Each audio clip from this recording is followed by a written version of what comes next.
Charming the Cowboy, Christian Contemporary Romance, Grapeseed Falls Romance, Book 3, written by Liz Isaacson, performed by Caroline McLaughlin. Chapter 1. Glancing up at the clock, Heather Carver tried not to mentally calculate the minutes until she could go home. She did anyway. 74. And her impatience with teaching third grade had come much too early in the school year. After all, it was only September. At least it's Friday, she thought, rationalizing that that was the reason she couldn't wait until the final bell rang. But deep down, she knew that wasn't why. Teaching had a way of taking everything from a person, especially someone who didn't have anything else to give anything to. She pushed her thoughts away and focused on the little boy in front of her. With a flop of dark hair and a smattering of freckles across his nose, Matthias was reading from the book he'd gotten from the library that morning. He read with great fluency, and she marked off his rate and told him to send Jorge back. 73 minutes later, she stood at the door and said, "Have a great weekend, boys and girls. See you Monday." She gave side hugs as the children filed past. Some wanted high fives. Some just went by with a hesitant look on their face, as school had only been in session for 3 weeks, and they were still getting to know her. Once they were all gone, she closed and locked the door and leaned back against it. A sigh leaked from her lips, and a keen sense of exhaustion dripped through her. She'd just begun her 10th year of teaching third grade, and the thought of doing it for 2 more decades was suffocating. Pushing off the door, she headed to her desk, determined to stay only until she was ready for Monday morning. She had a prep period that morning, and it was early out day, so she could get by without having to spend time tonight getting ready. The open riding period normally started at Levi's stable at 6 o'clock, but he'd moved it up to 5 now that fall had arrived and the sun was setting earlier. Heather told herself she wasn't going to go. Not again. She'd been showing up for his open riding period for almost 2 years, and she'd be willing to bet an entire year's salary that he didn't even know what color her hair was. Her pulse quickened at the simple thought of him. Levi Rhodes stood over 6 feet tall, with dark hair and eyes, and a 5 o'clock shadow on his strong jaw by 3 p.m. He was soft-spoken yet completely in charge of every horse at his boarding stable. He'd also inherited his family's peach orchard, and one of the girls in Heather's Wednesday night yoga class managed the sales and distribution of the fruit. Sally had described Levi as meticulous, and Heather wanted to be the one to unravel him, but he seemed completely unreachable. Time to move on, she muttered to herself as she reviewed the math lesson she'd been doing on Monday. Problem was, there wasn't anyone to move on to. Brief thoughts of leaving Grapeseed Falls floated through her mind, but she knew she'd never do it. Her family lived here, and she loved visiting the ranch where she'd grown up. She had a close relationship with her oldest brother and her parents, and she loved her house on Red Globe Street. She stayed at school later than she would have liked, and finally returned home to her 4 cats. Or maybe she had 5 now. Heather wasn't sure if the black cat with white paws would stick around. She'd been putting food and water outside ever since she'd noticed the 2 skinny animals crouched beside her garage. Heather certainly didn't need to take in another stray. Jasper, a gray tabby, and Tigger, an orange tabby, were both rescues, and they usually stuck together, as she'd adopted them on the same day. Ashes she'd raised from a kitten, and she was Heather's favorite. All the other cats knew it, and Ashes usually could be found perched on top of the couch when Heather got home from school. Today was no different, and Heather stroked the smoky gray cat as she passed. Dropping her bag and kicking off her shoes, Heather tried to talk herself out of going over to the open riding session. No one would notice if she didn't show up. No one would know if she simply slipped into her stretchy pants, grabbed the box of leftovers from last night's takeout, and parked herself on the couch to watch romantic comedies. She dialed Elaine as she took out her earrings. "Let's do something tonight," she said when her friend answered. "I don't want to stay home alone, again." "I wish I could," Elaine said. "I wish I was even still in town. But my mom fell this morning and I'm in Austin." "Oh, no." Heather picked up the cat food bowl and dumped the uneaten food back in the bag. "Is she all right?" She'd eaten dinner at Elaine's house more times than she could count over their lifelong friendship, and Elaine's mother had always been kind, with a quick wit Heather envied. "It's a fractured hip. The doctors want to do another x-ray in the morning to make sure it's not broken. Is your sister there?"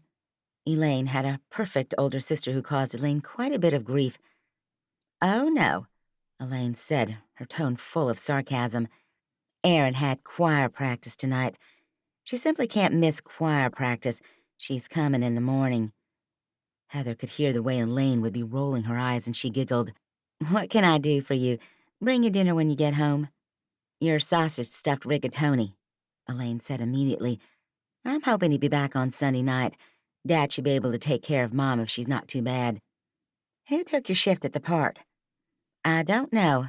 I called in and Damien said he'd take care of it." Heather wondered what it would be like. For her, taking a day off was harder than just going to school. And if she didn't have a substitute and absolutely couldn't go, she worried all day. Taking care of 24 8-year-olds was exhausting, emotionally and physically. But she still loved her job, loved the kids, and couldn't imagine herself doing anything but teaching. "Hey, my dad is yelling about Ziploc bags. He's lived in this house for 34 years. You'd think he'd know where they were. Gotta go." Heather hung up laughing, glad she'd called Elaine. They'd been friends since childhood, had roomed together in college, and returned to their hometown to make a life for themselves. Elaine worked at Lyndon B. Johnson National Historic Park, about 35 minutes from Grapeseed Falls. And she wasn't in town tonight to give Heather an excuse to skip the open riding lessons. She really didn't want to stay home alone, and she allowed herself to change into her blue jeans, a sensible t-shirt with a Texas star on it, and her comfiest pair of cowgirl boots. She loved riding horses, but she didn't need to go out to Levi's to do it. Surely he knew that. Why didn't he know that? Levi wasn't hosting a party, but she arrived fashionably late anyway. She knew the drill. Pay the $10 fee, move into the stable, pick out the horse you want, see a cowhand if you needed help saddling or riding. Heather didn't need help. Even if she did, she didn't want it from just any cowboy. In fact, she tried dating cowboys for a long time, and it just didn't feel like the right fit for her. Why she thought Levi was a good match, she had no idea. All she knew was that when she stood in front of Starscape's box stall, her hand stroking the horse's mane, Levi's voice filtered down the aisle and caused her heart to bump faster. Excitement built in her stomach that she'd get to talk to him face to face, look into those dark eyes, and fantasize about the day when he might actually see her, really see her. Pathetic, she told herself before commanding her pulse to quiet. It didn't, and she didn't know how to make it settle down. The barn sat in silence, all the other riders already in the pastures, the arenas, or the riding circle. "Should we go?" she asked the horse. "You remember me, right? I rode you a couple of months ago." Starscape's eyes closed halfway, almost a hoarse acknowledgement. Heather unlatched the Tennessee walking horse's gate and led the animal toward the tack rooms at the end of the barn. Levi's voice grew louder, and it became obvious to Heather that he was on the phone. Not wanting to eavesdrop on him intentionally, she made her steps extra heavy. His voice cut off, and he poked his head out of his office. He gave no reaction at all when he saw her. His face didn't brighten, or darken, or register any recognition. She felt like a spectator, completely invisible, and now her heart beat out pulses of foolishness and shame. Which was ridiculous. Levi should feel like the fool. She'd eaten dinner at his family's table. Dwayne had invited Levi to more than one Christmas dinner out at Grapeseed Ranch. Why he couldn't even give her half a smile, something to show, "Hey, I know you, good to see you," was starting to get old. He ended his phone call, and Heather decided to do something different. Her methods of trying to get his attention these past 2 years obviously hadn't worked. She paused in the doorway of his office and said, "Hey, Levi." He shuffled some papers on the desk and barely glanced up. "Hey, Heather, how's Dwayne?" So maybe he did know who she was. She admired his stubbled jaw, his strong fingers as he tapped on his laptop to wake it, the scent of aftershave and leather and man that was uniquely his. Her voice wobbled a little as she said, "Doing just fine. What about you?" "Just fine," he echoed, settling into the squeaky office chair. "I have to put in a feed order and then I'll be right out." Heather understood the conversation code, and he just said, "Go away, Heather. Stop bothering me." So she did, her footsteps heavy now for a completely different reason. Outside, the beautiful autumn air lifted her spirits. Starscape held perfectly still while she saddled her, and once Heather hoisted herself onto the horse's back, she'd almost forgotten about Levi. Almost. She seemed to live her life in almosts. She'd almost gotten married once. She'd almost gone back to graduate school. She'd almost won that beauty pageant in high school. After glancing toward the open riding area, she shook her head. Levi Rhodes was the most clueless man on the planet. The arena was filled with 24 women, either alone, in pairs, or with their child, and she was one of them. Her stomach soured. The open pasture on her left wasn't much better. At least the women out there seemed to be interested in riding more than socializing, more than hovering as close to the stable as possible in the hopes that Grapeseed Falls' most eligible and obviously fiercely sought-after bachelor would grace them with his appearance. There was not a single man in the open riding lesson besides the hired help.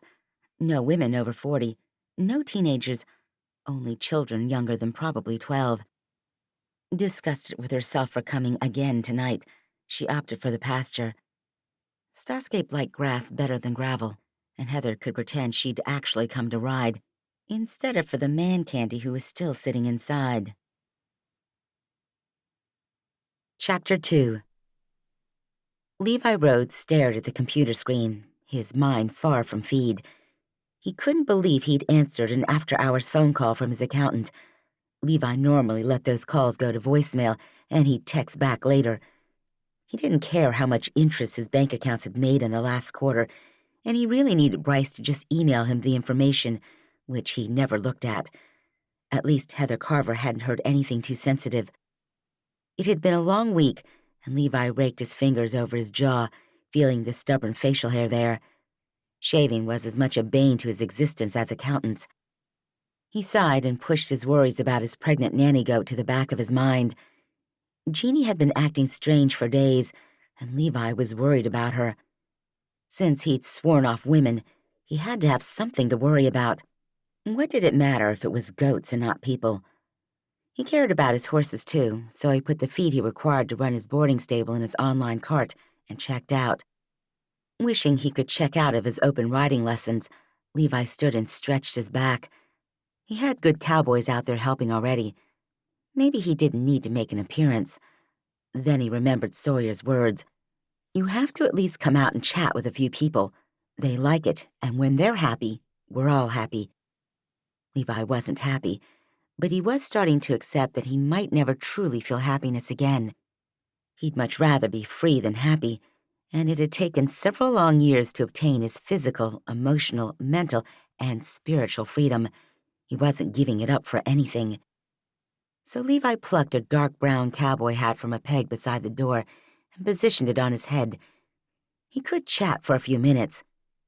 He exited the stables and squinted into the evening sun, hoping Heather was riding nearby. She was easy to talk to, as Levi had known her his whole life. Her older brother was his best friend, and they'd all grown up together on orchards and ranches with horses and dogs. Maybe she'd know what to do about his nanny goat. Why Levi thought that, he had no idea.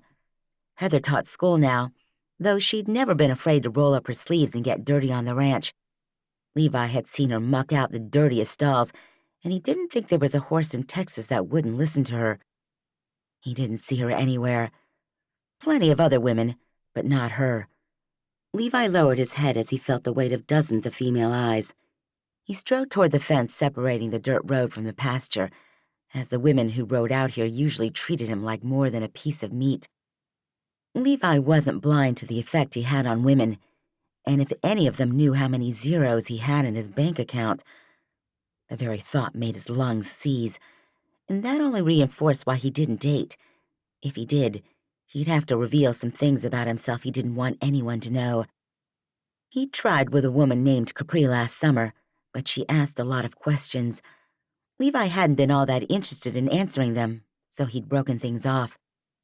He put one booted foot up on the bottom rung of the fence and watched Sammy Kelton ride a black horse named Inkwell. A few years younger than Levi, Sammy was also a native of Grapeseed Falls.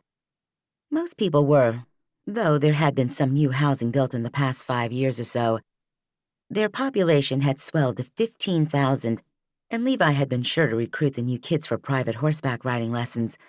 He solidly believed everyone should know how to ride a horse, the same way all humans should know how to swim. "Evening, Sammy," he said when she circled past him. Her entire being lit up, and Levi worked to keep himself from rolling his eyes. Everything was work lately, and he wondered if he should maybe take a vacation, get out of town. He had 2 orchard bosses. They'd be fine without him. In fact, all he did now was sign checks for payments and say yes or no to decisions they wanted him to make. And the stables here would be fine, too. Sawyer, Cooper, and Flynn did all the work anyway. Levi spent time with the horses, and he liked going off on his own to fix fences, pick up supplies, and get the office work done. Most cowboys didn't want to sit behind a desk, but Levi didn't mind so much. No one bothered him in the office. He didn't have to answer questions or engage in small talk, both extremely difficult things for him. "Are you going to the fall festival?" Sammy asked, bringing Inkwell to a halt. "Don't even know when it is." She cocked her head and looked at him like she was trying to decide if he was being serious or not. "Levi," she said, "it's always the week before Halloween." She put a smile on her face that didn't quite reach her eyes. "Oh, right."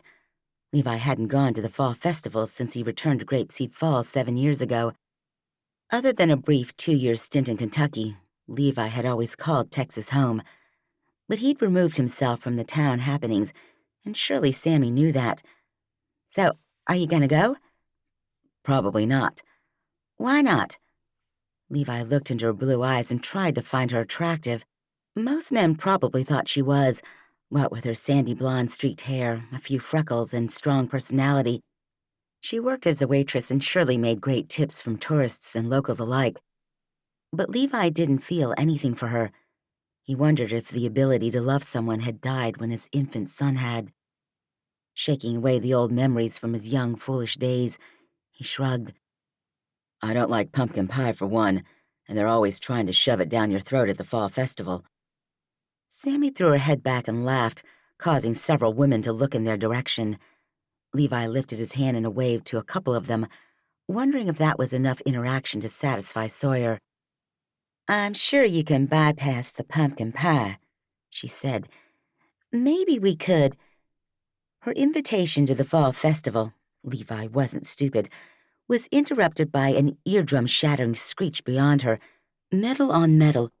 It sounded like a truck had smashed into the side of his 10,000-square-foot aluminum storage shed, which sat down the road between 2 pastures. Inkwell danced to his left, his flank meeting the fence post. Levi was already moving toward the corner, his senses on high alert. "Stay where you are," he called to the riders. "Sawyer, Cooper, Flynn." He didn't know where all the other men were, but something told him to get to the storage shed. A horse screamed and Levi's blood ran cold. It was Starscape, a fairly new addition to the boarding stables. A Tennessee walking horse he'd bought in an auction about 14 months ago. Starscape had taken twice as long to break as the other horses Levi usually purchased. She was a free spirit and she loved to run. Levi had felt a personal connection with the horse, and he wished to run freely through the Texas wilderness too. He hoped she would calm quickly. Another tearing sound, like God himself had reached down from the heaven and pried 2 sheets of metal apart, rent the air. What on earth was happening? He vaulted the fence, hoping to intercept Starscape, who was sprinting now, bucking every 3rd stride. Levi's throat turned dry. Even the most experienced rider would be thrown from a horse doing what Starscape was. Who was riding her? Or rather, holding white-knuckled as the horse dipped into a turn even the most expert horses in barrel racing couldn't achieve. It didn't matter, because Starscape tossed her head, screamed again, and her rider finally toppled off her back, a blur of blue jeans and honey-colored hair. Levi broke into a run, his only concern the woman who just hit the ground with a thud that reverberated through his skull. He wrenched his phone from his back pocket, still jogging toward the fallen woman. 911, state your emergency." "It's Levi Rhodes at the boarding stable," he said, breathless, his lungs aching. Sure, he worked around the farm, but running didn't happen. A woman just fell off a horse and she's not moving. Is she breathing, Levi? I don't know. He panted, his head pounded. I'm not quite to her yet. Everything was blurring along the edges. Someone, a human, screamed behind him. Footsteps were gaining on him. In the distance, a siren started. All the noise collided into a roar of sound that silenced as he reached the woman and saw that it was Heather Carver. Her hair splayed out against the grass, a delicious honey color Levi wanted to taste. Her eyes were closed and Levi couldn't detect any motion in her throat, her chest, her stomach. No, he moaned, dropping to his knees and abandoning his phone. He absolutely could not tell Dwayne that his sister had been hurt at his stable. No way, wasn't happening. His hands hovered above her body, unsure of what to do. Levi swallowed, said a fast prayer, and said, Heather, honey, can you hear me? Chapter 3. It's Levi, sweetheart. I need you to open your eyes. Heather heard his beautiful bass voice, the one she'd sat in front of last year's Christmas choir performance at church. She'd dreamed about him calling her sweetheart for months now, usually before he kissed her. She basked in the warmth of this dream, too, a smile flitting across her lips. Levi's hands touched her, and her whole body sighed at the contact. She'd waited so long for him to notice her, to even look at her like she was a female, that the rough yet gentle quality of his hands was more than a little surprising.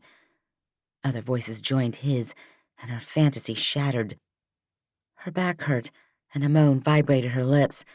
Something got placed over her, and Levi spoke in a sharp, commanding tone.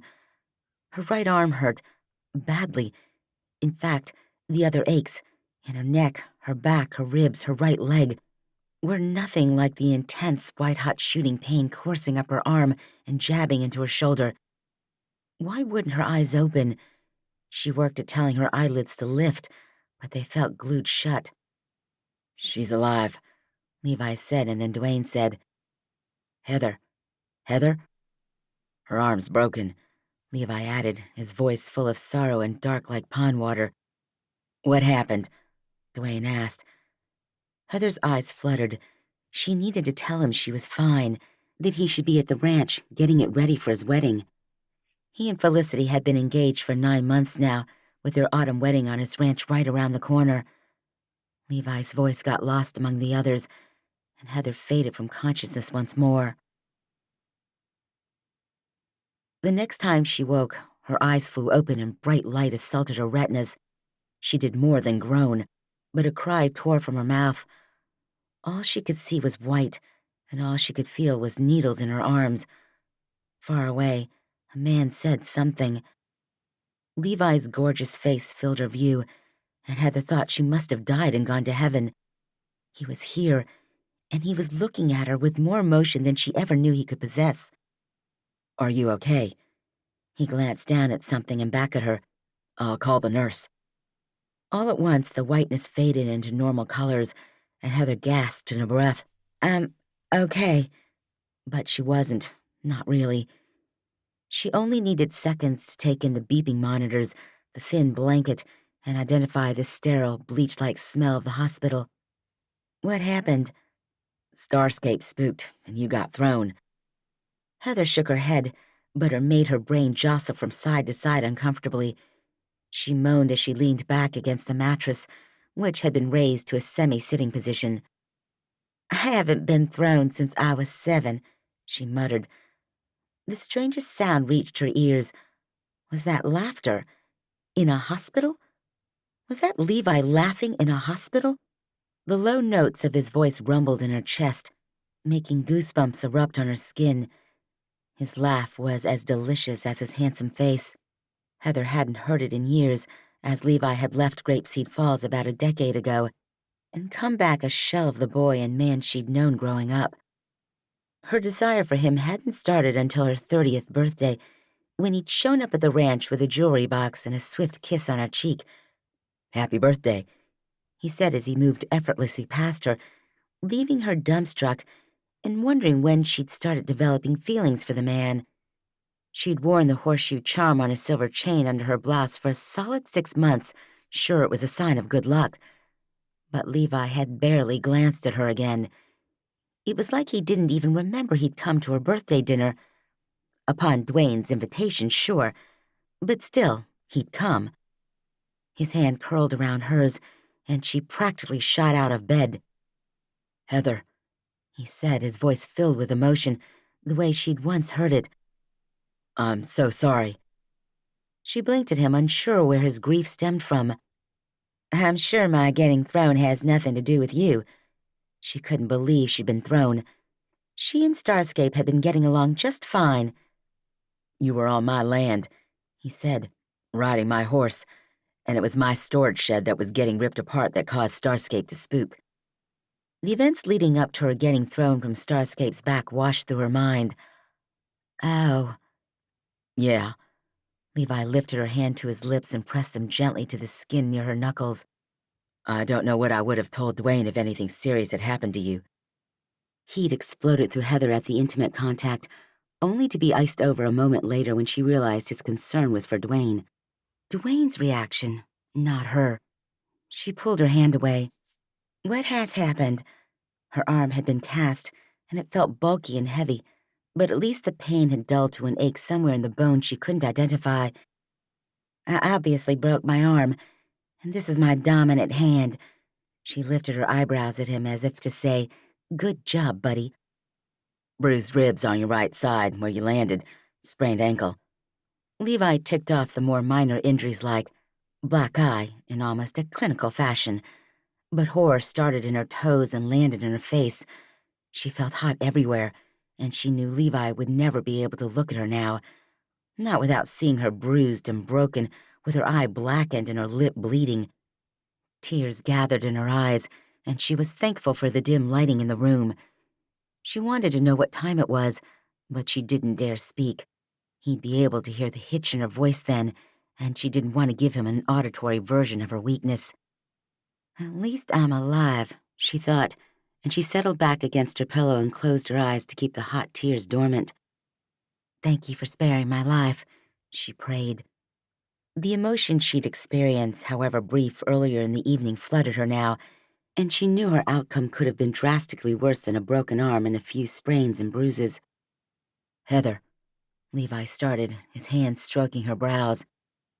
Heather's eyes flew open and met his a split second before the door opened. He yanked his hand back and practically jumped away from her. But she hadn't imagined that crackle of attraction. Had she? She'd been harboring such a roaring flame for him for so long, it was hard to tell. But she swore something had just passed between them. Something he'd revealed in the strangled quality of his voice and the heated edge in those dark, dreamy eyes. Dwayne approached the bed like a hurricane, all flashing eyes and stormy demeanor. "You're awake." His tone turned rough and accusatory when he looked at Levi and said, "You said you'd text if she woke up. I was about to." Levi's chin went up a fraction, maybe unnoticeable to some, but Heather had been teaching 8-year-olds for a decade. She knew the nuances of body language. "She's been awake for all of 4 minutes," he added. It felt like 4 hours, but Heather wasn't going to admit that to anyone. "Dwayne, I'm fine," she said. "Honestly, when can I go home?" He switched his displeased look to her. "Home? You're not going home." Indignation rose within her. "Well, where else would I go, Dwayne?" "You have a broken arm," he said as if she didn't know, "and bruises everywhere. Mom wants you at the house on Bartlett Street, but I said you should come out to the ranch." Heather scoffed and waved her good arm. The motion felt awkward and stuttered, so she let her hand fall to her side. "Don't be ridiculous. I'm fine to take care of myself." "And who's going to feed that horde of cats you have?" Dwayne folded his arms and she saw the trembling in his right one. "I do not have a horde of cats."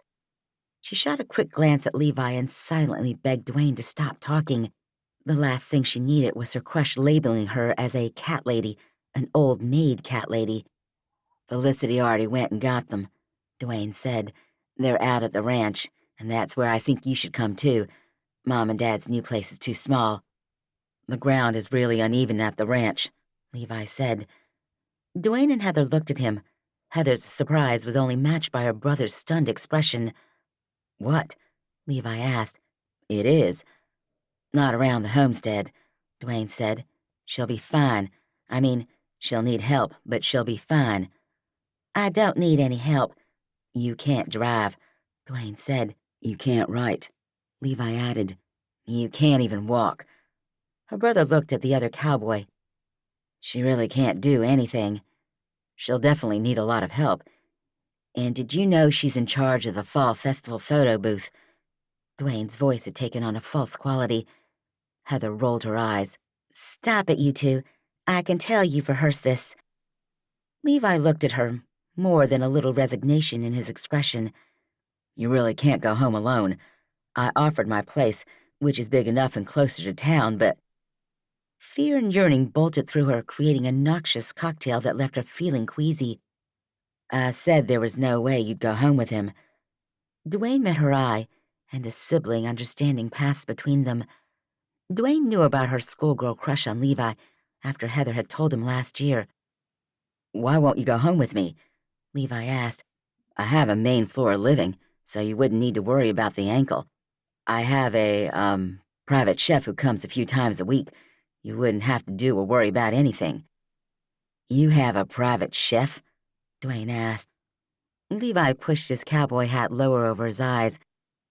And I could help you with whatever you did need, he said, his voice barely louder than the beeping heart monitor, which started skipping and racing. Dwayne glanced at it before stepping beside the bed and yanking the cord out of the wall. Silence descended on the three of them. I told him he could help you with your sub-plans, Dwayne said mere moments before a team of nurses burst into the room, their eyes frantic. Out, one of them said, pointing to the door. Both of you cowboys, get out now. I'm fine, Heather said, though she'd started drowning at the mention of sub-plans. Two nurses hurried toward her, stethoscopes out and charts being flipped. The male tapped the heart monitor and then sighed. It's been unplugged. That was the old one, Heather said, satisfied at the outraged look on Dwayne's face as he exited the room. Visiting hours are over, the lead nurse said. You really do need to go. It's late and Heather needs to rest. Levi hovered for another moment, and his voice was like music to her heart when he said, Think about it, Heather. You're more than welcome at my place. Oh, how she wished he'd said those words to her under different circumstances. Chapter 4. Guilt hadn't got at Levi like this since the day his son had died, and this wasn't even close to being that bad. Heather had broken her arm, had a few cuts and bruises. She'd heal. Starscape was fine, too, scared and agitated, but fine. The memories of holding his stillborn child brought him to his knees. Somewhere he spent a lot of time these days. He couldn't seem to make it through a single day without pouring his soul out to the Lord. Help me, he prayed. He thought he'd moved past these debilitating emotions, but they came out of nowhere at random times, and being back in a hospital had been extremely difficult. This time, it had been his fault. Last time, too, and he couldn't box up the memories or the emotions. So he leaned his forehead against the soft fabric of the sofa and weathered the storm his life had once been. The debilitation only lasted a few minutes, and then a sense of peace cleansed him. He wasn't the man he'd been a decade ago. He didn't have to live with that shame. Not anymore. He'd returned to his roots, sought the forgiveness he needed, and used his money to do something he loved. Levi got to his feet and moved through the stale house and into the kitchen at the back. Sure enough, Juan Carlos had been there, as a pan of lasagna sat on the stovetop, covered with shiny foil. Levi didn't want food, though. He'd eaten while he watched Heather sleep, wondering why he felt so protective of her. He still didn't know. All he knew was he couldn't leave her side until he knew she was okay. Waiting in those hard seats while they set and cast her arm had been torture. Listening to her heart monitor and the sound of her breathing while he watched had set his patience on fire.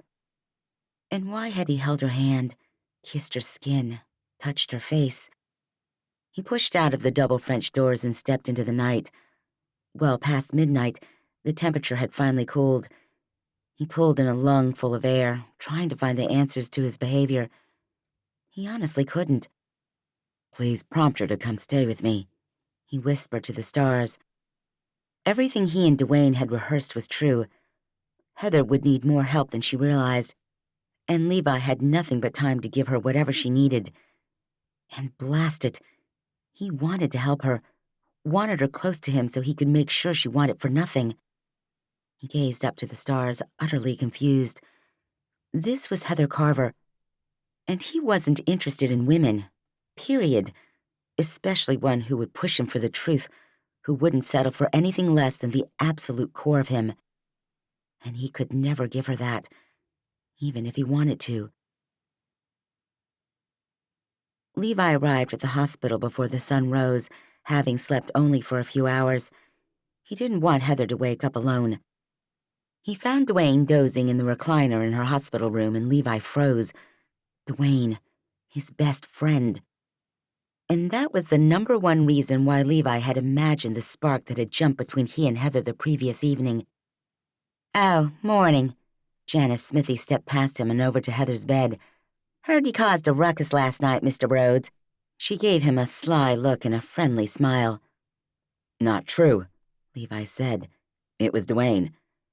The other man didn't even move, and Levi guessed he'd probably stayed all night. "Mm-hmm." Janice checked one of the bags on Heather's IV and made a note on her chart. "Can't you go home today?" "Depends." Her evasive tone wasn't lost on Levi. "Can you tell her she can't take care of herself?" Janice paused in her work and looked at him. Several years older than him, and one of the best singers in the choir, Janice was married with 2 sons. She was a no-nonsense kind of woman, and Levi wouldn't want to cross her. "Levi, what happened was an accident." "Yeah, I know." But he couldn't erase how responsible he felt. "But if you tell her she can't take care of herself, she might let me do it." "You want to do it?" "Yes," he said, barely loud enough for her to hear. Her eyebrows went up. "It doesn't really matter what I think." "But she'll listen to you." "Dr. Croster will talk to her." She tapped Levi's bicep with Heather's chart as she walked out. "Good to see you, Levi. Been missing you at church." "Been busy," he called over his shoulder. He felt a deep connection to God, but sometimes he struggled to go to meetings. So many people, a lot of eyes. The expectation of making friends and talking and swapping stories. Levi didn't want any of those things. He had his cowhands and his orchard bosses and a handful of friends from childhood. He didn't need anything more. "Levi?" Dwayne leaned forward in his chair and wiped his hands down his face. "What are you doing here?" "Same as you." Levi wouldn't allow himself to look at Heather's sleeping form in the bed. Dwayne would be able to read the emotions on his face. Out of everyone Levi associated with, only Dwayne knew about the money. The secrets Levi held so closely suddenly weighed so much. He longed to tell someone, but he was sure they'd look at him differently afterward. He didn't need anyone to feel sorry for him, and he didn't particularly want to share the misdeeds he'd done. So he inhaled the desire to tell Dwayne everything that had happened in Kentucky and moved over to the small length of counter in the room. He leaned against it and pulled out his phone.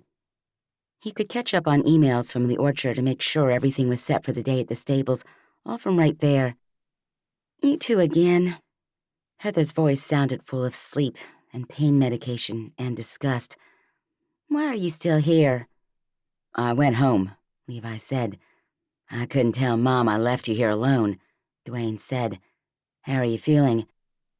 "Like I've been thrown from a horse, and let me tell you, I'm not 7 anymore." She groaned as she tried to sit up straighter, and Levi wanted to leap to her aid. He stayed put, hip leaning into the counter like he was waiting for a bus.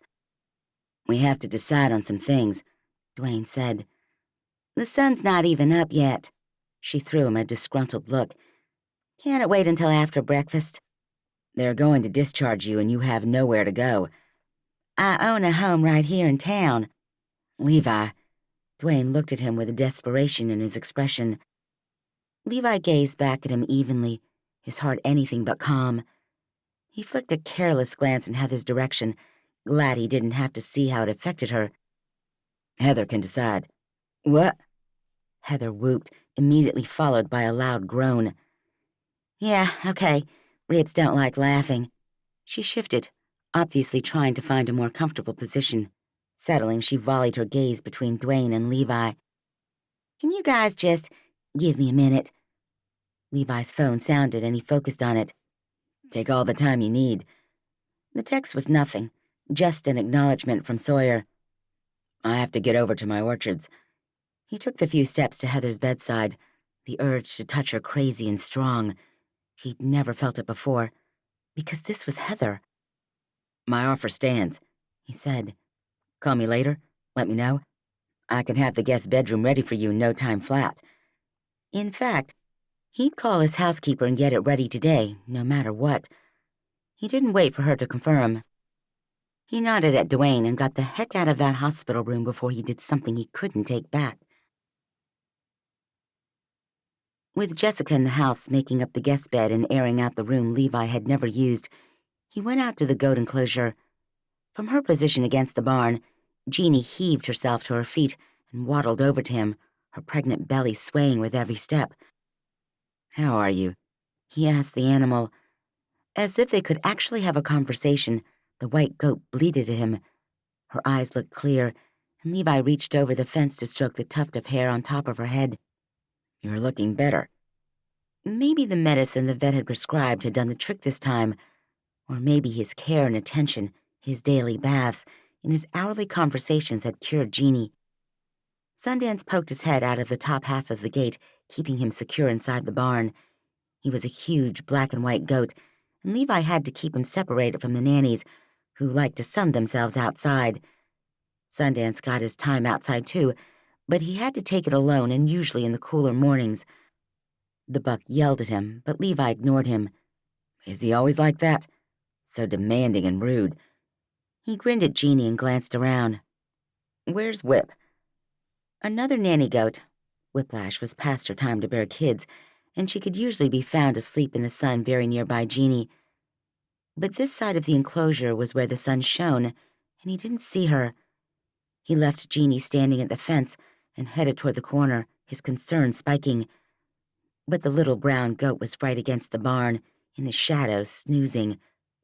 "Whip," he called, and the nanny startled. She lifted her head as if to say, "What do you want?" before bleating softly and letting her head fall back to the ground. Levi jumped over the fence and approached Whiplash with caution. You okay? He asked. It's not like you to be in the shade when it's so sunny right over here. Whiplash was old. Maybe she was about to die. Levi's heart constricted. He'd gotten her as his first goat when he'd returned to hill country. Her death would not be welcome for him. Whip didn't move as Levi bent over her and put his hand on her head, then her chest, right above where her arm connected to her body. Her heart seemed as strong as ever. Maybe she was just tired. And what did Levi know about goats anyway? Nothing. He simply knew he liked talking to them and seeing their crazy eyes and listening to them chatter to each other when he came out to treat them with carrots and kale. They'd eat their alfalfa just fine, but Whip was especially a sucker for something greener and fresher. He determined she needed more expertise than he could give and dialed the vet on his way back to the fence. Sundance screamed and screamed behind him, and Levi headed into the peach trees that bordered his farm to get some peace and quiet. "Brighton," he said when the vet herself answered. "Slow day?" "Lunchtime," she said. "Kim's out getting sandwiches." Levi's own stomach roared with hunger, and he wished the veterinary secretary would bring him a sandwich too. "So Whiplash is acting weird. When can you come out?" Define weird. She always made him do that, because Levi didn't know how else to explain the odd behavior his goats had been exhibiting lately. "She's lying in the shade," he said, realizing how lame that sounded. "And she never does that. She loves the sun. And today, she didn't even get up when I came into the enclosure." "How old is she?" 10 years or so.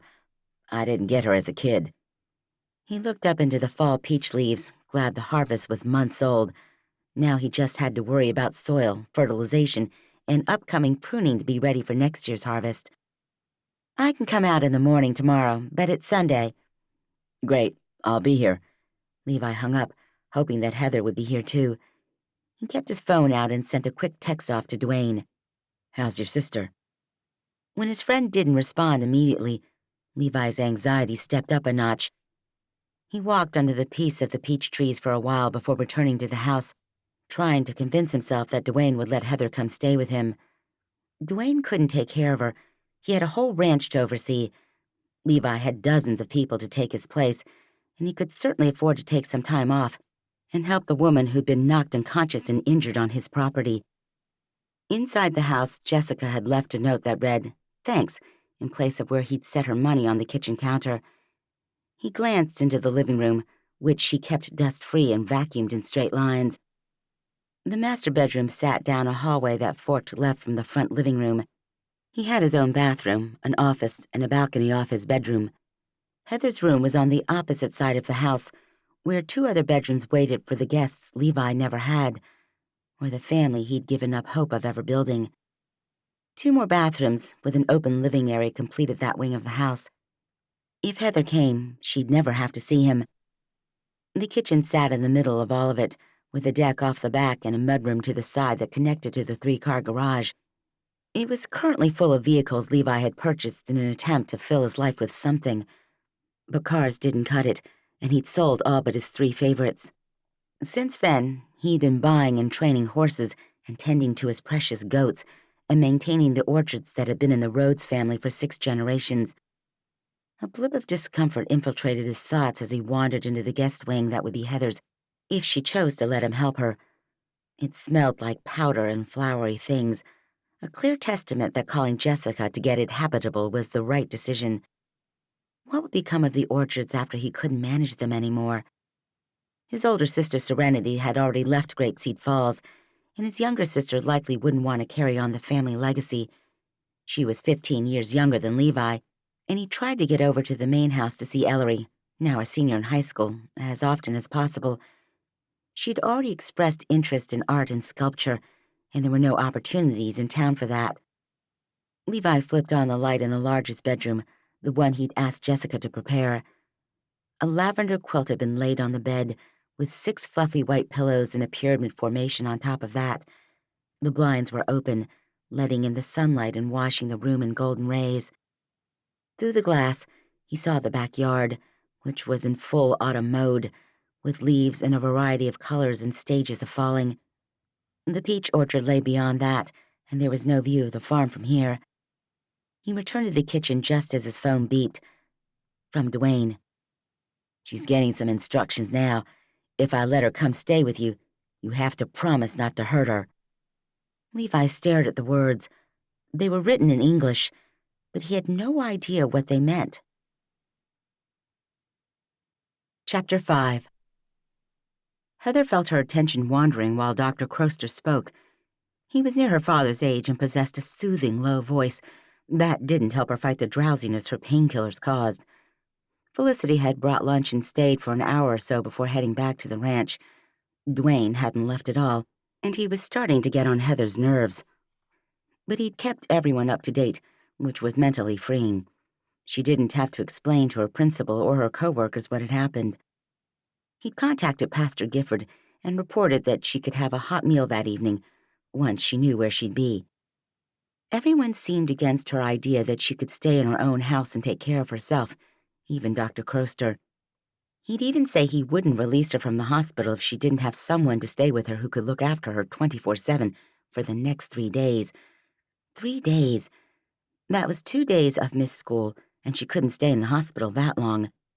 No one could watch grainy TV on a set the size of a microwave for longer than an hour, and there was absolutely nothing else to do in this microscopic room. Her mother was still extra cautious about her father's health, as he'd had some heart trouble several months ago. She didn't need Heather in their small 2-bedroom house, asking for a mug for her coffee or help buttoning her shirt. Dwayne and Felicity were getting married in 5 weeks, only 3 days before the fall festival, which had 2 items Heather herself was in charge of. the photo booth, which was one of the most popular attractions. As an amateur photographer, she'd been taking pictures at the fall festival for 5 years now. She couldn't give it up. She loved seeing the townspeople so happy, loved interacting with her students and their families, and loved that she didn't have to walk around the festival by herself. She was also on the planning committee for the food vendors. The tasting was on Tuesday night, and she certainly didn't want to have to miss that. Surely she could lift a fork to her mouth with her left hand. So, Dr. Croster exhaled, his pen held at the ready. I just need to know who's taking you. I'll need them to sign saying that they'll be with you for the first 3 days, not allow you to drive at all, and help you with your pain medications. I am, Dwayne said. I think she should come with me. Heather almost got a kink in her neck. She swung it around so fast. She didn't need to drink in the glorious sight of Levi. She'd recognized his voice, but she did. He wore dark-washed jeans, his beautiful cowboy boots and hat, and a shirt the color of her favorite cherry soda. Not every man could pull off such a feminine shade, but Levi made it look manly, dangerous almost. Levi, Dwayne squared off with him, and Dr. Croster watched like this was the most interesting tennis match he'd ever seen. You have a wedding in a month, Levi said. I do nothing all day long. Dwayne scoffed and glanced at Heather, who wanted to tell him she'd go with Levi, but she didn't trust herself not to give away everything she felt for him. You own and operate a large peach orchard and a boarding stable. Our harvest is done for the year, he said, and I have 2 orchard bosses. I sign checks, that's it. They'll bring them to my house. I know what she needs. I'll go with Levi, Heather finally managed to say, quite evenly too in her opinion, and a flash of pride bolted through her. Just the thought of going inside his house, where she'd never been, had her heart skipping beats like she was a 3rd grader jumping rope at recess. You'll go with Levi? Dwayne gaped at her like she'd lost her mind. Maybe she had. She realized now that he was trying to protect her from Levi, give her somewhere else to go so she didn't have to go with him. He's right. You have a wedding in a month. You'll sign for her? Dr. Croster asked, his eyes on Levi. I'll sign whatever you want me to. Levi took the pen and had his signature on the paper in under 2 seconds. He moved in closer to Dwayne as the doctor left. I'm not going to hurt her. Humiliation heated her face, and she glared at Dwayne, stuck between surprise and horror. He squirmed, and she wanted to rage at him. What had he told Levi? Why couldn't he keep his big mouth shut? Now she didn't want to go with Levi at all. But the paperwork had been signed, and her brother did have a wedding in a month to prepare for, and Levi stepped behind the wheelchair and started to push her out of the room. She'd never felt so helpless in all her life, and it was not a feeling she wanted to experience again. All right, Levi drawled in his charming Texas accent. So my sister said she'd stop by your place and pack a few things for you. He held his phone at the ready, having hardly looked at her since he'd maneuvered her from the hospital room to the parking garage. He'd lifted her inside his truck, and the imprints of where he'd touched her still tingled. The wheelchair had been folded and placed in the bed of his truck, and country music warbled softly from the speakers. What should I tell her to get? Oh, I'm fine. I can... Heather. He didn't speak louder than the music, but her name and his voice made her pause. You can't wear a pair of pajama pants for the next 3 days. He tilted his head and scanned her from head to toe. I don't mind, but I just signed the paper that I'd take care of you, so... I'm sure it didn't mention anything about what I wear. You never know. His thumbs flew over the screen as he typed a message. I'll tell her some jeans and... Another glance at her. T-shirts? Blouses? Nah, not for the farm. Too formal. Socks, underwear, hair stuff, makeup. He rattled off a surprising number of things she would have listed and hit the phone with a final thwack of his thumb. Did I get it all? And my laptop, she muttered, focusing out the window at the cement pillar beside the truck. It's on the desk in my kitchen. I'll need it for subplans and work stuff. You have Wi-Fi, right? The best, he said without looking at her. She had a feeling everything Levi did or had was the best. Honestly, who had a private chef in Grapeseed Falls? Who even did that for a living and could pay their bills from the patrons in Grapeseed Falls? Her questions kept piling up, but she kept them to herself as Levi finally finished texting his sister. He put the truck in drive and eased out of the parking garage. "What's the last thing you've eaten?" Felicity brought German sausages and potatoes for lunch. The idea of eating in front of him made her stomach recoil. She wasn't sure why she'd agree to let him take care of her. She wouldn't be able to sleep knowing he was under the same roof, and she was already so tired. Juan Carlos left lasagna last night. He always leaves a lot because he only comes every few days. I have lots of that left over, if you like that kind of stuff. Who doesn't like lasagna? Heather watched him, and he lifted one powerful shoulder into a shrug. I'm sure there are some people. I like almost everything. Tell me what you don't like, and I'll let Juan Carlos know. That's not necessary. She wanted to fold her arms, but she couldn't, so she just focused out the windshield. What do you eat for breakfast? Lunch? He doesn't come and cook every meal for you, does he? Levi chuckled, the sound rich and whole as it filled the cab. We should probably swing by the grocery store before we go out to the orchard. I knew it, she said. You're bionic. That's why you don't eat breakfast or lunch. That got him to look at her, and amusement danced in those dark eyes. She wanted to dive into them and swim around. Instead, she laughed, thrilled to the core when he joined in. There was more to Levi Rhodes than good looks, she realized, and in that moment, she wanted to know every single thing about him, past, present, and what he hoped for in the future. What can I grab for today? He pulled into Bart's, one of 2 full-service grocery stores in town. I'll send Jessica for anything else we want. Jessica? Levi shifted in his seat and pulled into a handicapped parking spot. She's my housekeeper. I don't, actually do my own shopping. Or cleaning, apparently. That either. He threw her a sheepish smile. So, what'll it be? How long is it going to take you to find stuff in there? She didn't want to sit out here in this ridiculously huge truck in the handicap stall where everyone could see her. I'll enlist help. 10 minutes, tops. Heather sighed, seeing no other choice. She wanted chocolate, and a pain pill, and a dark room. And Levi. Chocolate-covered pretzels, she said, her mouth suddenly dry. Milk chocolate, not dark, and a Diet Coke.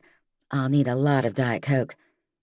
She leaned her head back against the leather headrest, but the position hurt her ribs and she straightened again. That's all? You know what else I like? Those cheap dollar pizzas, the 3-meat kind. A flicker of disgust ran across his expression, but he said, You got it. I'll be back in 10 minutes. Heather couldn't help watching him cross to the store and disappear inside.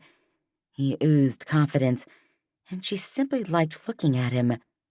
As soon as he left her sight, though, a sense of dread descended. It pressed on her chest, smothered her heartbeat, and whispered the words, What are you thinking? What are you thinking? Levi's house was huge and beautiful and huge. He carried her through the kitchen, which felt cavernous compared to what she cooked in. The living room itself was as big as Heather's whole main level, with expensive furniture and the finest carpets and linens money could buy. Her throat tightened as he set her on the couch and said, Be right back with the wheelchair. She wondered what he'd do if she requested to leave it in the back of the truck and carry her everywhere. Being so close to him excited and terrified her. The scent of his skin smelled so good, and Heather mentally told herself to calm down, even as she brought the shirt sleeves that had been curled around the back of his neck to her nose. Breathing in deep, she caught the musky notes that belonged to him. Her eyes drifted closed, and Heather couldn't believe she was actually here in Levi Rhodes' house. All right. He clicked the locks in place on the chair. Want a tour? I suppose. So the kitchen's back there. I don't really use it. His face darkened for a moment. I don't really use a whole lot of the house, actually. Heather sensed something more beneath the surface, but he wiped the disconsternation from his face and lifted her into the chair. "The master wing is on the side of the house. You can go anywhere you want, but not the master wing." She twisted to look up at him, though it hurt her ribs. He wore such a smile of teasing that she didn't know how to classify it. "I'm kidding, of course," he said. "I'm not the beast. If you need me, come get me anytime. I have an office down there, bathroom, bedroom, sitting room. It's all quite boring." "I didn't know you could kid," Heather said, her tone a bit odd. Levi's step faltered, and Heather regretted saying anything. But seriously, she'd never seen Levi more animated than a tree trunk. He rarely smiled, rarely left his boarding stable, and rarely interacted with anyone. He cleared his throat. "There are 3 bedrooms on this side of the house. I had Jessica get the biggest one ready for you." He pushed her down a hall wide enough for the chair. Her parents' house on Bartlett Street wouldn't have had that, nor would the homestead on the ranch. Delicate artwork hung on the walls, and the ceiling stretched at least 15 feet tall. The smell of powder hung in the air, not something she'd ever associate with Levi.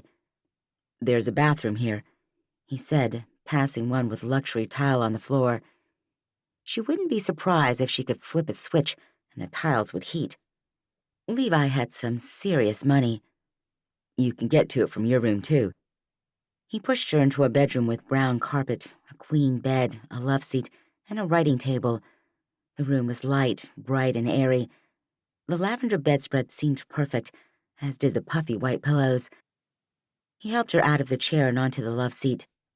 "I'm supposed to drug you up and let you sleep." He flashed a bone-melting grin. "Be right back."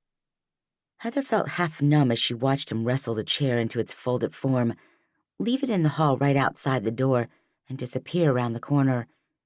His bootsteps echoed against the high ceilings, and it only took him 30 seconds to return with a bottle of purified water and her pain medication. He watched her take the pills, and then he took the bottle from her and put it on the writing table. "Do you have a phone?" "Yeah, somewhere." She glanced around as if her phone could jump up and announce its location. "My purse, I think. I left it in the truck." "I'll put my number in it, and then I'll let you get settled." He left again, and Heather couldn't quite wrap her head around her reality. Get settled? What did she need to get settled? She couldn't even change her clothes. Levi returned with her purse and her phone, both of which he put on the nightstand. "Do you want to lie down?" She did, and she didn't. Her brain felt foggy and her movements slow when she tried to wave him off. He didn't wait for her to answer. He swept her into his arms and laid her on the soft bed before kneeling next to her.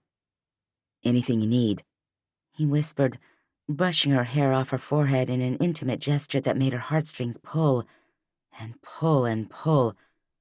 "I'm here." As quickly as he'd picked her up, he left the room, bringing the door closed behind him with hardly a click. Heather lay on the bed, in quite a state of disbelief, and quite a pool of desire. Chapter 6. Levi made it down the hall without breathing. He rounded the corner, pressed his back into the wall, and sucked at the air, again and then again, because there was something seriously wrong with him. He hadn't spoken that tenderly to anyone in years. Fine, maybe Jeannie just last week when he discovered she wasn't well. He shook his head.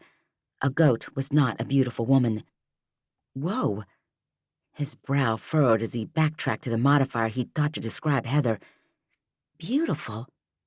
She was, that couldn't be denied. He'd just never thought it before. Why was he now? He had no idea, but his emotions had been all over the place since last night's accident.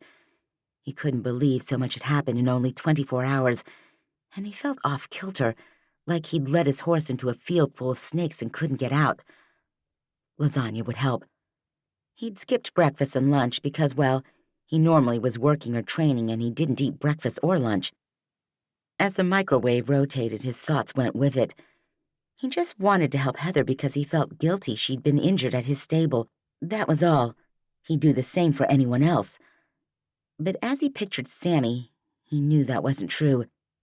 He'd have offered to pay her medical bills and perhaps pay someone to stay with her. He would not have brought her to his home, set up a room for her, and then held her close to his chest as he carried her to the bed. He groaned as he realized what he'd done. No wonder Heather had looked one breath away from absolute turmoil. She looked groggy, too, so Levi had helped her to the bed. That was all. He pulled his overheated lasagna from the microwave, wondering how many more times he was going to tell himself that was all.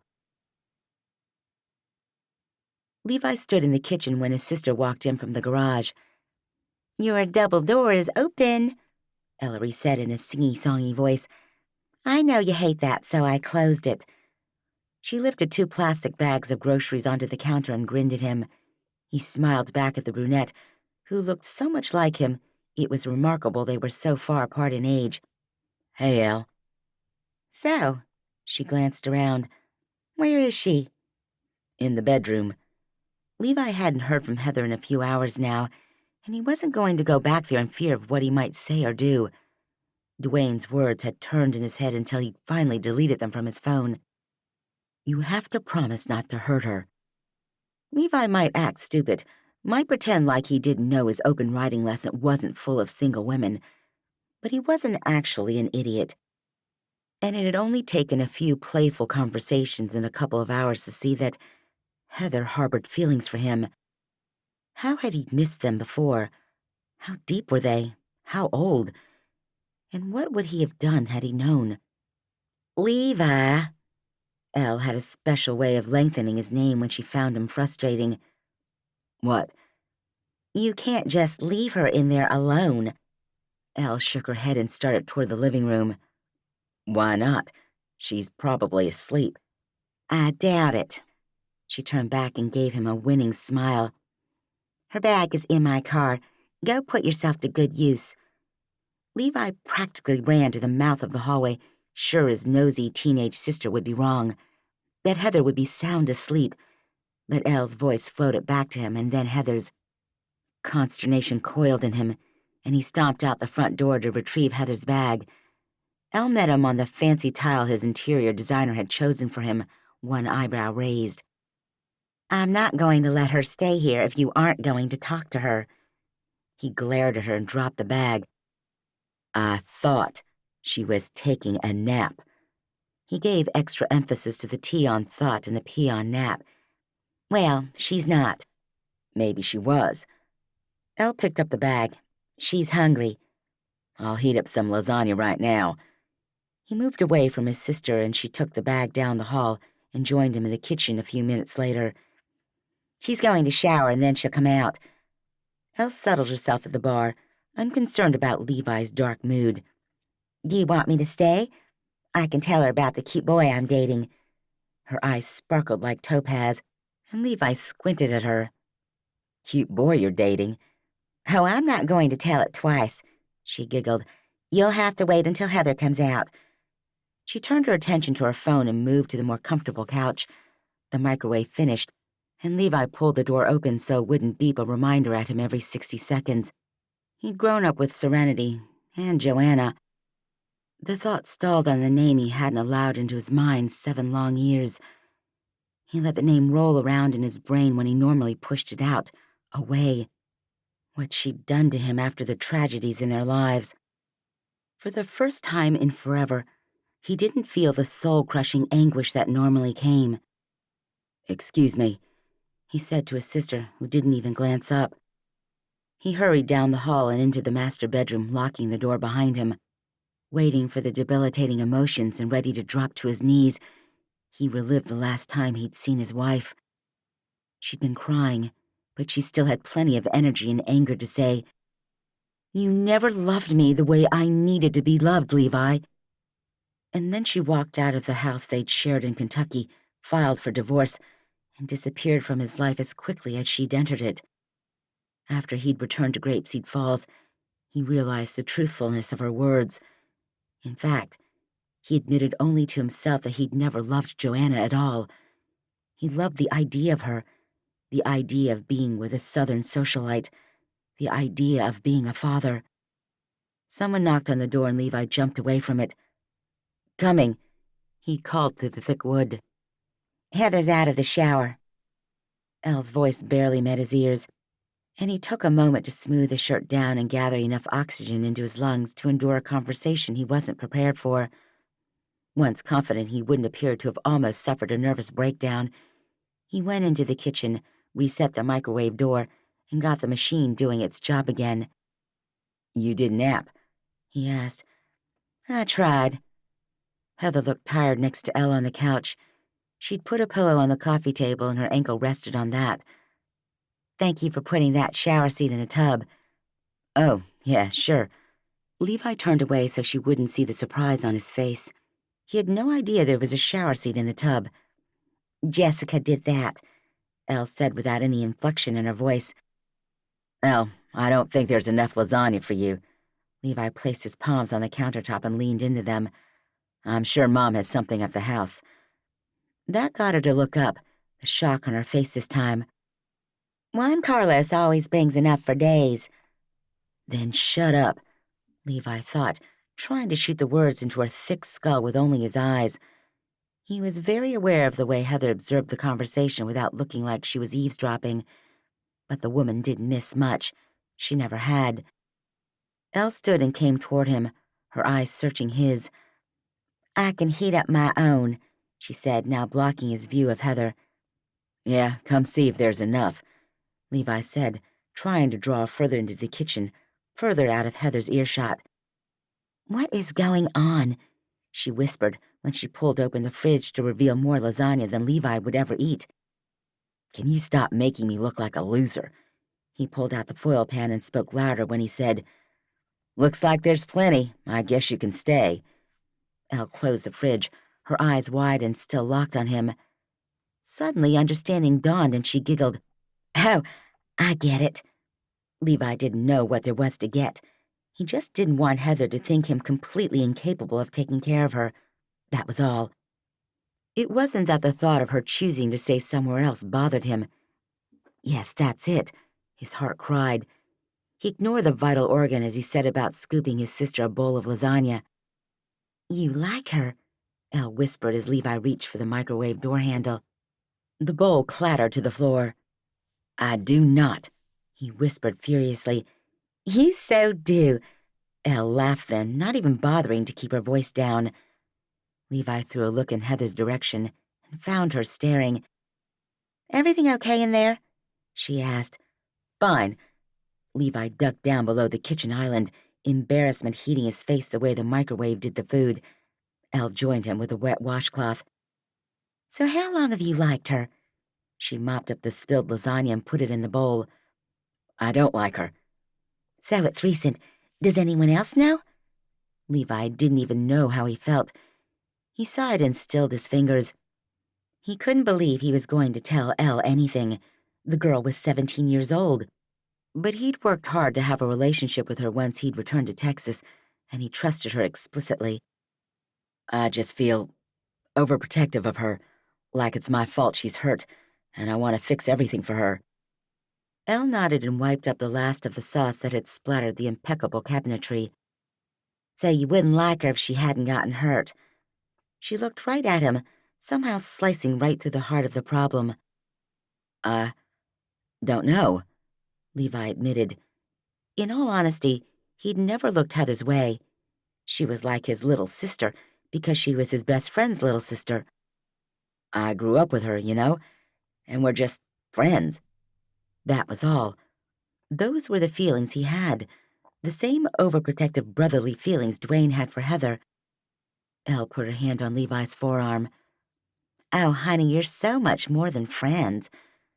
Before he could question her further, she straightened, dumped the ruined lasagna in the sink and said, "Heather, I can't wait to tell you about this new dreamy boy I'm going out with next weekend." She dominated the rest of the conversation, for which Levi was grateful. He listened, he laughed, he loved his time with Elle and Heather. As he walked Elle out to her car, she tipped up on her toes and kissed his cheek. "How'd I do?" "Great." Levi looked up into the darkened sky. "Thanks for staying, Elle." "Be sure to tell Mom I did," she said. "She doesn't believe me when I tell her stuff." She slid into her car, but Levi held on to the door so she couldn't close it. "That's because you're going out with dreamy boys. and she doesn't trust them. You were a dreamy boy once, Levi scoffed, and that's how I know they can't be trusted.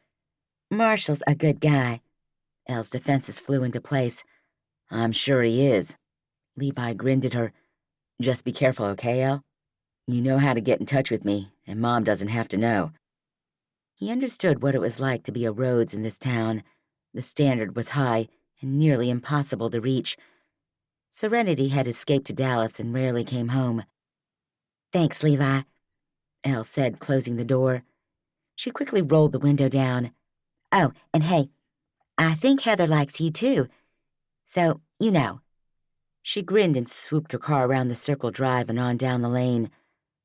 No, Levi did not know. He did not know how to deal with his own feelings, or with the woman waiting for him inside his house. And when Dwayne texted, seriously, the man's timing was something else. Levi didn't know what to say to him either. Chapter 7. Heather had always believed her mother when she told her that any situation can be managed with the right attitude. It's not awkward if you don't act like it is. Her mother had said that sentence so many times in junior high that Heather had decided to try it out when Levi re-entered the house. He took an extra minute in the mudroom and entered the kitchen without his cowboy hat. And no, this situation wasn't awkward. It was downright charged, heated. Her desire for him bloomed and expanded until even his super-high ceilings couldn't contain it. And that was definitely awkward. "So you got enough to eat?" he asked as he sat on the other end of the couch from her. He exhaled like it had been a very long day and ran his hands through his hair. Oh my, how she wanted to do that. Her fingers twitched with the need. Uh-huh, she said stupidly. Levi turned his head and looked at her. "So, Elle's a little eccentric." Seizing onto the topic, Heather smiled. I like her. She tilted her head, wondering if that could be considered flirting. She reminds me a lot of you. "Yeah, don't tell her that," he said. "She gets mad when people say we look like each other. Yells at me that she doesn't want to look like a man." Heather laughed, the action freeing and thrilling. I don't think she looks like you all that much. "No?" She shook her head, carelessly threading the fingers from her good hand to the ends of her hair. Levi's attention dropped to that point, and satisfaction burned through Heather. He was seeing her, looking right at her, not past or through her like he'd been doing for years. She acts like you, though. Levi sat up and twisted toward her, his handsome face a picture of perfection when he smiled. His eyes shone like stars, and the stubble on his lower jaw called to her. "Oh, yeah? In what ways?" Oh, you know, how when you don't know how to answer something, you duck your head and use your cowboy hat to hide your eyes. Elle does that too, but with her hair. Levi waved at her and said, "Go on." Heather's arm ached, but she didn't want to take more painkillers. They made her head fuzzy and her senses slow. She bordered on the edge of consciousness, but couldn't really fall asleep. You form your vowels the same, and she likes to talk with her hands too. Levi tucked his fingers under his thigh. "I don't do that." Heather giggled. Only when you talk. She yawned, her mouth widening before she could stop herself. "Time for bed." He heaved himself to his feet. "Wow, I'm tired too." He sank back to the couch cushions. You look different without your cowboy hat. Heather didn't want to go to bed, though it was a super comfortable mattress. She didn't want to be alone quite yet, in this ginormous house that felt like it might swallow her whole. Levi simply looked at her, breathed in and out like normal, but electricity crackled in the air between them, and if the spark in his eye was any indication, he certainly felt it. This is a big house, she said, her voice so quiet, the high ceiling swallowed the words. "Sometimes it feels really small," Levi said, "and other times absolutely massive." How does it feel right now? Heather watched him as closely as he was watching her. She saw everything, from the quick double blink to the way his fingers slowly closed into a fist. She saw his throat move as he swallowed, and how he wetted his lips before he spoke. "Feels big," he finally said. To me, too. She smiled and tucked her hair behind her ear. So maybe we can just talk until it feels small enough to go to sleep. Panic filled his face, and he didn't have his cowboy hat to hide behind. He ducked his head anyway, and when he looked at her again, he cleared his emotions from his eyes. Talking isn't easy for me. Really? Heather cocked her head and tried to hear more in his words. He seemed plenty loquacious to me. Loquacious? Levi chuckled, the sound rumbling in his chest and not really coming out of his mouth. Sometimes, I guess. Heather sifted through conversation topics in her mind. His goats, the orchards, how this house came to be. They were all safe ideas, and Levi would probably talk about them. But Heather didn't want safe, not with him. Tell me about Capri Calhoun. Wasn't interested in Capri. You went out with her several times. He rested his elbows on his knees and exhaled. Takes a while to get to know someone.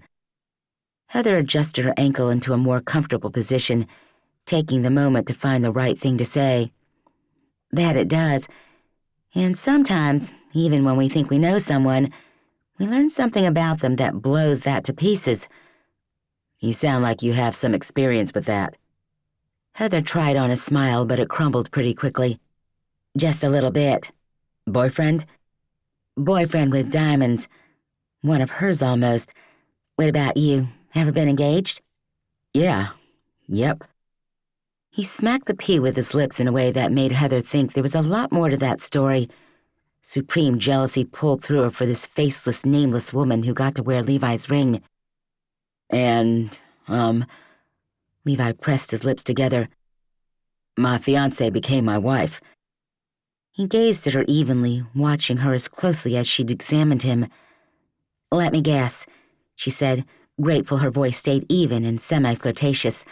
While you were living in Kentucky. He nodded slowly, his head barely moving. Lucky woman. Heather wished she had something to sip, something to hide her face for a few seconds, something else to focus on. She obviously doesn't think so, Levi said, leaning back into the couch.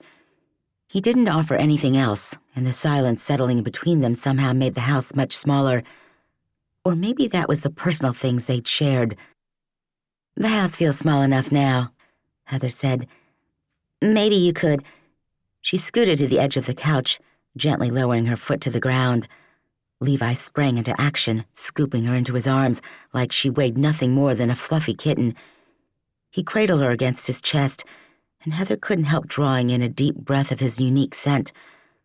Pine and cologne, and something else she couldn't name. Too obvious, she scolded herself.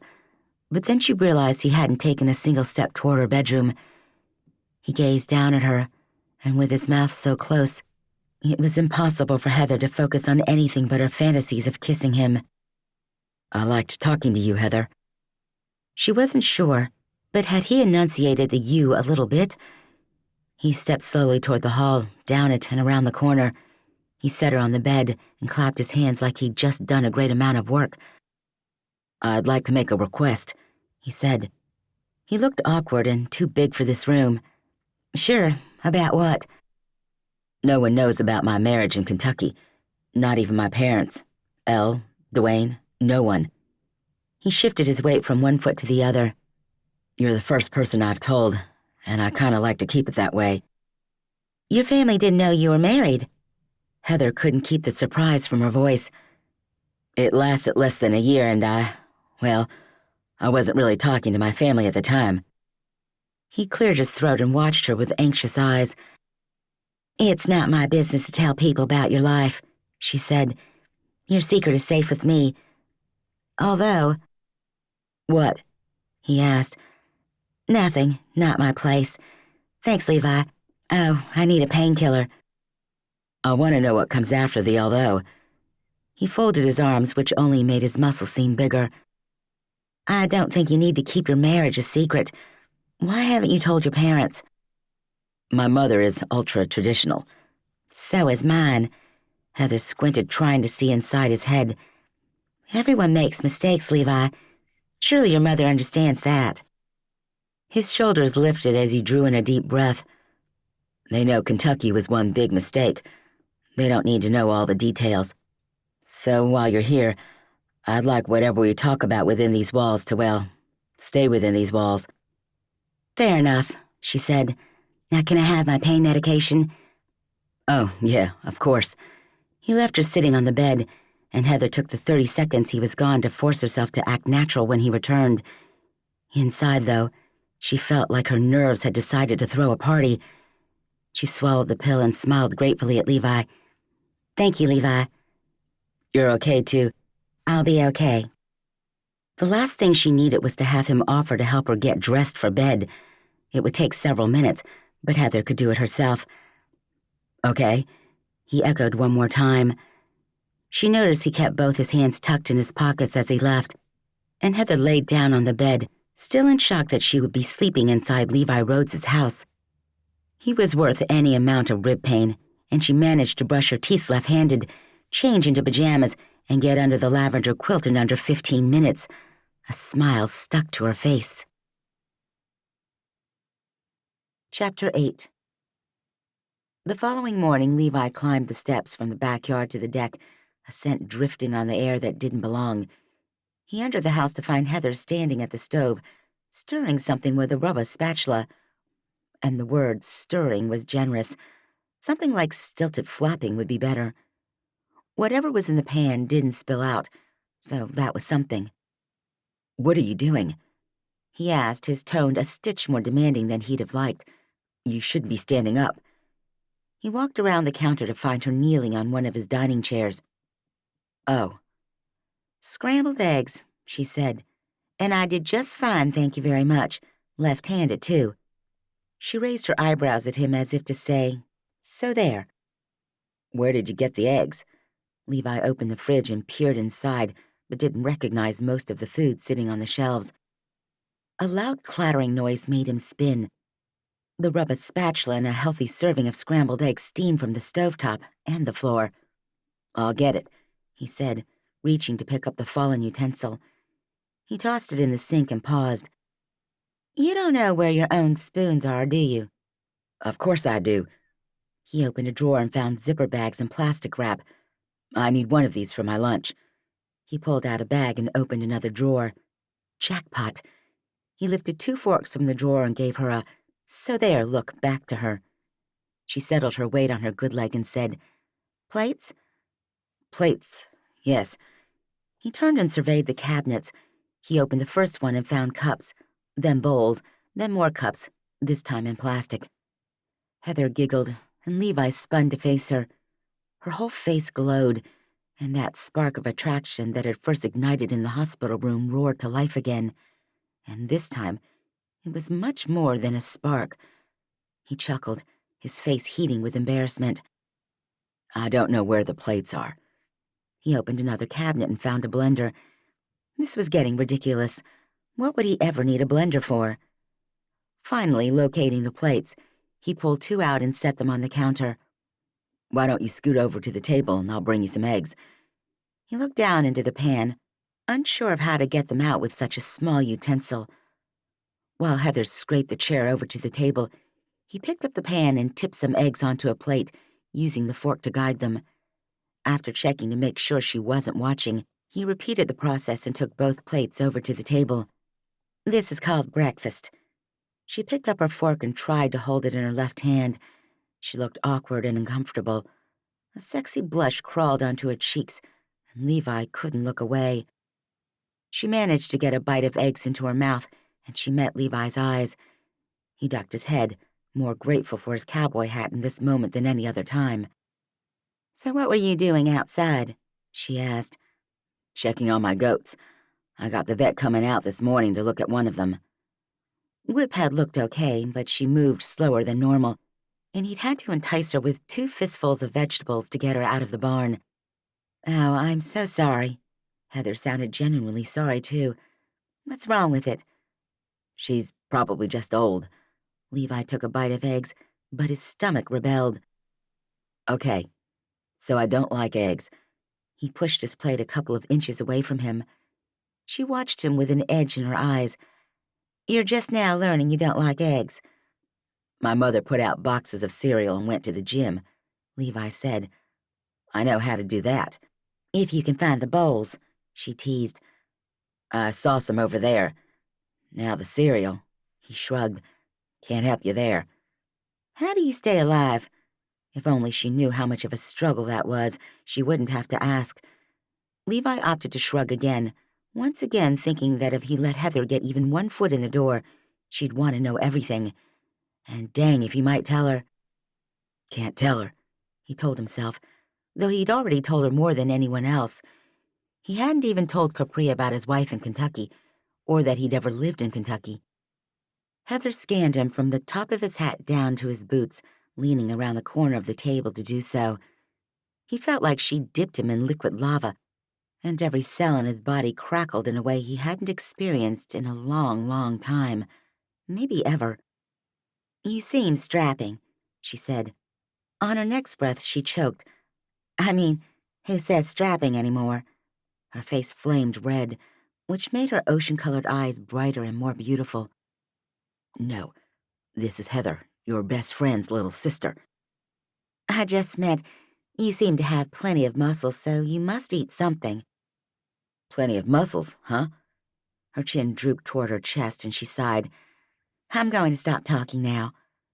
Levi usually appreciated that, but for some reason he didn't mind the sound of Heather's voice. Maybe his house had been silent for too long. Maybe he liked having someone else here.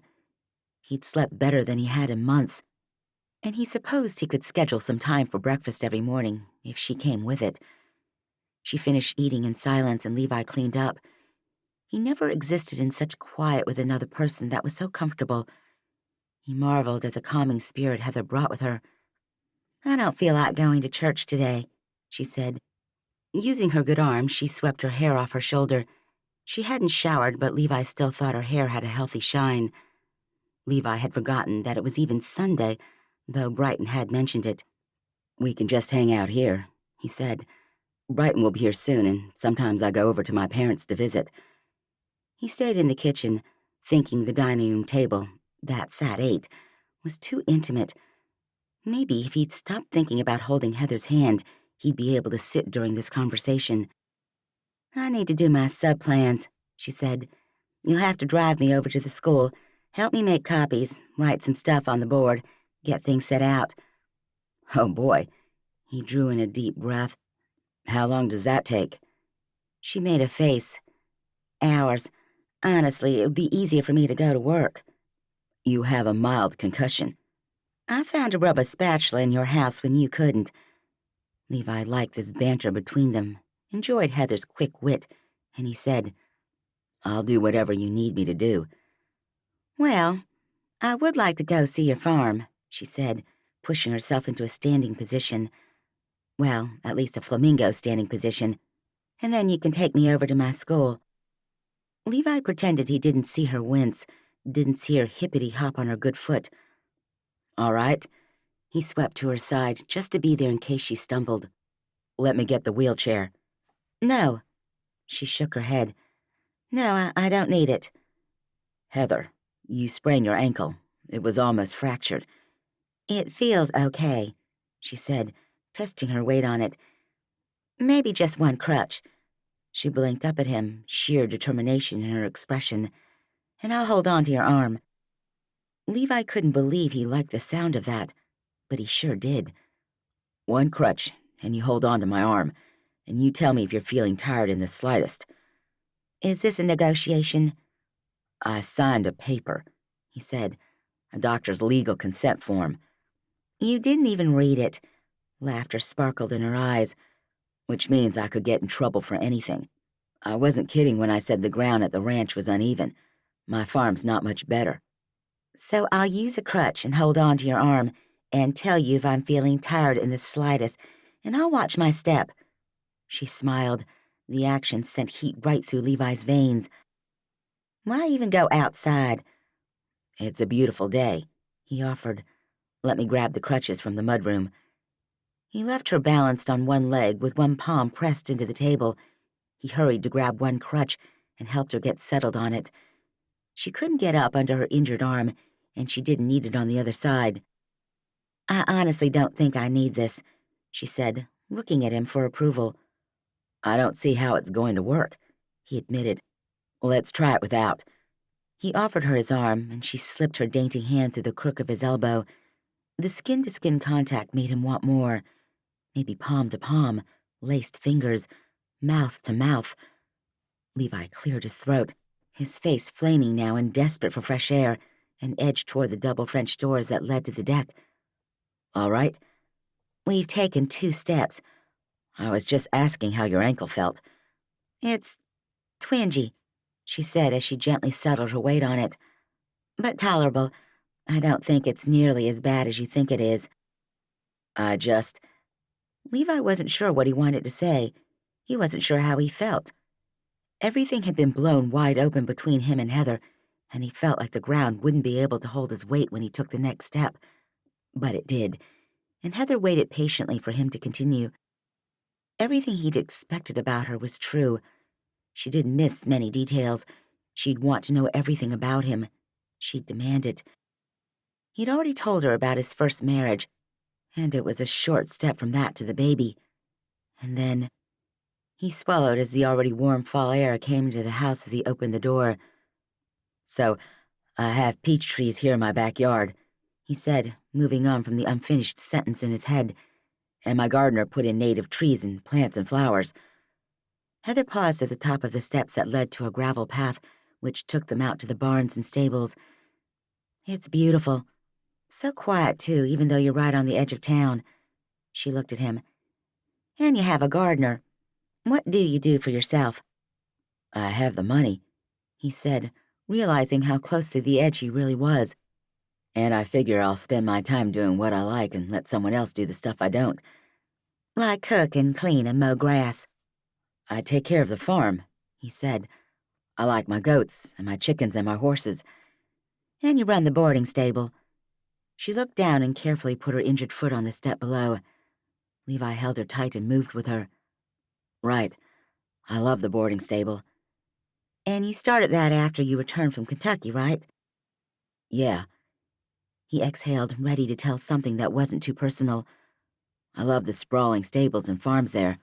There are a lot of horses in Kentucky. Just the thought of the long rows of white fences and green pastures filled with horses made him smile. They reached the bottom of the steps and the gravel crunched beneath their feet. On the less flat surface, Heather took an additional moment before committing her weight to her foot. Since I love horses, and I'd seen what a great boarding stable looked like, I came back here and started my own. He shrugged as they approached the barn where Whiplash, Sundance, and Jeannie lived. The pregnant little goat bleated, and Levi smiled. Most people have enough land to keep their own horses, he said as they approached the fence. But I seem to do okay with the riding lessons, and the open riding seems popular. Heather started laughing, and the sound of it floated away into the sky. Yeah, that open riding seems popular with the ladies. Levi chuckled and ducked his head. Yeah, I suppose. Oh, so you know. You know that every single woman in the county is coming out to your stables on Friday night? In the county? Come on. He reached the fence and reached over it to pat Jeannie's head. Hey, Jeannie, you look good this morning. He peered at her, wondering if he should call Brighton and cancel his appointment. Levi? Heather asked. He switched his attention from the goat to her. Yeah? He almost lost himself in the porcelain complexion of her skin, the push and pull of her ocean-colored eyes. Are you interested in dating? At least she hadn't asked him how he'd earned all that money he used to pay his chef and his gardener. Didn't mean he knew what to say. His heart thundered the way the horses did as their riders spurred them toward the finish line at the Derby. What could he say to keep her arm in his? Nothing came, and still Heather waited. Chapter 9. Heather couldn't believe she'd asked Levi if he was interested in dating. She was basically asking him if he was interested in dating her, and he was taking entirely too long to answer. What's wrong with your goat? She asked, taking her eyes off him and giving him an easy way out. Depends, he finally said, his voice rougher than normal. On what? On who I'd be going out with. The corners of her mouth twitched. Her heart felt like she'd laid it out on the warm sand, under the sun, with the sound of waves nearby. Levi moved his arm from where it leaned on the fence, and his fingers drifted along her hand and then lighted on her fingers. Her first instinct was to jerk away, afraid he'd know how she felt about him. But his hands clasped hers, and she didn't want to pull back. Giddiness romped through her. She was holding hands with Levi Rhodes. Her mind spun with all that had happened, and she couldn't believe an accident was what it had taken to get Levi to look at her. She wondered if he was still more concerned with what Dwayne would think than her actual well-being. The thought poisoned the moment, and she pushed it away. "So, Jeannie is pregnant, but she's not the one I called Brighton about," Levi said, like it was no big deal that they stood holding hands on his farm. "That's Whip. She's getting old." His voice carried a hint of sadness, and Heather squeezed his fingers. "When is Brighton coming?" "She didn't give me a time." "So we have time to see the horses?" "You don't like my goats?" He tilted his head toward her, hooking her gaze out of the corner of his eye. She honestly had no idea Levi could tease and flirt the way he did. She hadn't seen him go out with many women in the past several years, but he was good at making her feel like he was absolutely interested. Maybe he practiced his wit on these goats, his pickup lines with the ponies, or maybe he was simply pure male perfection. "I prefer horses," she said, simply feeling inadequate in more ways than one. "Well, I have plenty of those." He nodded his cowboy hat further down the path. "Stable's back there." She stepped carefully, increasing the pressure on his hand. Her ankle was uncomfortable, but not too painful. It was her arm that ached with an intensity that never really faded. She didn't want to tell him, though, because he'd take her right back to the house and drug her up. Maybe if he swept her off her feet and carried her. "Do you need my arm?" he asked, jolting her out of her insane fantasies. But her heart and brain were both screaming at her that she was holding Levi's hand, so the fantasies were completely justified. Unable to give up his hand, she shook her head. "I'm okay." He pushed into the stable, and the familiar scent of straw and animal leather met her nose. She took a deep breath of it, and it smelled like home. She sighed, and Levi looked at her. All of his features went soft for a moment. Heather saw the boy she'd grown up with. She wanted to reach up and stroke her fingers down his clean-shaven jaw, but that would require her to give up his hand, and she didn't want to do that. "You love farms," he said. "Or rather, ranches." He wasn't asking, and Heather didn't want to deny it anyway. "I love everything about ranches and farms," she admitted, leaning a little further into his body. And he received her, something Heather hadn't even fathomed happening in this lifetime. "Levi?" a woman called. "That'll be Brighton." He transferred her hand to a post. "Let me go talk to her, and then we'll go see Margarita." "How do you know she's who I wanted to see?" "You've always had a crush on Margarita." He flashed her one of his brilliant smiles and went to meet the vet. Heather felt the temperatures rise in the stable, but she also felt like he'd stolen her breath. He knew which horse of his she had a crush on? How? She'd never been out to his farm, and he rarely brought his personal horses over to the boarding stables. And if he knew she liked Margarita best, had he known all this time that she'd had a crush on him? Determined not to be embarrassed for how she felt, she took tentative steps down the aisle, noticing how clean Levi kept his stable. Maybe he had a stable boy to do that. Heather smirked at her internal joke, but made a mental note to ask him about it. Almost immediately she said out loud, "You will not ask him about it." He'd flinched with every question she'd asked him, and though he'd shared something deeply personal with her last night, she knew it had to be difficult for him. She lectured herself not to micromanage the man. Let him come to her. Let him volunteer some information first. "You can't control this," she muttered as she arrived outside of Margarita's stall. She clucked her tongue at the horse, who started toward her, hanging her big red head over the gate. She could train horses, get them to do exactly what she wanted them to. She could train third graders, reward them for standing at their desks the way she wanted them to. She could not train Levi. She'd tried to do that with men before, and it had never gone well. "Gotta do something different," she told herself as she stroked Margarita's neck. "Hey," Levi said as he approached. "You moved without holding onto my arm. You violated our deal." Giggling, she twisted to find him striding toward her in all his masculine glory. "What are you going to do about it?" He paused and cocked his hip, sweeping his heated gaze from her face down to her toes and back. "Lunch. Lunch? And not something Juan Carlos has made. So you're going to torture me with disgusting food, is that it?" She cocked her hip to mirror him, but her sprained ankle and other injuries on that right side didn't agree with her movement. She stumbled and a cry slipped from her lips, and Levi lunged forward. "Whoa, whoa." He caught her around the waist and steadied her. She put her good hand on one of his shoulders and tried to do the same with her broken arm. Pain poured through her, and tears sprang to her eyes. A shriek escaped her mouth, and Levi's eyes went from filled with desire to filled with concern. "What is it?" he asked. "Leg? Arm?" "My arm. I need to go back to the house." "Let's go then." But he didn't move. Neither did she. He gazed down at her, and it seemed like nothing could penetrate the circle of shadow his cowboy hat cast onto her face. Though they stood in a huge stable on a big farm with expansive peach orchards surrounding him, Heather felt like it was just her and Levi. "If I was the one asking, would you go out with me?"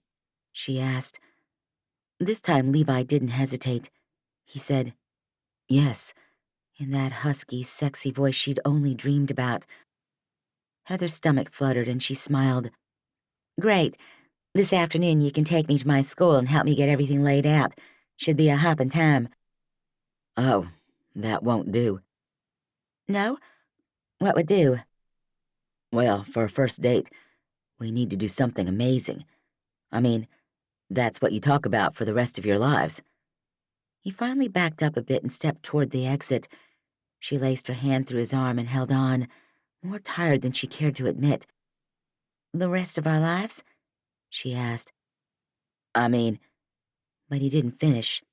She'd let him off the hook earlier when he'd done that, but she really wanted to know what he meant by his statement about first dates. "What was your first date with your first wife?" "Yeah, like that," Levi said. "I just mean people talk about their first dates." "Even if the relationship doesn't work out?" "Yeah, I mean, I think so." He stepped with her out into the sunshine. The air was scented with peach leaves and animals, and Heather loved it too. "Don't tell me you can't detail all of your first dates." "Well, the ones with the men where the relationship turned serious." Levi didn't respond to that. They passed the goat shed where Brighton was in the fenced area with the older goat. He helped her up the stairs with patience and kindness, and Heather liked the sight of Levi. "So our first date has to be something great." He opened the doors to the house, and it's not subplans. Exhaustion consumed Heather, and she tried to give him a flirtatious smile. She was sure she didn't pull it off, because Levi didn't sweep her into his arms and carry her to her bedroom. He made her walk, and he made sure she was sitting on the bed before he bustled back to the kitchen to get her pills. "Rest for a while," he said. "I'll be outside with Brighton and Whip for a little bit. I'll come check on you soon." Heather swallowed her medication. "Thanks, Levi." Emotion stormed across his face and he took the glass of water back from her. "Thanks for letting me take care of you, Heather." She watched him go, wondering when he'd started feeling things for her. Before the accident? Or after? And did that matter? Chapter 10. Levi kept his focus on Brighton and what she did with Whip. Otherwise, his mind wandered down crooked paths, dark paths, with Heather's hand in his, and all his secrets out in the open. His heart pounded, though Brighton's news was good. "She just needs to get up and move around more. So I need to exercise her. And make sure she's eating enough." "I swear she never stops eating." Bright laughed. "Goats are like that." She took off her gloves and looked at him with her bright green eyes. "How's Heather doing?" "You know, she seems to be doing okay." He glanced toward the house as if she appeared on the back deck. "She's out of the wheelchair already, so that's something." Brighton nodded and bent to retrieve her bag. "Tell her hello for me. She looked like she was in a lot of pain." "She did?" Levi hadn't even noticed. Had he fallen so far down that rabbit hole already? Of course he had. He told her about Joanna, and he thought he might have told her anything.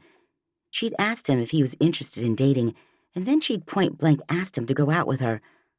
Levi knew how life went. If they stayed together, she'd tell that story, her limping and hurt in a stable, asking him out for the first time, over and over and over. And it was too late to change it now. So what? He asked himself. If he'd wanted to start something with Heather, he could have, years ago, or last week. What was strange was how she'd always been there, and he'd never seen her. "Just 100 today," Brighton said, making Levi blink his way out of his own thoughts. "Let me run inside for a sec." He took the steps 2 at a time up to the deck and then went into the master bedroom. He kept cash in a small envelope in the top drawer of his desk in the office and took out a $100 bill to pay Brighton. Once she'd gone, Levi stayed outside on the deck. He found his thoughts could work through themselves better outside of walls, and he needed some time to get things straight in his mind. His phone rang and he swiped on the call from Dwayne.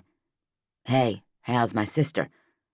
The warblings of organ music could be heard in the background, and Levi assumed Dwayne was calling from the church. "She's doing okay. We went outside of the farm this morning and I think she got tired, probably because she made eggs." "She's making you eggs?" "She didn't make them for me," Levi said. "I was out feeding the animals and I came in and she had them made." "You're supposed to be taking care of her." Levi thought of how he'd held her hand. "I am taking care of her." He should probably tell Dwayne about his growing attraction to his sister. "Listen, But he didn't know how to say he'd held Heather's hand on the way out to the stable. "Levi," Dwayne said, drawing his name out dangerously the way his mother did when he was in trouble. "I've known you your whole life. What's going on?" "I like Heather." He blurted like he was in 8th grade, and they were in their secret, no-girls-allowed treehouse on the outskirts of the peach orchard. "What does that mean?" Dwayne growled. "Don't you need to go to church? I'm on my way to your house." "No." Levi stood and peered through the windows as if Dwayne would already be there. "You don't need to come here. Heather's asleep." At least he hoped she was. Maybe he should go check on her. Then he could tell Elle he'd taken proper care of the woman. "What do you mean you like Heather? You've always liked Heather."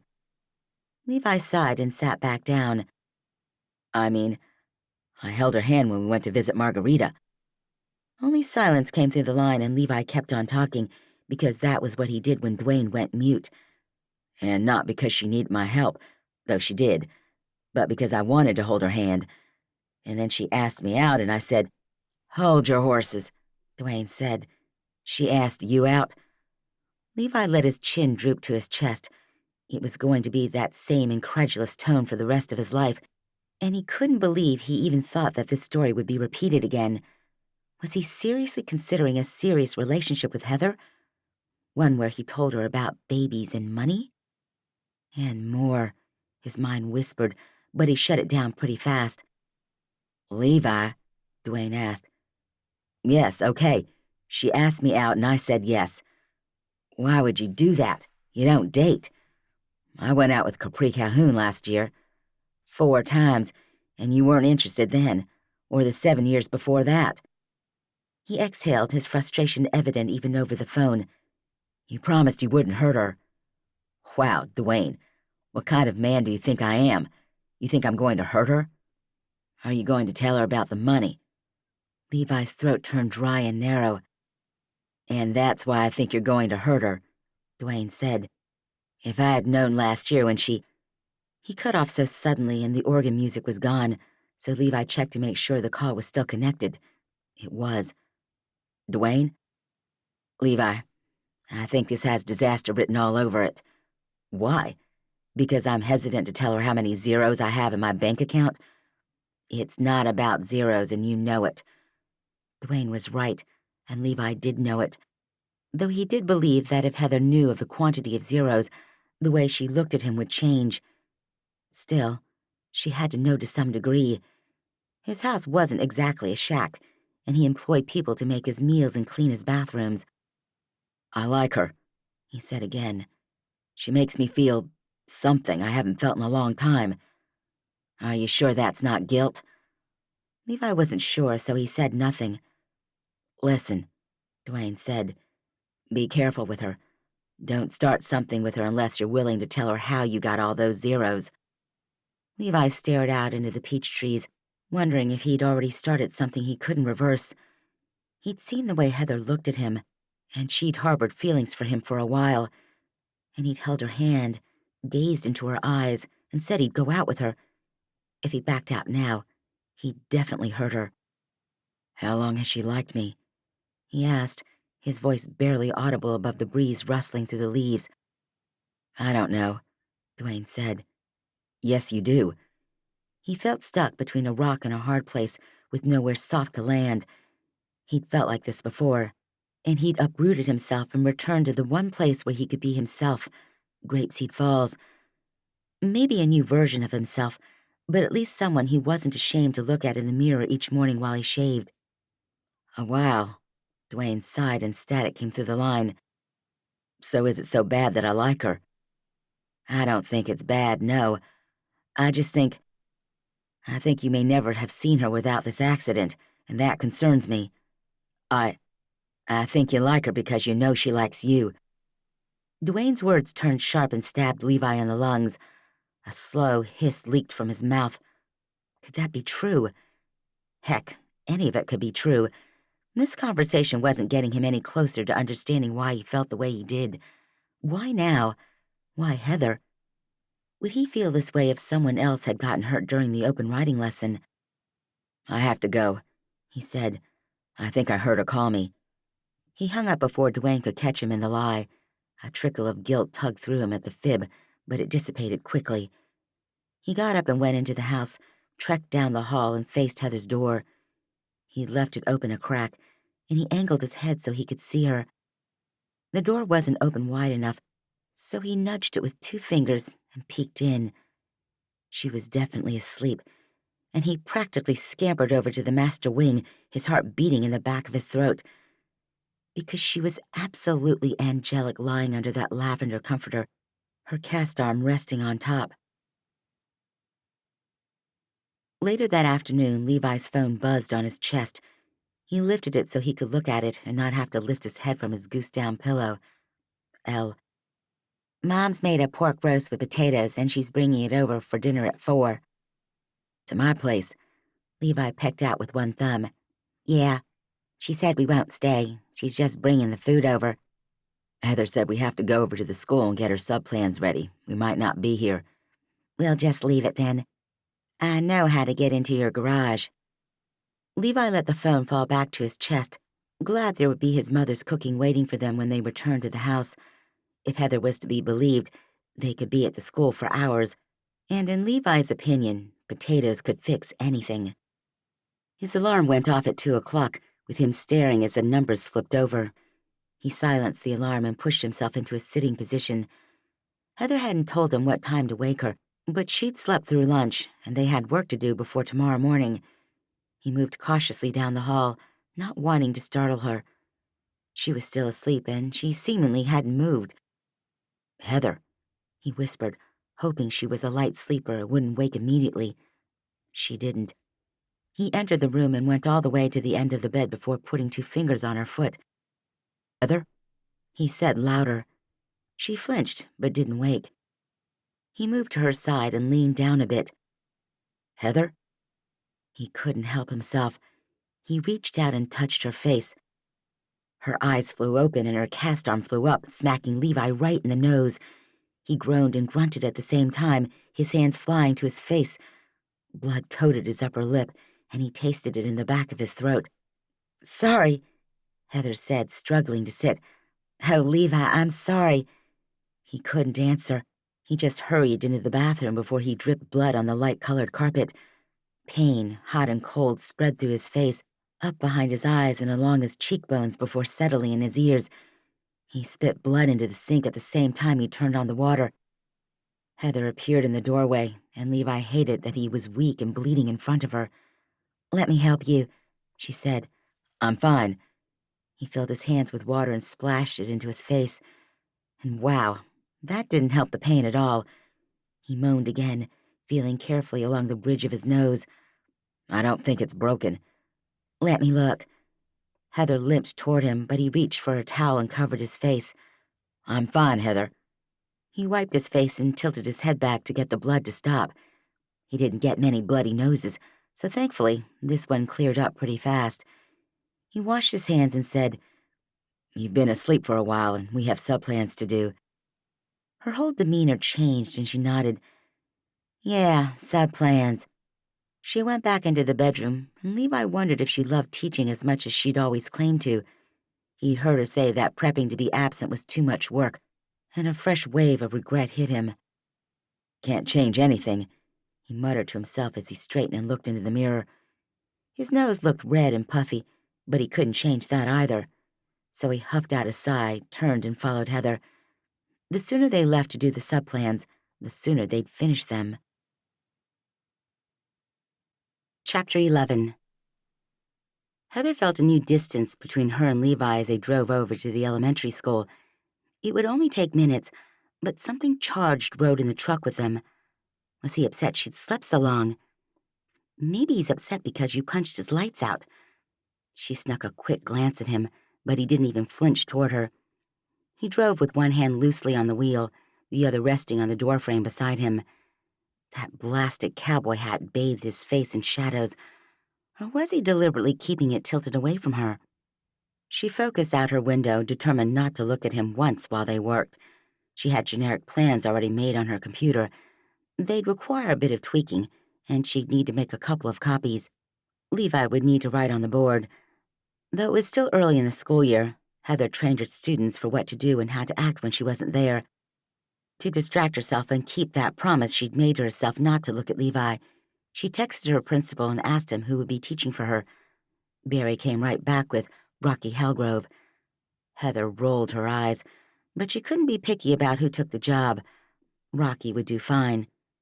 So Heather's room would be a mess when she got back on Wednesday. The children would all be alive, and they'd probably learn their math, too.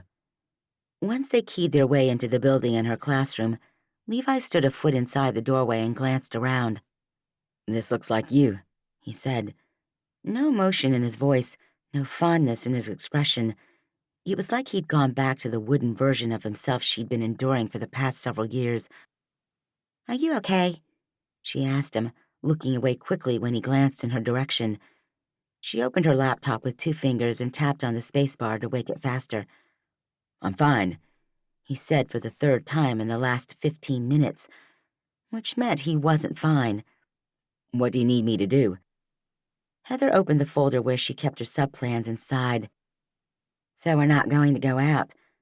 To her astonishment, she didn't sound upset, whiny, or like she was about to cry. Her voice simply sounded hollow, the way she felt. I don't need a long explanation," she said, realizing now what had been hovering between them since he'd awakened her. Nothing. His emotional void. And the last thing Heather needed in her life was an emotionally unavailable man. No sirree. She'd had her quota of such men for her entire lifetime. "Just yes or no. Do you want to go out with me or not?" She stood, breaking her promise to herself and looking him square in the face. Indecision stormed there, and Heather was satisfied by it. It was at least something. "Your brother thinks I like you because you like me," he finally said, each word tight against his teeth. Heather blinked, all her hopes and fantasies about Levi falling from Cloud 9 and crashing into the ground.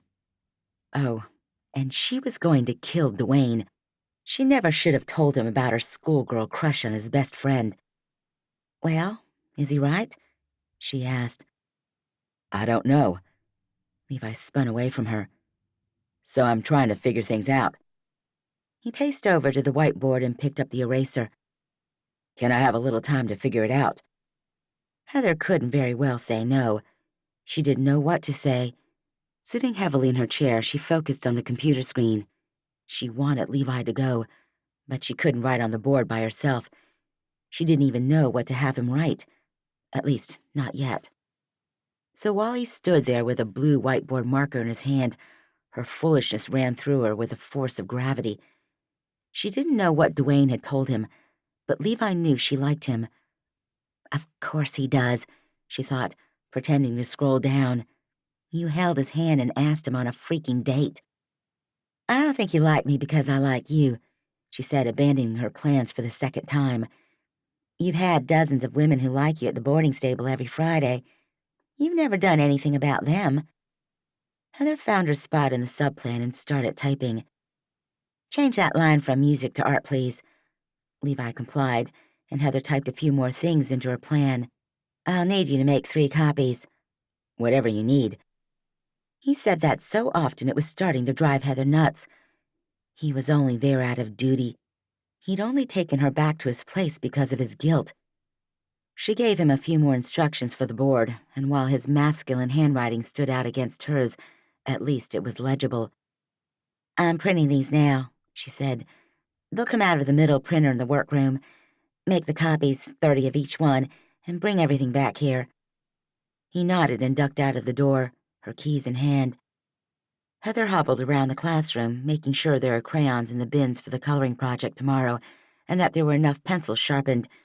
She pulled a DVD out of her cupboard and set it next to the pink folder she used for her subplans. She hadn't done as thorough of a job as she normally would have, but everyone would survive.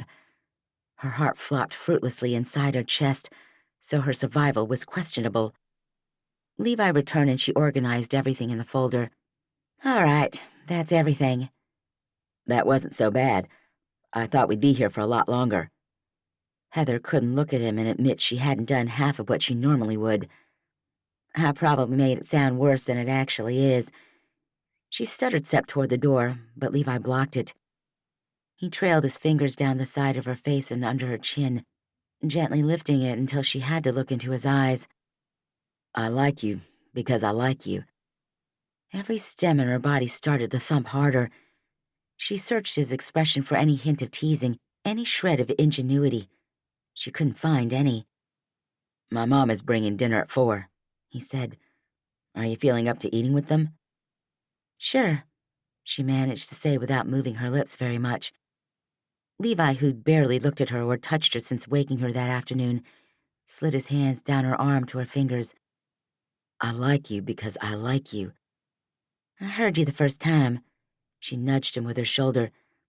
What's your mom bringing for dinner? Roast pork and potatoes. Is this going to be our first date? A meal with your family? I won't even be leaving my house, he said. I don't see how that's a first date. Heather strolled with him easily, her ankle zinging a little pain but not much. So if you don't leave the house, it's not a date, is that it? No, if I don't leave the house, he said. It's my house, you're just a guest. Just a guest. Should I remind you who knows where the cups are? Levi's laugh erased the afternoon of awkwardness, and it was loud enough for Heather to push away any thoughts of his emotional availability. So he'd needed some time to get her brother's words out of his head. Didn't mean he wasn't interested, wasn't ready for a relationship, couldn't express himself when he needed to. He pressed his lips to her temple, and Heather almost fell down. She felt like she'd somehow gotten on an emotional roller coaster and she was going up and down and around.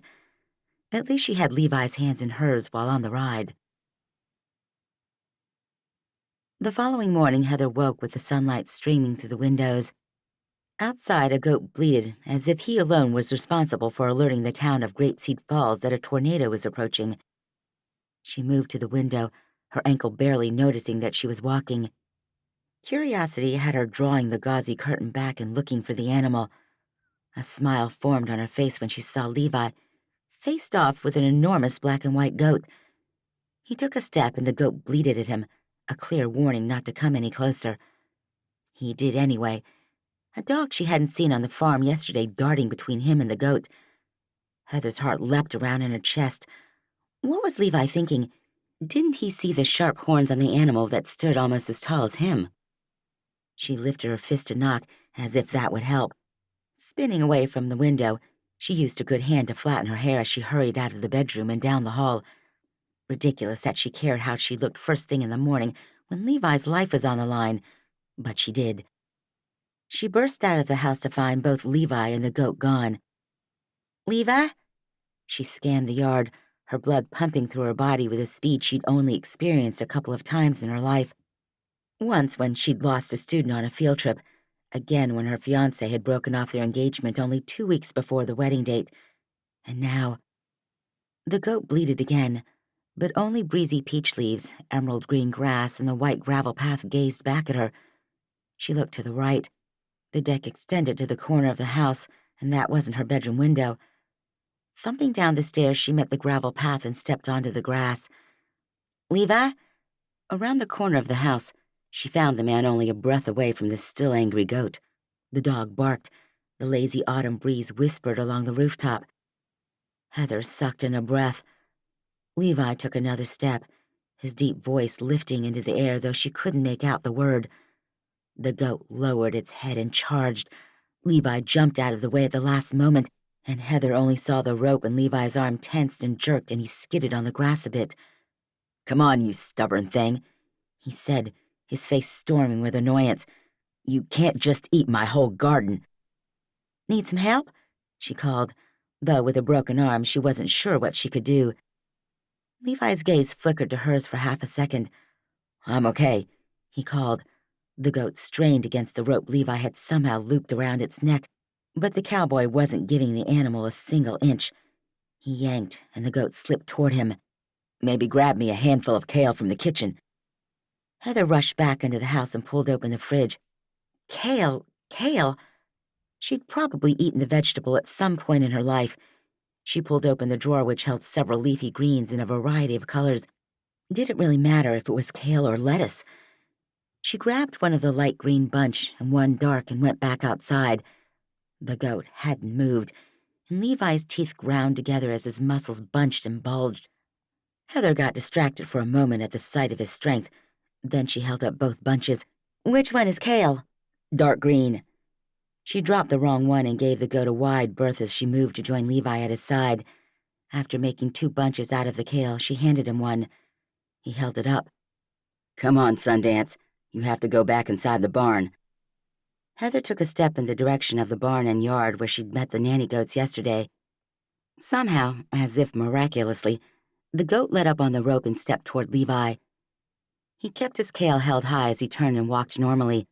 Heather kept glancing over her shoulder to make sure the goat wasn't about to gore her. He gave the kale to Sundance when they reached the fence. "You stubborn thing." But admiration rode in his voice.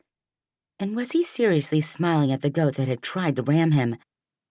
Heather shook her head at him and handed him her bunch of kale. He took the goat into the yard and through the open barn door.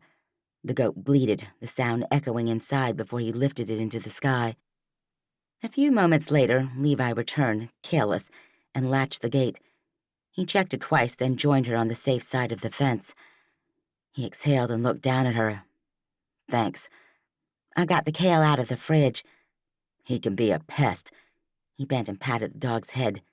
"You didn't do much, Drake." "Is this your dog?" "Sometimes." Heather cocked her head. "Interesting." "He lives at my parents' place," he said. "You don't remember my mom bringing him last night." Heather focused on the barn and then the peach trees in his backyard. "I was a little out of it last night." When they'd returned from her classroom, his family had shown up with food. Levi had been kind and relaxed, and it was clear that he loved them and they loved him. His mother had been compassionate and attentive, and Heather had remembered all the reasons she'd always loved his mom. She'd seen her around town, at church, and she even came out to the ranch sometimes because she was friends with Heather's mother. But she'd been lost inside her own mind for much of the meal, and she'd excused herself and gone to bed soon after that. So she liked Levi. So he knew she did. So what? And he'd said he'd liked her too. So maybe she had to break her arm for him to open his blasted eyes and see her. So maybe he felt guilty. So what? But her so what moments had really taken a mental toll on her. And no, she didn't remember the dog. "Hey, you okay?" His hand, large and warm and everything Heather had imagined, landed on her shoulder and drifted down her arm. His skin on her sent fireworks through her entire system, and she pulled in a breath. He did too, and when their eyes locked, Heather's imagination kicked into overdrive. "I'm okay." "You didn't answer my question." I was tired last night." He watched her for another extra long moment and then bent down to the dog again. "Well, this is Drake. He's a black lab and I got him when he was a pup." He scratched the dog's head and beamed at him. "Why doesn't he live here?" "Oh, he thinks he belongs to my sister." "Well, I have to have bacon in my pockets to get him to stay here." He cuffed the dog along the top of his head. "I guess he didn't like it that I left the house and didn't come back." "How old is he?" "He's 10. So Levi had gotten him before he'd left for Kentucky. Sounded like right before he'd left town. Heather's questions piled up, but she held them back. "I think I heard that you had cats." He straightened and met her gaze, the smile lingering on his strong mouth. "A few," she hedged. Felicity had texted a couple of times to say the felines were doing fine. Dwayne had relayed her mother's concerns, and Heather had assured them all that she was doing great, that Levi was taking good care of her, and that she was thankful for the cat care. "So you don't like dogs?" "They require exercise," she said, "and I'm tired after work." He laced his fingers through hers and led her back up the gravel path. She went with him because she really wanted to be near him, keep this conversation going, learn all she could about him. He seemed to be in a sharing mood, and she wanted to keep him that way. "Teaching is a tough job," he said, bypassing the steps to the deck and going around the back of the house. Rose bushes lined the side of the house, and she admired the blooms, the confession about to spill out. "Sometimes I wonder if I can do it for 20 more years." Levi gave her a side-eyed look. "Really? I thought you loved it." "I do. I mean, sometimes. It's—" She couldn't explain it. "I just don't know if I can do it for 2 more decades." "You can't really think of it like that." "Yeah, one day at a time, right?" He squeezed her fingers. "I didn't mean it so callously." "If I'd asked you if you could see yourself running the boarding stable in 20 years, what would you say?" A couple of steps passed before he said, "Well, yeah, I love the boarding stable." "I love teaching, too." "I'm not saying you don't." She exhaled, unsure of why she was arguing with him. He hadn't said anything wrong. "It's just exhausting, like you said." He walked down the dirt road that led to the main road that went into town, and she enjoyed the silence between them, the way his farm seemed cut off from all the cares she normally dealt with. "Enjoy it," she told herself. "It ends in 2 days." "Should we go to lunch today?" he asked. "Is that exciting enough for a first date?" A lightness filled her, making her steps feel like she was walking on clouds. "Lunch is always welcome.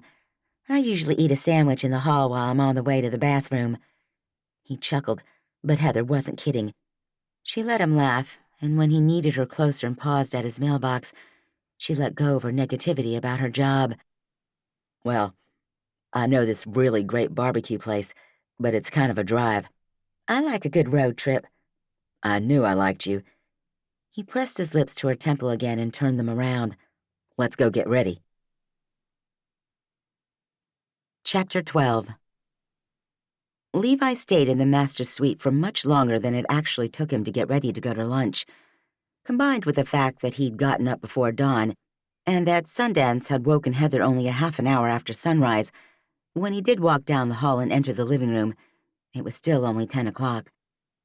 Heather sat on the couch, her dark hair curled around her shoulders. She wore a gray blouse with bright red flowers on it, with a pair of jeans that stuck to her like glue as she stood. "Al didn't bring the shoes I need." "We can stop at your place." They had plenty of time, even though the rib shack was an hour from Grapeseed Falls. He gazed at her wearing flawless makeup and wondered how in the world he'd never noticed her standing right in front of him. She was gorgeous, and not just on the outside. He stepped away from her because the desire to kiss her had hit him like a tsunami. He paused near the key hooks in the mudroom. "Do you want to take the truck or a convertible?" She joined him, inching closer with every breath. Closer than was friendly, that was for sure. "You have a convertible?" "And an SUV. It's nice, too. Should we take that?" He plucked the keys from the hook. "I think it has the most gas." He ignored her wide-eyed look and opened the door to the garage. She exited before him. and he clicked the key fob to make the SUV lights flash. Over there. He opened the garage, revealing the navy blue SUV. The gray leather gleamed, and it smelled like pine trees inside. "Do you have a car guy, too?" Heather asked as she clicked her seatbelt into place. "Very funny." "Well, you have a lawn guy, a chef, and a maid. Oh, and apparently your sister takes care of your dog." "The lawn guy is a married couple. They own a landscaping business and they bring their son." He backed out of the garage and headed down the lane. "And Drake chose Elle over me." "Semantics." Levi shook his head, his smile perpetual. "I take care of the cars myself." "Shocking." She shook her head, her playful manner as infectious as her beauty. "Your peach orchard must do really well." Levi's stomach clenched, and his fingers tightened on the wheel. "I'm sure they do." She turned toward him, and Levi really wanted to derail this conversation. His mouth turned dry, and he braced himself as he turned onto the paved road. "So you have an accountant, too. He must just deposit money into your account." He couldn't tell her, could he? "I have an accountant, yes." He spoke slowly, trying to find the right words. "But I don't actually get any money from the peach orchards." There, he'd said it. "You don't?" "My parents are still living on that income." "Wow, I didn't think your boarding stable was doing so well." It wasn't. It barely brought in enough money to pay for what he did. If it was his only source of income, Levi would be living with Dwayne out at the ranch. Could he just not answer? She hadn't actually asked a question. "The boarding stable is functional." He wasn't sure where the words had come from or what he was even saying. The urge to share his life with someone. No, not just someone. Her was strong. He chanced to glance at her out of the corner of his eye. She wore the curiosity plainly on her face. But Levi suddenly clammed up. Let her think what she wants. But he didn't want her doing that either. He waited for her to ask. If she asked, he'd tell her.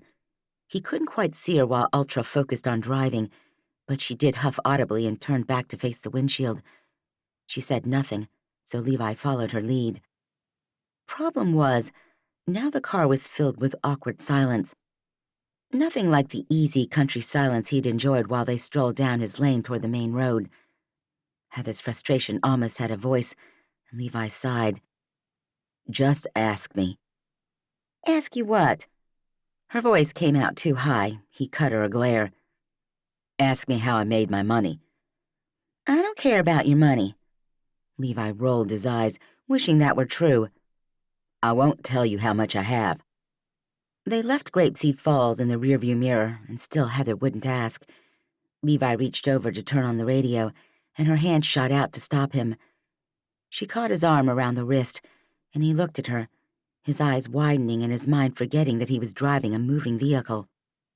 "If the boarding stable is functional, and your parents still get the orchard income, where does your wealth come from?" He cleared his throat, the moment finally here. She released his hand, and he somehow managed to get it back to the steering wheel. He glanced down and realized he'd sped up. Easing up on the accelerator, he tried to order the words right. "I've only told this to one other person," he said, deciding to start with Dwayne. "And I told him because he wanted to know how I could afford to buy so many horses." He chuckled. The sound was almost unhappy. "And Dwayne only wanted to know because I'd outbid him on Starscape. He really wanted that horse." "Dwayne couldn't handle Starscape." "Thank you." Levi hit the steering wheel with one hand. "That's what I keep telling him, that I've actually done him a favor." Heather waited. Sure, Levi could have thought she was simply giving him time to speak, or that she no longer cared. But with Heather Carver, she didn't do anything that wasn't deliberate, and her silence meant she was waiting for him to answer her question. "I got all my money when I lived in Kentucky." His throat felt so sticky. "Kentucky? What were you doing there?" He shifted in his seat. He'd have preferred this conversation happen at his house, or somewhere on the farm, or never. He cleared his throat again.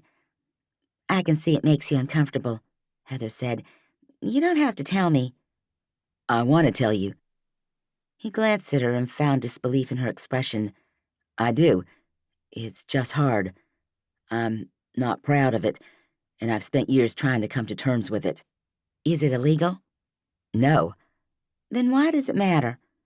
The question that would follow this particular revelation threatened to drown Levi, and they hadn't even been asked yet.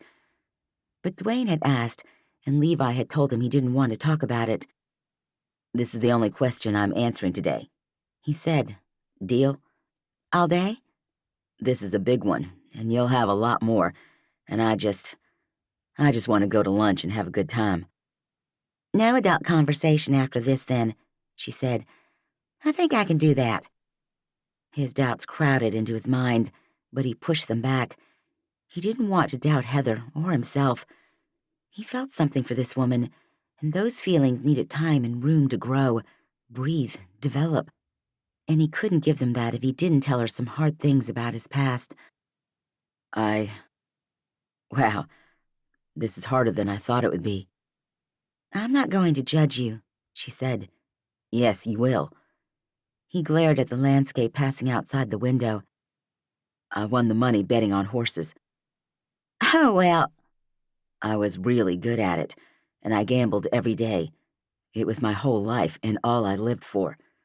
The rush of getting the race list, arguing with others over who would win, placing the bet. Then when those horses ran around the track, he exhaled. There's nothing to describe it.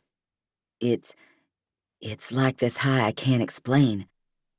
And as much as Levi didn't want to admit it, he missed that high, that rush, that addiction, craved it still. You really don't have to explain, Levi. I didn't like who I was in Kentucky. He continued anyway, and I've worked really hard to move past that time of my life. But every time I look at my bank account, I'm reminded of that man. He looked at her, desperate for her to understand. So it's hard to talk about. She reached over and put her hand on his, gently drawing his hand from the wheel onto the center console. It doesn't matter to me. Money matters to everyone. Honestly, I don't. My bank account has 10 zeros in it. He practically growled the words. You're telling me you don't care about that? The gasp of surprise that came from her mouth said she definitely did, as did the 10 zeros? She blurted out. That's a question, Levi said. I'm not answering it. You just asked me one. You didn't specifically say I couldn't ask you a question. Several beats of silence passed before Heather started giggling.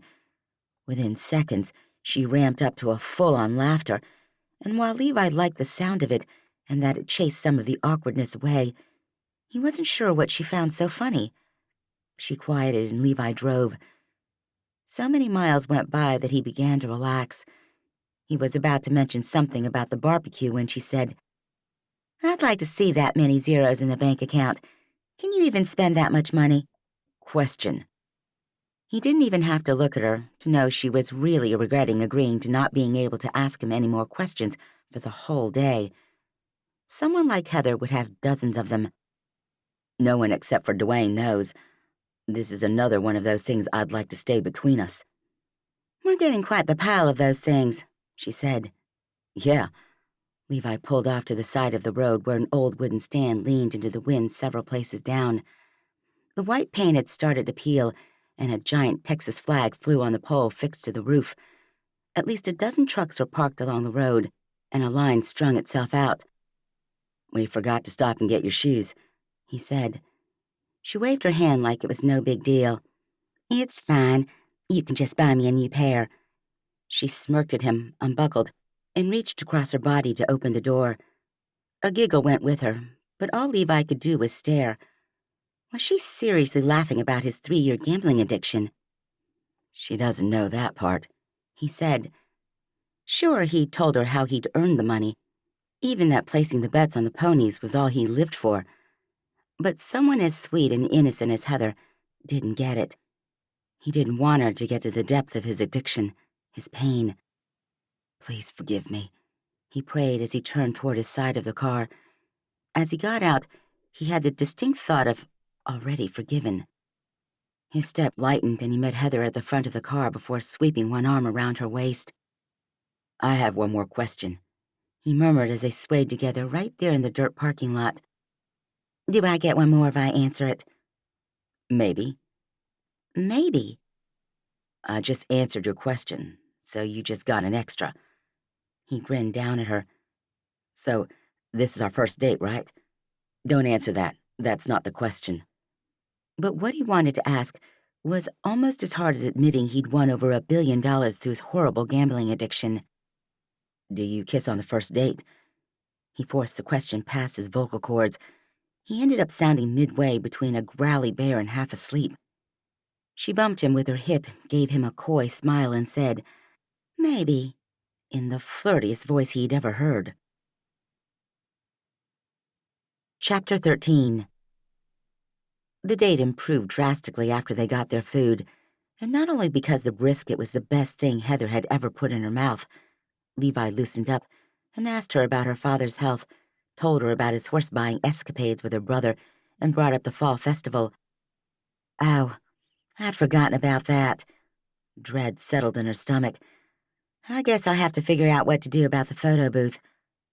"Tell me what you do again." He ordered a pulled pork sandwich, and he took a bite of it. The caramelized onions looked amazing, and Heather wondered if they were to the sharing food stage of their relationship yet. Didn't quite feel like it. "I take the pictures." She indicated her injured arm. "But there's no way I'll be able to hold a camera." She shouldn't stare so blatantly at his mouth as he ate, but he was the one who'd asked her about kissing on the first date. She'd known Levi for her whole life. They'd shared meals together. She'd been fantasizing about him for far too long. And yet her heart pumped out an extra beat every other pulse. Her desire to kiss him reached epic proportions, especially as she watched him lick the barbecue sauce from his lips. With great difficulty, she pulled her eyes away. They sat at a rickety picnic table under a tiny umbrella for shade. The Texas breeze blew the scent of smoked meat toward them as they'd gotten a spot a ways down from the rib shack. And what a shack it was! She thought it would collapse with the owner inside. With no sign, no menu, it seemed to be something someone did for fun on the side. But Levi had known exactly what to order, and he'd paid. Still, it didn't seem like a real establishment, what with the leaning frame and the old refrigerator the owner had converted into a smoker. "So what do you want to do?" Levi asked, and Heather blinked on the conversation they'd been having. "About what?" "The pictures." He locked his gaze on hers. "Weren't we talking about the fall festival?" "Oh, right. I don't know. It wouldn't be the end of the world if there was no photo booth." "Maybe your arm will be better by then. It's not for 5 more weeks." "Maybe, but I need to commit to doing it now or not doing it, or find someone else." Her mind churned around who she'd trust enough to do the pictures. "I don't even know who I would ask." "Why is it up to you?" he asked. "Isn't there someone in charge who could figure it out?" "Yeah, Carla LeGrand, but I've always done the photo booth." "Yeah, and this year you can't." He watched her, and she didn't like the way he did.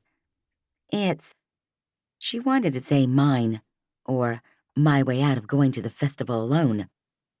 "I'm sorry about your arm," he said, real quiet as if someone would overhear him. "But there are some things we can't control." "I'm not trying to control the photo booth." He cocked his head and smiled. "Heather, I've known you my whole life. You think I'm just now figuring out that you're a control freak?"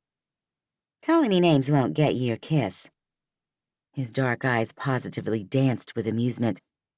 "So it's my kiss, like you won't have any part in it." Heather didn't know how to respond, so she said, "Question," which only made him chuckle. "You never said I couldn't ask you a question, and this isn't a serious conversation." "No?" "No." He scoffed and waved his hand. "I'm teasing you about being a control freak, and you're teasing me about not letting me kiss you later." She leaned away from her nearly empty plate. "Maybe I'm not a control freak." She folded her arms. "And maybe you're not getting that kiss." He shook his head and stood. "All right, whatever you say. Should we go find you some shoes?" "I was kidding about that." He collected their plates and walked them over to a garbage can. She trailed after him and slipped her hand into his. "Maybe we can walk here a little." We're on the side of the highway. "So what? We drive an hour for a 15-minute meal?" Yeah, that's about it. "Wow. The time and energy required to plan this date must have left you exhausted. Good thing you have that private chef come in so you don't have to cook later." He laughed with her and strolled back to the SUV. We could drive over to the river and walk there. He gave her a quick glance. Y'all want to? "I'd like that." Fact was, Heather would like anything Levi suggested. Her pulse practically galloped as he maneuvered the SUV around a couple of corners and toward the Colorado, and it seemed like only moments before he was unbuckling and climbing out of the car. He'd parked in the visitor lot, and he took her hand as soon as she met him near the hood. She drew in a deep breath. "I love Texas." Best state there is, he agreed. Heather moved toward the trail, bringing Levi with her. "Better than Kentucky." Definitely better than Kentucky. Levi dropped his eyes to the ground, and Heather recognized the tell that he didn't want to talk about this anymore. The time he'd been in Kentucky was a blank spot for her, so her curiosity revolved around those 3 years he'd been gone. There are some things we can't control. His words echoed in her head, no matter how she tried to silence them. She didn't want to control him. She just wanted to know more about him. "Tell me something about yourself I don't know," she said, making her voice light and flirtatious. He chuckled and squeezed her hand. You know everything about me. But she detected a hint of falseness in his voice. "That's not true." Why don't you tell me what you do know and I'll fill in the empty spots? "Okay, so I know you don't like eggs. I know you do like horses." I love horses, he said. She smiled and conceded the point. "And you own the peach orchards, and I think you like those. In high school, you liked those peanut butter cups and wouldn't touch soda pop. Is that still true?" Yep. "You played football, and then you graduated and learned how to manage the orchards. And then you went to Kentucky." She glanced at him, but he didn't seem upset. In fact, the corners of his mouth twitched upward. "And you got married there," she said. "And you won a lot of money betting on horses." She breathed in and pushed the air out. "And then you came back here and built a big old house on the edge of the orchard, and then built a boarding stable and did open riding lessons, and proceeded to ignore all the available females in town." She laughed, the sound floating up into the sky. "You have no idea how upset some of them have been." I'm sure they'll survive, he said. None of them have ever tried that hard. "Are you kidding?" She took an extra step and faced him. He paused, looking down at her. "Do you know how hard it is to pluck up the courage to go to the open lessons? They've been trying hard, trust me." He reached up and trailed his pointer finger down the side of her face. How long did you come to the lessons? Sparks skittered through her skull. She couldn't think with both of his hands on her body, and the world seemed to spin away too fast. Couple of years, I think, he whispered, edging closer. The heat from his body made her internal temperature skyrocket. How long was he going to make her wait? 3 years, she whispered. Why didn't you say something? His fingers slipped along her shoulder and then around to the back of her neck. She looked up into his dark, heated eyes, and everything inside her flayed open. "What would you have liked me to say?" Regret passed through his expression. I don't know. "It's not like you don't see the women at your lessons. You said that much." Yeah. I just didn't know it extended to you. He leaned closer, his hand that was holding hers sliding along her waist. Ice exploded down into her legs, quickly turning into fire.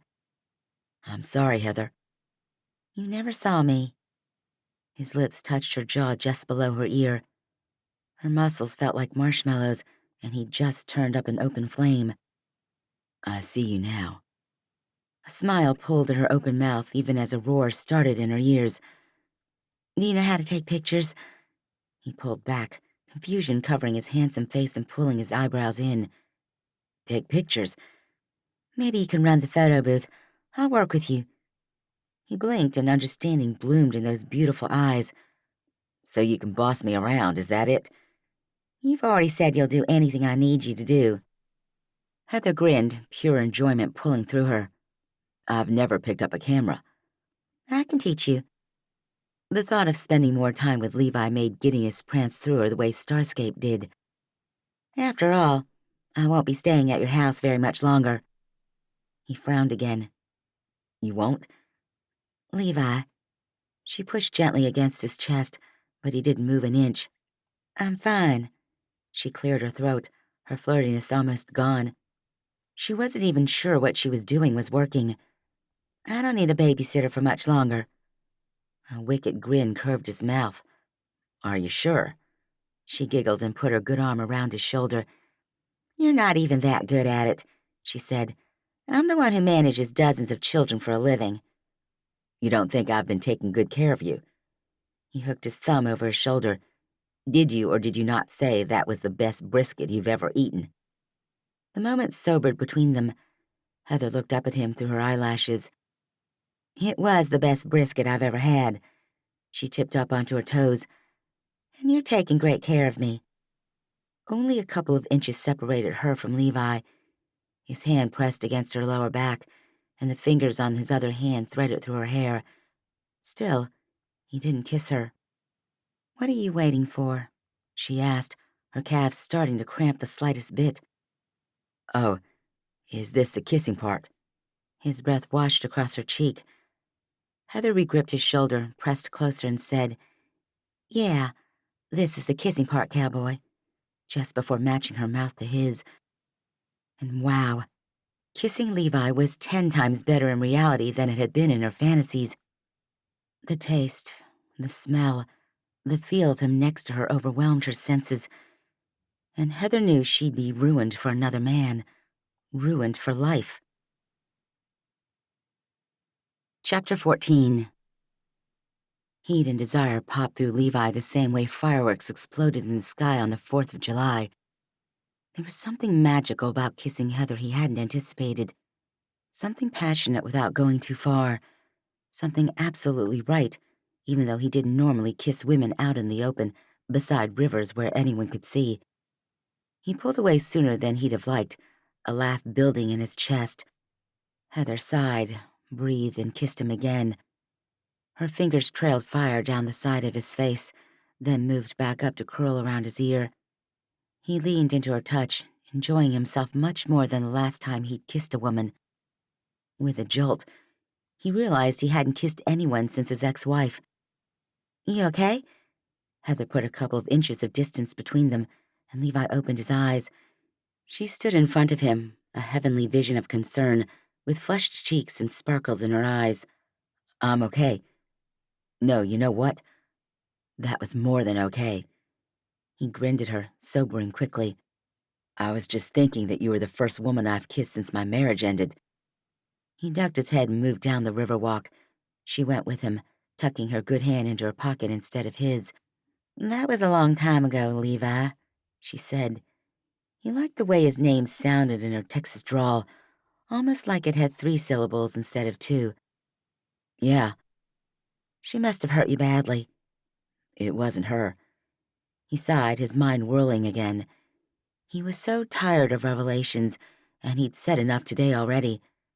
No hard conversations, remember? This is just a fun lunch date. And he'd already told her more in 2 days than he'd told anyone else in 7 years. She was definitely a wizard of some kind. Or maybe he yearned to share his life with someone, and she was the first one he trusted enough to reveal little pieces of himself. Thank you for not judging me about the gambling, he said to the river water, hoping his voice was loud enough for her to hear. She slipped her hand into his on the next step. We all make mistakes, Levi. You've said that before. Well, that's because it's true. I don't think I've ever seen you make one. You're kidding, right? She giggled. Don't tell me you've forgotten that time in high school when I thought dating Jonathan Myers was a good idea. She filled the sky with the delicious sound of her laughter again. Or what about that time I thought bangs would be cute? Or when I entered that beauty pageant as a joke, but then I almost won. I had to walk across that stage in my swimming suit. She shivered and stepped close to him. So close her hair brushed his bare arm. Those are simple mistakes, he said, not life-altering ones. What I've done. He gazed down the path, glad there were trees here to keep him grounded, keep his voice contained. It changes a man. You did come back from Kentucky a different man, Heather said. Levi had, and he knew it. His parents had seen it too, but when they'd asked about what had happened, he'd told them. Nothing. Decided this is where I needed to be in order to be happy. And that had been the truth. He'd never been happy in Kentucky, even with Joanna on his arm, even with the millions and then billions of dollars. At least in Texas, he had his sister, his horses, his goats, and his peaches. And now Heather. The thought infiltrated his mind like a sneaky snake in the grass. His phone rang, and when Sawyer's name and face came up on the screen, Levi said, I have to take this. Is that okay? Sure. She released his hand and kept walking. Levi slowed to a stop and answered the phone with, Hey, Sawyer. So, I know you're not coming in today, but the soffit guy's here. He said the entire roof needs to be fixed on the shed, and I told him I had to talk to you to get that done. Why does the whole roof need to be fixed? Well, apparently the side that was compromised by the tractor had been bending for a while, so the roof is all skawampus, and he can't just fix the gutters on that one side. Levi closed his eyes, wishing he was at the boarding stable to have a real conversation with Todd, the soffit man. Fine, whatever. If the roof needs to be replaced, let's get it replaced. He was already tearing out the entire north side of the building. How he had noticed that it had been bumped by the forklift tie-ins of a tractor, he didn't know. Oh yes, he did. He didn't actually use the tractor or go into the equipment shed much, but over time, the weakened wall had started to collapse, and it was during open riding night when the shed had decided to fail completely. I'll get it replaced, Sawyer said. And you should also know that Dwayne was just here asking about you and Heather. Seemed a bit on the grumpy side. All right, Levi said. Call me if there's anything else. He hung up and looked down the walkway to where Heather stood near a clump of yellow wildflowers. Dwayne wouldn't be happy if he knew what had just happened next to this river. And Levi had never kissed and told before. He didn't see why that had to change now. So though his stomach writhed, he strode toward Heather and secured her hand in his again. He'd deal with Dwayne when he had to, and right now, he didn't have to. Oh, brother, he muttered when he turned from the asphalt onto the dirt road that led to his house. Is that my brother's truck? Heather peered through the windshield for one moment and dropped his hand like his skin had caught on fire. She groaned when her right arm hit the passenger door, and while Levi felt bad for her, a sliver of unease slipped through him. So I guess we're not telling him about the date, he said as he eased to a stop beside Dwayne's hulking black truck. No, Heather said. He'll just... She cut off as Dwayne came down the front steps, his eyes set on angry mode. She opened the door and got out of the SUV, Levi following her much slower. I called you 3 times, Dwayne said, switching his glare to Levi for a single heartbeat. Sorry, I left my purse in the car. Heather fumbled her bag now and pulled out her phone. Yep, 3 times. What's up? She looked at him and Levi found the challenge in her gaze. Mom and Dad wanted you to come for dinner tonight, he said. They're anxious to see how you're doing. I called her yesterday, Heather said. I broke my arm. I didn't lose my brain. She shook her head and moved past Dwayne. Honestly, from you to them to my babysitter here, you'd think I'd broken every bone in my body. Levi's eyebrows went straight up, but he let her half stomp, half limp past him and up the steps to the front door, which would be locked. He called after her to tell her, and her muttered, Great, came back, but she didn't. Where were you guys? Dwayne asked. We... Levi wasn't sure how to say they'd gone for a barbecue. We went up to the rib shack, he said. I had my phone with me the whole time. He checked it. No calls or texts. You're not invited to dinner, Dwayne said darkly. He peered closer at Levi, who suddenly wanted to wipe his mouth. He shoved his phone in his pocket instead. How are you two getting along? We're getting along fine, Levi said. She's stubborn and I can't cook, but we both like barbecue. Seemed like a good way to pass the time. She should be resting. She fell asleep on the way back. And wow, Levi had liked watching her sleep. The gentle rise and fall of her chest, the peace she exhibited on her face. That's not rest, Dwayne said. Why are you cross with me? Levi said. I drove her to lunch because there's nothing to eat here. It's not my fault she didn't answer her phone. Since he didn't carry keys to the house, he walked over to the garage and punched in the code to open the single door. Sorry, Dwayne said. This wedding has me stressed. He rubbed his hand along the back of his neck and took off his cowboy hat as he sighed. And Heather, she's my sister, you know? Yeah, Levi said, thinking of how perfectly their mouths had molded together. I know. He walked past the convertible and went up the steps and into the house. After opening the front door for Heather, he let his hand linger on hers for a moment, using his body to shield the contact from her brother. She looked into his eyes, the spark and connection between them prevalent and perfect. A rush filled Levi at the stolen moment, and then he backed up and dropped his hand. She moved past him, shooting Dwayne a glare. I'll be back in a minute, she said. Should I tell Mom you're coming to dinner? Duh, she called down the hall, which prompted a chuckle from Levi. See? Stubborn, he said.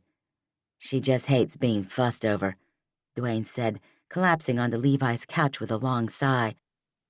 I'm exhausted. Did you know Felicity has commissioned a bluebonnet arch? The whole arch full of bluebonnets. Levi thought of his wedding. Joanna had been meticulous too, and it wasn't until the week before the wedding that she'd asked him if his family would be coming. He should have known then how selfish she was, but he didn't. Or he did and he didn't care. He didn't want his family at the wedding, and sharp regret lanced through him as he sat across from Dwayne. I didn't know you could even make an arch out of bluebonnets. The arch is wood, Dwayne said, closing his eyes. I built it. She's braiding or weaving bluebonnets into it, or something. You built an arch? I'm handy with a hammer. He opened one eye and looked at Levi. Yeah, I know. You're not running the ranch? I do that, too. He closed his eye and took a deep breath, which is why I'm exhausted. Felicity is great, Levi said. You've never said anything bad about her. Is he saying something bad about Felicity? Heather joined them in the living room, her good hand on her cocked hip. No. Dwayne opened his eyes and sat up. She is great. I love her. We're getting married. She's just particular about this bluebonnet arch. She adores bluebonnets, and she won't get married without them. So she's a bluebonnet bridezilla. I don't even know what that means. Dwayne looked at Levi blankly. Do you? Joanna had definitely been a bridezilla, so Levi had had some experience with the term. A little, I guess. Did you pick the cake? Heather sat beside her brother and Levi missed the shape and smell of her next to him. He smiled at her, unable to stop himself. The tasting's on Thursday. Dwayne looked back and forth from Levi to Heather. At least, I'll get to try 5 different cake flavors. Now that reminds me, Heather said. I have that food vendor tasting tomorrow night. You can take me into town, right, Levi? Sure thing. Maybe he'd said it too emphatically, or maybe he still hadn't wiped the boyish smile from his face. No matter what, Dwayne leaned forward and narrowed his eyes at Levi. So you like her, huh? I'm sitting right here, Dwayne. Yeah, Levi said, though a hot cold burned through his blood. It's my duty as the older brother. Ouch! Stop it, Heather said through gritted teeth. She whacked him again on the bicep. You're so embarrassing. I'm 32 years old, for crying out loud. I can date whoever I want. Dwayne made a choking sound. So you're dating him now?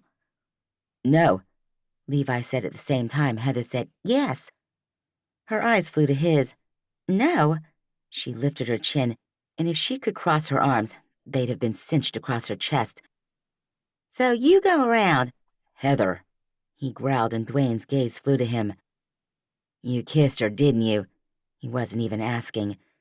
Levi stood. I'm not having this conversation. He rounded the coffee table and swept a kiss along Heather's forehead, drawing a gasp from Dwayne. I'm going to check on Jeannie. I'll come with you, she said, but Dwayne's hand clamped down on her knee. Hey! Can we talk for a sec? Levi left them to gossip about him, partly angry with her for challenging him in front of her brother. She was the one who dropped his hand at the mere sight of Dwayne's truck in the driveway, as if he'd been able to see into the SUV. She was the one who'd said she didn't want him to know. Levi hadn't done anything wrong with his denial. A bit of frustration filtered through him, as did a profound sadness when Heather didn't join him straight away. He did like her. He had kissed her, and he would do it again, no matter what Dwayne thought, because he was 34 years old, and he didn't need his best friend's permission to date his sister. Chapter 15. Don't you dare ruin this for me, Heather said, swinging her full attention back to Dwayne as soon as the French doors closed behind Levi. Ruin it? What is there to ruin? You've already said too much, telling him not to hurt me.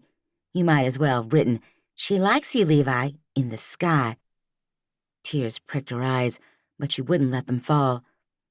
I told you all of that in confidence, Dwayne. She swatted at him again, but he yanked his arm away.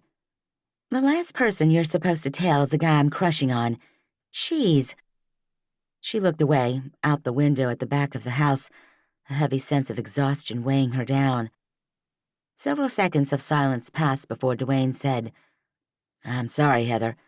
I've handled it all wrong. I didn't want him to hurt you.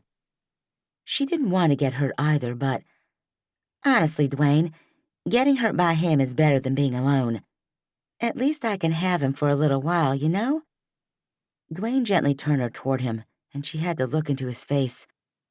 Why just a little while? He told me he likes you too. A half sob, half laugh came from her mouth. You're really bad at keeping a secret. Does Felicity know this about you? He chuckled and folded her into his chest.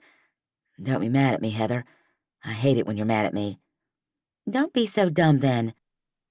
But she stayed in the safe embrace of his arms, trying to figure out why she thought she'd only be with Levi for a little while. The man had kissed her like he meant it, and that was a kiss she wouldn't soon forget. She knew he liked her, but deep down, she just couldn't believe that he could like her for very long. He thinks I'm a control freak, she said. Heather, you are a control freak. He chuckled, and Heather couldn't help joining in. They laughed together, and Heather straightened and wiped her eyes, glad when her fingertips only came away a little bit wet. I really am sorry. Dwayne wore a genuine look of remorse on his face. I know you are. She sighed and looked out those windows again. The peach tree leaves waved in the perpetual breeze. I just wish I didn't like him so much. Why's that? Because then when he breaks up with me, it won't hurt too badly. You still haven't said why you think he'll break up with you. Heather thought about all the things he'd told her that he hadn't told anyone else. Maybe he truly did like her. He trusted her with that information. Maybe things would work out. But she had a seething desire to know more about his ex-wife, his life in Kentucky beyond the horse races, and why he wouldn't tell his family about the years he'd spent there.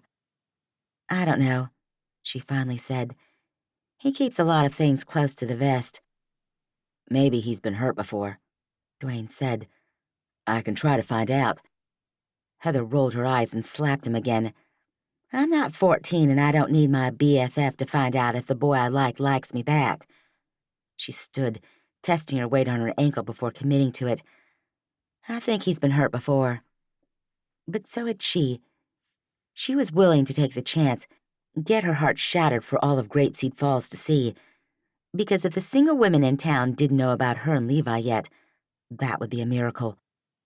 Dwayne stood too, and they faced the backyard.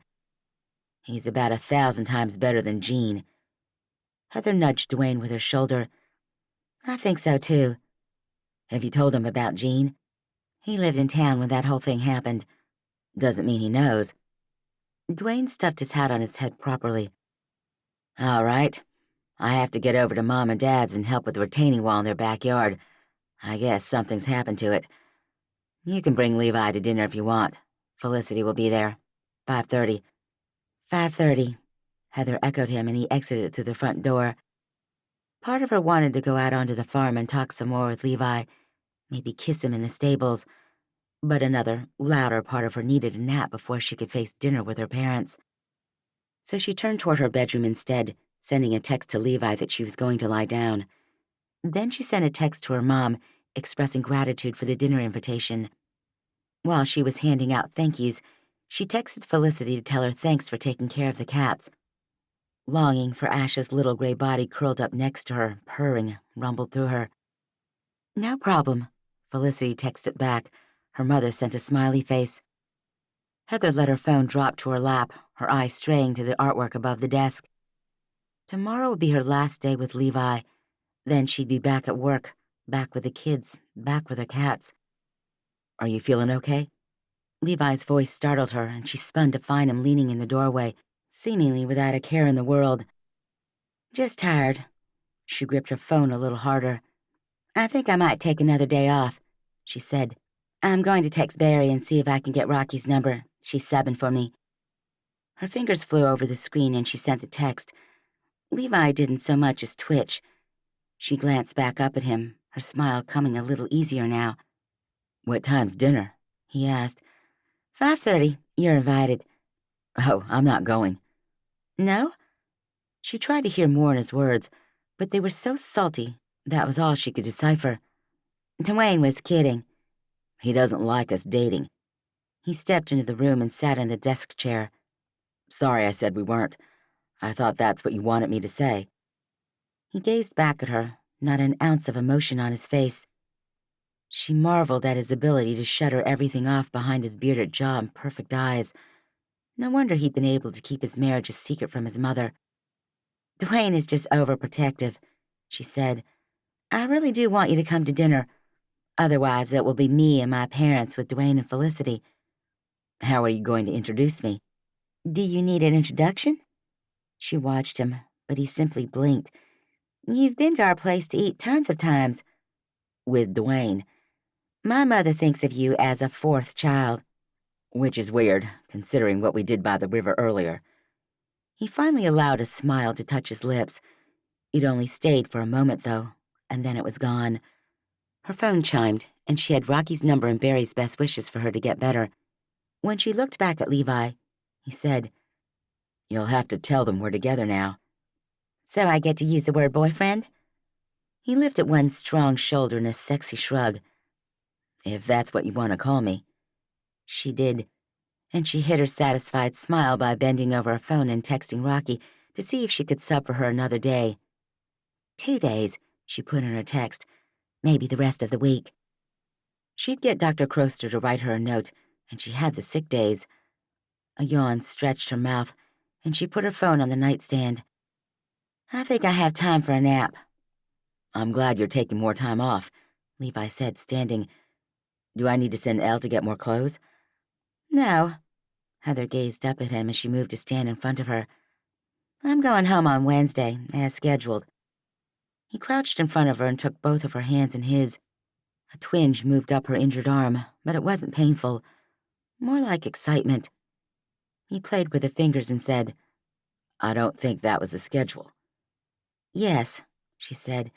You brought me here for the first 3 days. Tomorrow's the third. I don't want you to go, he said, his voice hardly more than air. Levi. She waited until he looked up at her, and now she found the desire, the hope, the loneliness in his expression. Her heart twisted and thumped, pounded and pirouetted. I can't live here with you. Maybe just a few more days, he said. You're not well, and you can't drive or anything. You were going to come pick me up and drive me, she said. But I don't need to be here, making a mess of your house past tomorrow. You don't feel well enough to go to work, he said. You should be here until you do. Her phone brightened and sounded, and they both looked at it, sitting on the nightstand. Rocky had said, I can do the whole week. No plans needed. I'll just keep going with what you have left. Heather ripped her good hand from Levi's fingers and tried to flip the phone over, but he'd already seen it. "See? She'll take care of your class for the whole week." He leaned closer, nuzzling his face into her neck. Excitement raced through her, and she leaned back with a sigh. "Stay until Monday," he whispered. "You stay until Monday, and I'll go to dinner at your parents' place tonight." "So we're haggling." He tracked his lips along her jawline, getting dangerously close to her mouth. She wanted to dip her head and receive his kiss now, but she'd kissed him at the river, and she really wanted him to initiate the union this time. "You make my house seem less empty," he said, smaller. His eyes met hers, and his vulnerability struck her full in the chest. "I like you here. Please stay until Monday. Then I'll drive you to work and take you home afterward." "Monday," ghosted through her lips. "I will need more clothes then, and I want my cat, Ashes." His dark eyes glittered. "Clothes and ashes. You got it." He dropped his gaze to her lips. "One more thing and then I'll leave you alone to rest." He finally kissed her, and Heather melted into his touch, in complete disbelief that this had become her life.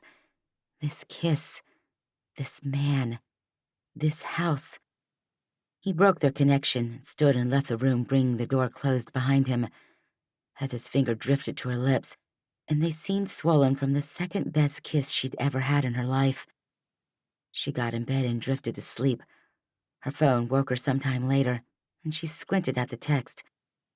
From Darcy, another third-grade teacher at her school. "You're dating Levi Rhodes? You go, girl." Heather giggled and brought her phone right over her heart. Sure enough, the gossip circles were alive and well in Grapeseed Falls. After all, if Darcy knew about Heather and Levi's relationship, everyone did. And Heather found she didn't care. Let them all talk. She got to kiss Levi now, and that was so much better than simply dreaming about kissing Levi. Chapter 16. "Everything's changed between us," Levi thought as he knelt beside his bed. "Please help me do the right thing. I don't want to hurt Heather. I've known her forever and her family means a lot to me." He paused, his thoughts racing to and fro, forward and back, right and left. Should I be kissing her? Tell me if I should stop. Levi kept his eyes closed and he tried to listen with his mind, his ears and his heart. He couldn't get an impression either way. "I like kissing her," he thought. "And I wasn't lying when I said I liked having her here. Am I doing something wrong?" He didn't feel like he was, so he got to his feet and looked around the master bedroom for something to occupy his time. He had about an hour before he'd need to wake Heather so they could get over to her parents. He checked on the goats, and they were all doing fine. Unable to allow the walls to contain him, he went out to the stables, intending to take Cloud Chaser out for a ride. He'd arrived at the white horse's stall with hay cubes in his palm. "You want to get out of here?" he asked the horse. Cloud Chaser seemed to nod as he lifted his head over the gate and lowered it to take the hay cube. "You'll have to wear a saddle," Levi told him.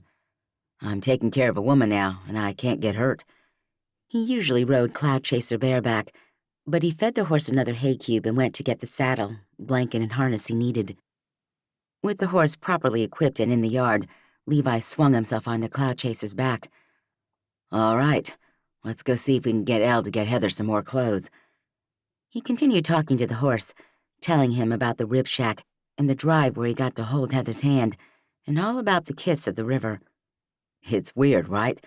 I haven't dated anyone in years. Even when I've tried, I break things off pretty dang fast." He thought about Capri and how he'd gone out with her 4 times before saying he wasn't interested, and he wasn't interested in telling her all the nitty-gritty details about his life.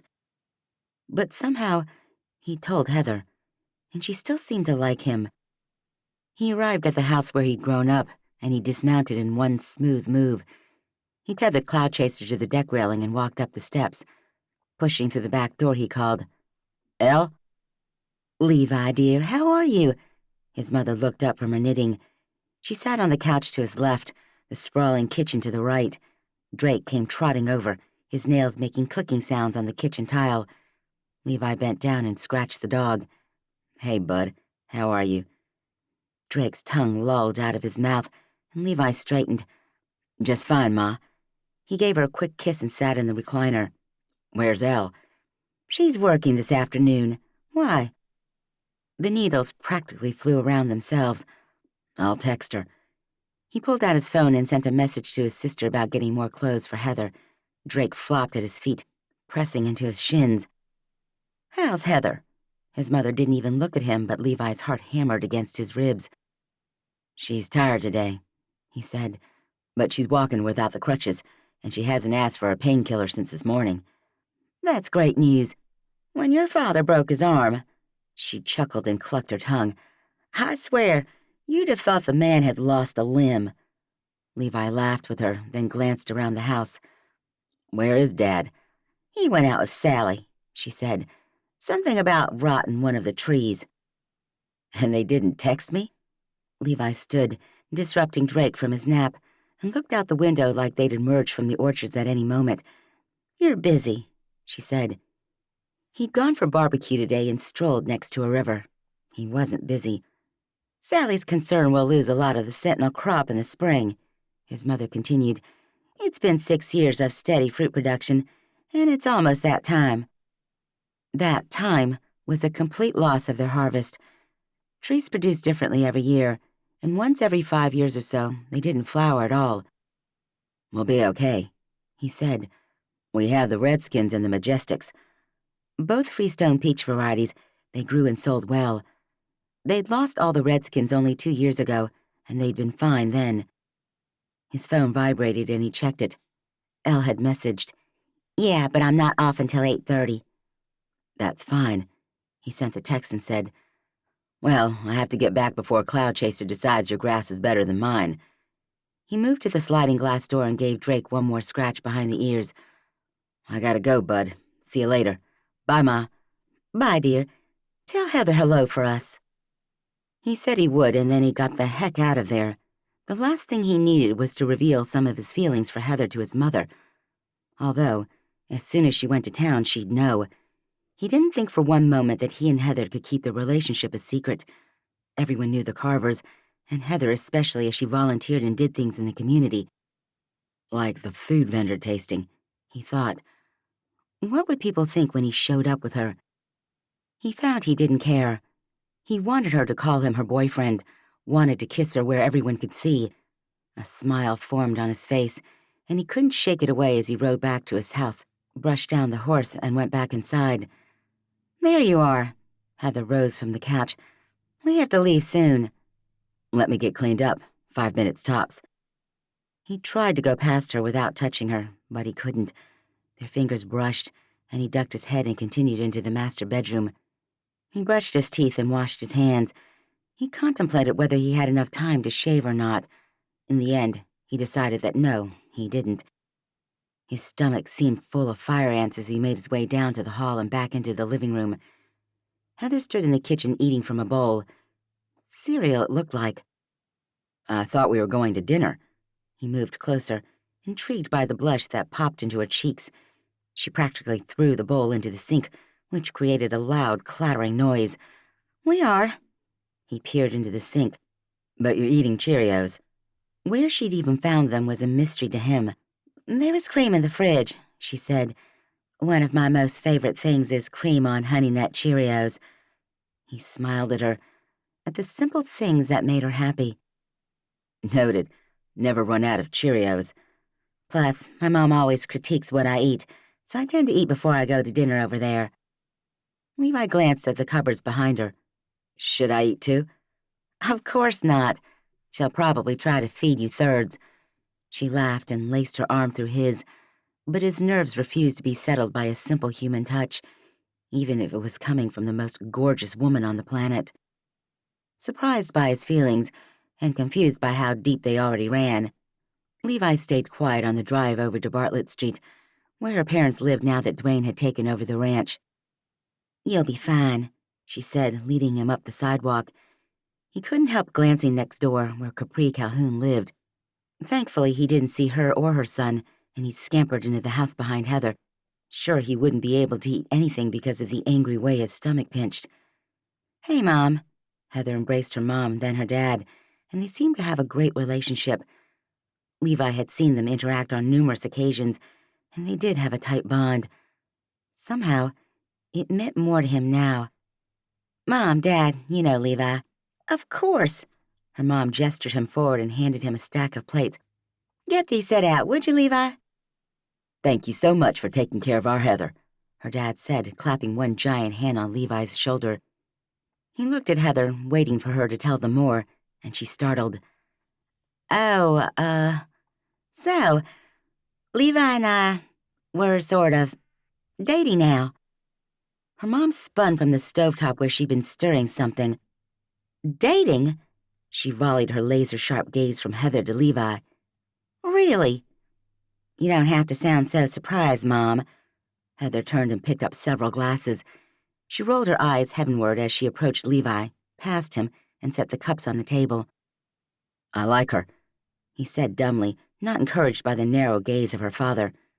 Thankfully, Felicity and Dwayne chose that moment to arrive, and the declaration of him and Heather dating was swept away as the conversation immediately turned to wedding preparations.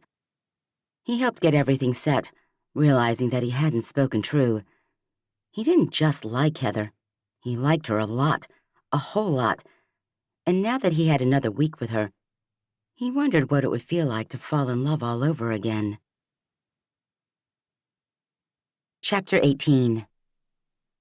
Heather had never been so glad to talk about a wedding, even if it wasn't hers. It kept the conversation away from her and Levi, at least until the coffee was served. While her father cleared the table and started on the dishes, their usual routine, Heather admired that he helped so much, and always had. But it left her mom to say, "So when did you two start dating?" Then every eye was on them, and Dwayne settled back in his chair like, "Here we go." "Over the weekend," Heather said, leaning her good elbow on the table and lifting her coffee mug to her lips with one hand. "It's been a long time coming," Levi added, and she almost choked on the hot liquid. Without a blink, he handed her a napkin and she wiped her chin, her eyes locked onto her mom's. She'd confessed her feelings to her mother a long time ago, and she recognized the concern in her mom's gaze. She tried to communicate that everything was okay, but she wasn't quite sure her mom got the message. "We should go get pedicures before the wedding," she said, the conversation about Heather's new relationship apparently over. Heather could work the ranch with the best of them, but she'd like to do girly things too. "I'm in," Felicity said, "as long as they don't do anything too fancy like those jewels Heather had last time." "I like the jewels," Heather smiled at her almost sister-in-law. "They don't rub in your boots, I swear." "I'll take your word for it." She leaned into Dwayne, who curled his arm around her shoulders and pressed a kiss to her temple. Heather basked in the glow of their love, and Levi put his hand on her knee under the table. She almost jumped out of her skin, slopping more coffee over the back of her hand. She put the mug down, decidedly done with coffee for the day. Done with his dinner, in fact, but she couldn't leave yet, because knowing her mother, she'd made pie. Sure enough, her father returned with an apple pie in each hand, a wide smile on his face. "Who wants pie?" he asked, his usual cheerfulness erupting through the room. Heather had never been able to keep a straight face when her father beamed at them all the way he was, and she couldn't now either. "Sure, Daddy." "Levi, I never met an apple pie I didn't like." He grinned at her father, too. "Come help in the kitchen," he said, and Levi exchanged a glance with Heather before getting up and following her father into the kitchen.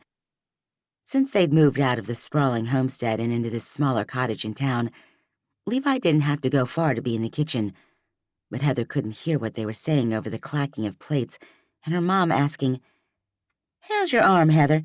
Dwayne says you're doing okay." "I'm doing okay," she said. "My ankle is fine, so it's good to be able to walk." She had a lot of things to be thankful for, and she pressed her eyes closed in a long blink of gratitude for her swift recovery. "You're taking your medication?" "Like clockwork," Heather said. "Levi's even more OCD about it than I would be." "He's taking good care of her, Mom," Dwayne said, shooting the look at Heather. She and Dwayne had always banded together, and she thought about Thatcher, the brother that sat between them. She should call him and talk to him, too. Dwayne had surely texted him to let him know about her accident, but he hadn't been in contact with her yet, which seemed strange. "So maybe you two will have kids before Felicity and Dwayne." Heather's gasp of surprise was only covered because Dwayne said, "Mom, come on," and Felicity choked on her coffee now. "She started dating Levi 2 days ago," Dwayne said. "Today, Mom. We started dating today. We're light years from marriage and children." "And we want kids, Mom," Dwayne said, "just not right away." Heather watched Felicity squirm, saw the way her face turned bright red. "It's none of your business anyway," Dwayne added, his face darkening. "What's not?" Levi set a few plates of apple pie on the table and sat down, her father right behind him. "When we have children," Dwayne said, still glaring at his mother. Heather glanced at Levi and did a double-take when she caught sight of his pale face. He leaned away from the table and crossed his arms, a sure sign that he didn't want to be involved in this conversation at all. All right, all right." Her mom picked up a fork and pulled a plate of pie toward her. "Not my business. I'm just saying it would be nice to have some grandchildren before I'm too old to enjoy them." "You're barely 50, Dwayne said. "We aren't the ones who got married when we were 19 years old." Her mom laughed and cut a bite of pie, scooping it onto her fork. "And boy, were my parents mad about that." She stuck the pie in her mouth and chewed, swallowed. "I guess parents are never happy, are they?" "You're doing fine, Ma," Dwayne set a plate in front of his fiancée and took one for himself as their father arrived with more desserts. "Just don't bug us about having kids." "Or start pestering me about when I'll get married," Heather added, waving off the pie. A small noise came from Levi, and Heather decided it was time to go. "I'm not feeling well. Thanks for dinner, but I think I'm ready for bed." She'd never seen Levi stand so fast or express thanks so sincerely. He even kissed her mother on the cheek and shook her dad's hand before ushering her out the front door. As he helped Heather into the truck, the questions she wanted to ask him built beneath her tongue, but she held them in. They talked enough for one day, and she had a whole week to get the answers from him. Heather woke to the sound of that blasted goat again. This time, though, she didn't go to Levi's rescue. Didn't he know she never got to sleep in? Why did he have to get that huge animal out so early? She turned onto her good side and buried her head under the pillow. The goose down didn't really do much to drown out the insistent bleeding. Thankfully, the goat settled down quickly, and Heather drifted back toward unconsciousness. Dreaming of horses and peaches and Levi's lips on hers, she didn't wake again until the sun streamed into the room. She pushed the pillow from her face, her body feeling like someone had put her inside a turkey roaster. She groaned as she sat up, and a killer pain shot through her arm. She cried out and tried to cradle her arm, but she used a sling at night to keep it close to her body so she wouldn't inadvertently roll onto it and hurt herself further. "Levi!" she called, but her voice came out more like a whimper than anything else. Still, he appeared only a few moments later. "Are you okay?" Hunched over her arm, she breathed through the pain. "There's something wrong with my arm. Maybe I slept on it weird or something." Though it hadn't hurt when the goat had woken her. "What time is it?" "Almost 10. He pushed the blankets off her legs, and she'd never been more grateful for her purple pajamas. "Let's get over to the emergency room." "No, I don't need... It's not an emergency. Maybe we can call Dr. Croster." "Who works in the ER. He didn't wait for her to argue again. He simply scooped her into his arms and maneuvered through the door. "I can walk," she said. But now her breathlessness came from the strength in his arms, the nearness of his body, the scent of his cologne, or his aftershave, or whatever that delicious, spicy man smell was. "But I don't trust you to walk to the truck," he said. She gazed up at him and found that playful smile adorning his mouth. "I would." "Mm-hmm." He took her through the mudroom and deposited her next to the truck. "Be right back with the keys. Don't move." The way her arm throbbed, even standing was a chore. She leaned against the truck while he bounded up the steps and back into the house. He returned a moment later, and within a minute, he had her buckled in and himself behind the wheel. "What hurts?" "There's sort of this sharp pain near my elbow," she said, examining her arm. "Everything else throbs." I should have grabbed your painkillers. He looked torn, like maybe he'd turn around and go back. You should have taken one at 8. It's almost 10. So maybe this isn't an emergency, she said. He paused at the end of the lane. Should we go take the pills and give it an hour? The thought of spending the day waiting for a doctor to tell her she just needed a pain pill didn't appeal to her, so she said, "Yeah, let's do that." Levi swung the truck around and reparked in the garage. Juan Carlos will be here today to make lunch, he said, and we have that tasting tonight, so we should be good on food today. What are the chances of you making me some scrambled eggs for breakfast? He took her into his arms again, kicking the passenger door closed with his foot. Slim to none, he said. That was some voodoo magic you did to make those. She giggled, the pain cutting off the sound as he set her on the couch. Cereal would be great. He hurried into the kitchen and gathered her pills and a bottle of water. He stood sentinel as she swallowed them. Then he returned and poured her a bowl of Honey Nut Cheerios with a whole lot of cream. He sat beside her while she ate, and she felt like a zoo animal with someone just on the other side of the glass watching, always watching. Want to watch a movie today? He asked. Do you actually sit and watch movies? If I want to take a nap, sure. She laughed, glad when Levi joined his lower voice to her higher one. Seemed like something we need today, he said, once he'd quieted. Don't you think? He lifted his arm and settled it around her shoulders, drawing her closer to his chest. She definitely liked the sound of cuddling with him on the couch in the dark. Where do you even watch movies in this house? She made a show of looking around in the living room, which didn't have a television. Oh, there's a hole upstairs you haven't seen yet. Fascinating. He stood and took her bowl back into the kitchen. Then he led her toward the front door where 2 more doors stood. She'd assumed them both to be closets, but he opened one to reveal a staircase leading up. After you. She ascended the steps to find a homey, cozy living room, complete with the biggest TV money could currently buy. 3 comfy-looking couches took up most of the space, and a fridge stood near the mouth of a hallway. 2 more bedrooms down there, he said, and a bathroom. Drinks in here. He moved over to the fridge and pulled out a bottle of blue sports drink. You want one? She shook her head, noticing a chill up here, almost like he hadn't been up those steps all year, and the walls were telling her about it. She shivered, and he said, I'll grab a couple of blankets. I keep the vents closed up here most of the time. He might as well have admitted he never came up here. Of course he didn't. Levi wasn't a sitter. He was a doer, always moving, always working. No, if they were married and living here, Heather would be the one up here all the time. She froze. Had she really just thought of herself and Levi as married, living in this house together? She shook her head to rid herself of the thoughts. It was just her mother's ideas worming their way into her brain. She'd spoken true. She and Levi were light years from getting married.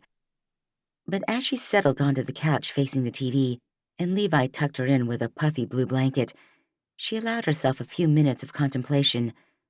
He went through his movie collection, and she barely paid attention. Because she did like Levi a whole lot.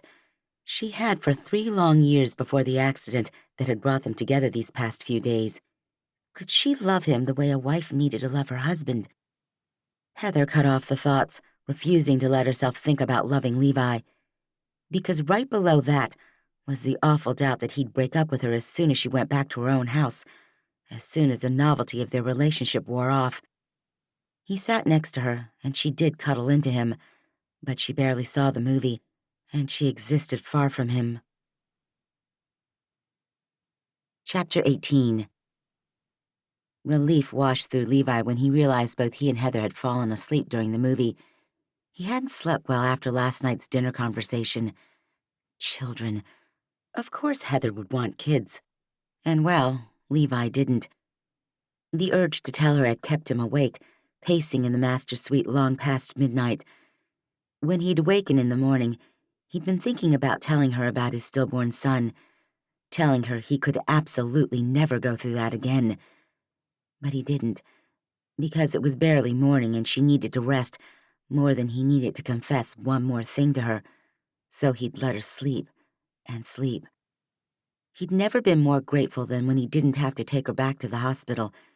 He never wanted to set foot in another hospital again, and being there the first time with her had been bad enough. The scent of cinnamon met his nose, and he sighed back against the couch again, barely disturbing Heather, who slumbered on. Juan Carlos had assured Levi he'd make something sweet that wouldn't be over the top, and he'd made his cinnamon swirl bread on a couple of previous occasions. Other than that, Levi had told him he could make whatever he wanted. He'd pay for any groceries, and Juan Carlos had free reign of the kitchen. His stomach rumbled, but he didn't move. Holding Heather close to his chest, to his heart, brought more peace than Levi knew he could have. He let his eyes drift close, but he wasn't going to fall asleep again. He thought about his life here at the farm, at the boarding stable, and how empty everything had been. All it had taken was the introduction of Heather into his private life, and everything had been blown wide open. He'd revealed more to her than anyone else, and he'd been feeling more for another person than he'd felt in years. The protectiveness and the soft feelings he had for Heather brought knots to his stomach. But he'd rather have knots than nothing at all. "Heather," he whispered, reaching over to tuck the soft strands of hair that had fallen across her face. "Sweetheart, we should go eat something." Every tender thing he'd once felt for Joanna surfaced, and everything he cared about didn't seem to matter when compared to Heather. He'd grown up with her, and he'd always liked her. She didn't worry about getting dirty, and she'd always been kind to him. She worked hard, and Levi's admiration for her grew as he thought about the service she'd been giving to the fall festival for years, for working with other people's kids for a decade. "Heather." Still, she hadn't stirred, and Levi's concern spiked. "Sweetheart." He pulled his arm out from behind her shoulders, and that got her eyelids to flutter. A groan seeped from her mouth, and Levi cradled her face in his hands. "Hey, beautiful, you okay?" Her eyes opened, and it took a moment for recognition to come to them. "Hey," she smiled, a soft, gooey movement that made her twice as gorgeous. "Hey." He kissed her lips, the taste of her sweet and the shape of her mouth something that fit his exactly. "Juan Carlos has lunch ready, and I'm starving. Should we go down?" She nodded, still sleepy, and Levi chuckled as he stood. He extended his hand to her, and she put her fingers in his. He helped her stand and kept her hand in his as he moved toward the stairs. "Levi." He turned back to her, his foot on the edge of the top step. "Hmm?" "Do you want children?" His lungs seized and he forgot how to breathe. "It's just, last night, he seemed a little freaked out about it, and I didn't say anything, but my mom can be a little intense. I love her and all, but yeah. She had all three of us before she was 25, and therefore Dwayne and I are way behind." She lifted one shoulder in a half shrug. "At least Thatch is already married." Levi grabbed onto the one thing she'd said. "Your mom is fine, Heather." He started down the steps. "It's not the first time I've met her, and my mom's been bugging me about getting married for years." "Oh?" Heather followed him to the main level. "She has, and you still didn't ask out any of the women who kept showing up at the open riding lessons." "I..." He sighed and rolled his whole neck, working out the kinks from sleeping on the couch. "Remember all that stuff I told you? The marriage, the money? Dating someone would require me to tell those things, and there wasn't anyone I wanted to share those parts of myself with." And more. He still had more to share. She pressed in closer to him. "So you kinda like me." Levi grinned down at her. "Yeah, I kinda like you." He trusted her. He hadn't regretted the things he'd told her. If only everything hadn't happened at the speed of light. He tried to swallow back the words about how he really felt, and how much more he had to tell. "Levi." Juan Carlos wiped his hands on his apron and came rushing forward, smiling. "One of your favorites today. Come see, come see." Levi nodded toward the kitchen. "Let's go see." "What's one of your favorites?" "Guess." Levi moved slowly down the 2 steps into the living room, already knowing by the scent of Swiss cheese what it would be. "Well, it's not barbecue," she said. "I do love Texas barbecue." "Chicken cordon bleu," Juan Carlos said, presenting a large baking dish with a dozen chicken rolls in it. Heather looked at him, surprise in her eyes. Chicken cordon bleu. Fancy. There's a green salad in the fridge. Juan Carlos started to untie his apron. And I made potato salad and macaroni salad, and there's more cream for you, Heather. He beamed at her, and Levi loved that she beamed right back. She released his hand and stepped over to Juan Carlos. She hugged him, almost dwarfing the Hispanic man, and said, Bless you, Juan Carlos. Grocery list for next time. He plucked the paper from the fridge where Levi had secured it. See you on Friday. With that, he bustled out through the mudroom, leaving Heather to look at Levi. So, are we eating? She asked. If you can find the plates. Levi! Heather's voice drifted him on the breeze, and Levi tossed one more handful of feed to the chickens. He'd been outside since they'd eaten lunch, and the things he hadn't told Heather didn't haunt him so much with such a big sky above him. He walked past the goat shed and waved. Feeding chickens. We're going to be late for the tasting. She came down the steps wearing a black pencil skirt, a pale blue blouse, and heels. Levi was struck motionless. Sure, he'd seen her at church before, but for some reason the way her hips swayed as she came toward him had never had such an impact on him. His heart pounded and his throat felt like sandpaper as he tried to swallow. Levi? She paused before stepping off the white gravel path. The tasting? I can't drive myself there, and I can't be late. He startled, grabbing hold of his wits and gripping them. I didn't realize I needed to dress up. You don't. Why the skirt and heels? She toed the ground in the most adorable way. I like to dress up for stuff like this. So you want me to dress up too? He brushed his palms against each other. I need 5 minutes to change. You really don't. He silenced her with a glare as he passed her. 5 minutes. He ran through the possible clothing choices as he practically ran into the house. He wore his cowboy boots to church, so they would have to do for a food truck tasting too. He could change his work jeans for a pair of black slacks and his blue t-shirt for a clean polo. He flung the colors to the side. Blue, no. Black, no. White, no. He finally landed on a yellow one with white and black stripes and pulled it off the hanger. He changed and washed his hands and hurried down the hall. Ready. Heather stood where she sat at the bar and slid her eyes from the top of his head to his boot tips. You changed your hat. I have dress hats, he said, not wanting to get into how many cowboy hats his closet held. Dress hats, she scoffed. Is that even a thing? He glanced at her as he selected the convertible car keys from the hook just inside the mudroom. Yes, he grinned at her. Come on, we don't want to be late. He jangled the keys at her and she squinted. Are those the truck keys? Come on, we're going out. We're dressed up. Let's take the convertible. I spent 15 minutes curling my hair. I've got cowgirl hats, he said. She giggled and slipped her arm through his. Why do you have cowgirl hats? They're just cowboy hats worn by a woman. He opened the door to the garage as she laughed. He lowered himself into the car, which practically sat on the ground, and waited until he backed out of the garage before he lowered the top. See? It's nice.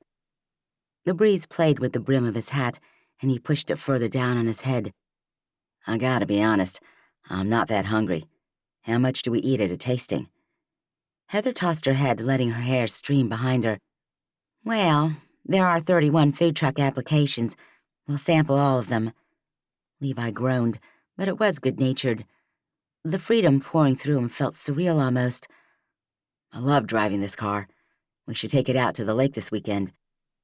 She pushed her hair out of her face and laughed. Only Juan Carlos packs our picnic basket for the event. He slowly drove down Main Street, his love for his hometown strong as he passed the candy store he used to ride his bike to, the German restaurant where all the tourists ate, and the red and white canopy over the diner.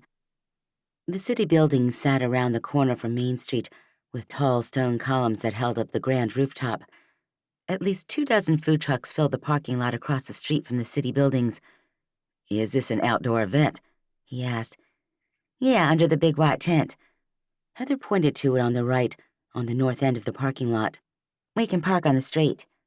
And you're walking in those heels. I'll be hanging on your big, strong arm. They laughed together as Levi parked. He left the top down and hurried around to the passenger side to help Heather. He liked the idea of walking in public with her on his arm, and he glanced around to see if anyone was watching them. Activity buzzed around the tent, and Levi tightened his arm against his side. Maybe this tasting was a bad idea. Levi didn't do public appearances very well, and his blood seemed to slow in his veins, making it harder for his heart to keep pumping. A red-headed woman spotted Heather and made a beeline for them. Her face was flushed, and her eyes held more excitement than a food truck tasting warranted. "Heather, there you are." "Hey, Cheryl." Heather removed her hand and gave Cheryl a hug. They laughed, and Cheryl held onto Heather's elbow as she stepped back. "I have the best news," she giggled and bounced on the balls of her feet. "Kevin and I are pregnant." A squeal erupted from her mouth, and she gripped Heather in another embrace. Levi's already full stomach soured, and he wanted to turn and walk away. Only the sound of Heather's laughter kept him in place, but he couldn't smile, not even when Heather looked back at him, positively radiant. He wondered if she got tired of celebrating babies her friends were having, babies that weren't hers. She didn't seem to be, and while he'd never heard her mention a Cheryl, they hadn't spent any time talking about her friends. No matter what, he saw the joy on her face, and it was abundantly clear that Heather very much wanted to share news like this of her own, wanted to be a mother, and Levi could never give her that. He did turn away then. Sure, breaking up with her now would be kinder than waiting even another hour. Could he do it now? Then he'd have to drive her back to the house, help her pack her things. He heard his name, and he knew he should turn and meet her friend. He just wasn't sure he could. Thankfully, someone started banging on a triangle and yelling with all the Texas twang someone could have. "Food truck tasting starts now." Heather stepped back to him and laced her arm through his again. "Come on, Levi, let's go taste." And he had no choice but to go with her, though every step took a little piece of his soul. Chapter 19. Heather tried to get Levi to loosen up, but he seemed determined to remain bored-like. Thankfully, one of his cowboys came over and started talking to him. "Heather, you know Sawyer, right?" Levi indicated the other cowboy. "He's been running the stables while I've been gone." "Of course, Sawyer Sanders." Heather accepted his quick cheek kiss. "What are you doing here?" She sized him up, having never seen him at this event before. "Oh, May invited me." He glanced around the tables packed under the tent. "I think she's sweet on me, but there's not much spark there." He seemed sorry about that, too. "May Sotheby." Heather's eyebrows went up. "I can't believe you don't like her." "I like her fine. Wow, she's the best cook in the entire state." Sawyer grinned like a child on Christmas morning. "But, well, she doesn't seem all that fond of cowboys." Levi said, "Really?" and elbowed Sawyer. "Why'd she ask you out, then?" May chose that moment to arrive. "Hello?" She glanced at Levi without truly looking at him and settled her gaze on Heather. "How's your arm, Heather?" Heather knew the brunette because they'd been doing this food truck tasting for 5 years together, and May's family owned the ritziest restaurant in Grapeseed Falls, and Heather loved their food. May could make a roast chicken and mashed potato plate that tasted better than anything Heather had ever put in her mouth.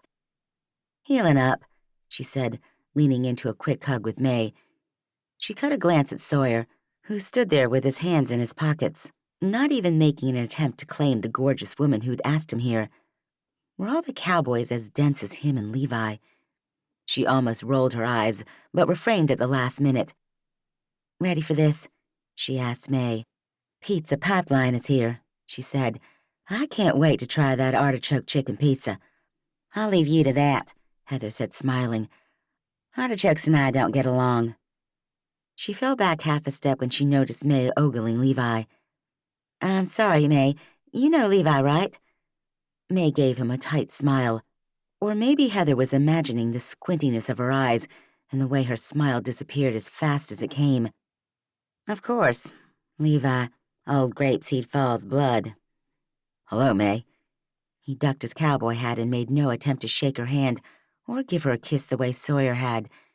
Tension definitely radiated between them, and Heather sensed a story that she very much wanted to hear. "If you could take your seats, please. A man stood at the front of the tent, a microphone in front of him. Our first food truck, Slapfish, is bringing around their fish tacos with mango salsa. Ew, I want to try that one, May said. They're also new this year, out of Llano. That far, huh? Heather peered toward the tables. Let's go sit, Levi said. He put his hand on the small of Heather's back and guided her toward a table. She noticed that May and Sawyer went in a different direction, and she leaned over to Levi and hissed, "What was that?" Dated her right before I went to Kentucky, he whispered back. She was not. Well, let's just say she thinks I abandoned her, and she hasn't been able to forgive me. Did you abandon her? I left town, suddenly. So, maybe.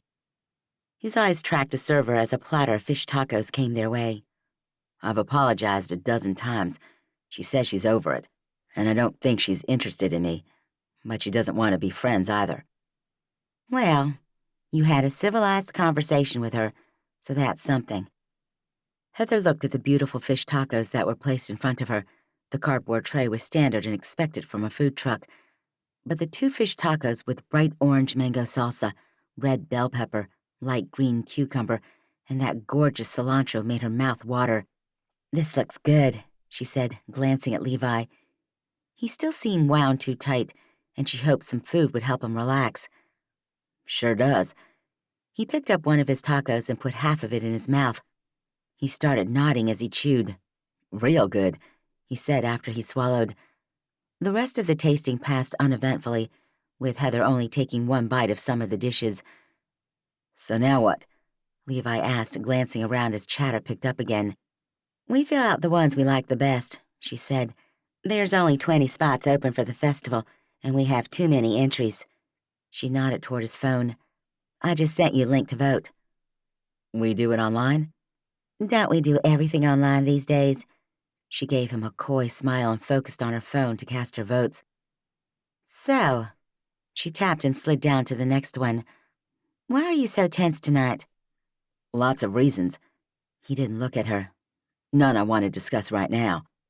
Heather bristled at the note of finality in his voice, like he would get to decide all future conversations. You didn't have to come. You could have dropped me off. I wanted to come. The food was good. He glanced at her and back to his phone.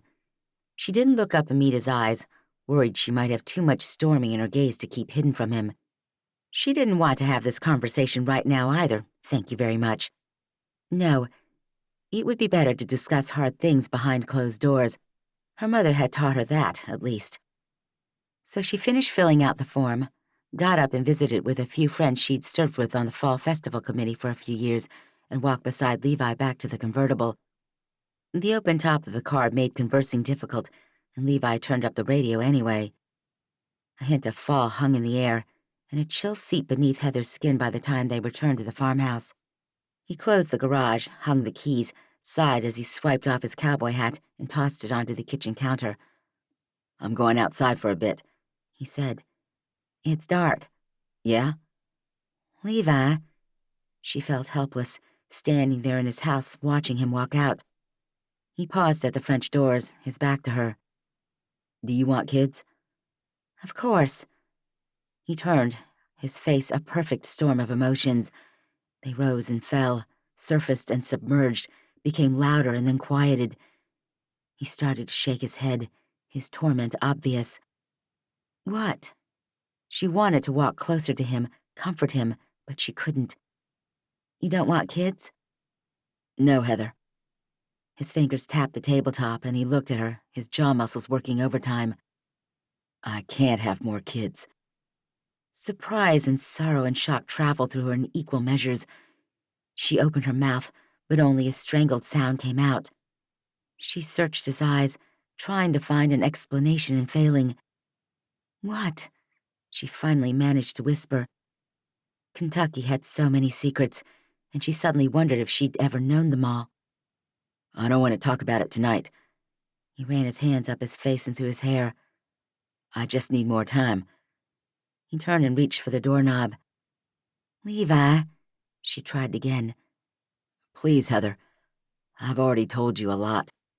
I need more time for this.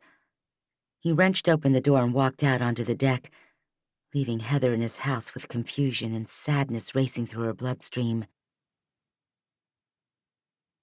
"I don't know, Mom," Heather whispered into her phone, properly secured behind the closed and locked door. She'd changed into her purple pajamas, washed her face free of makeup, and curled up in bed to call her mother. "He just said he can't have kids." She hadn't cried, but she felt like it. Or maybe she was still just a little shocked. "Well, what are you going to do? We're 2 days into our relationship." She thought about all he'd shared with her, how much of him was exactly what she'd imagined, and how much was different. He was like the Levi she'd grown up with, but also a more mature, changed version of that boy.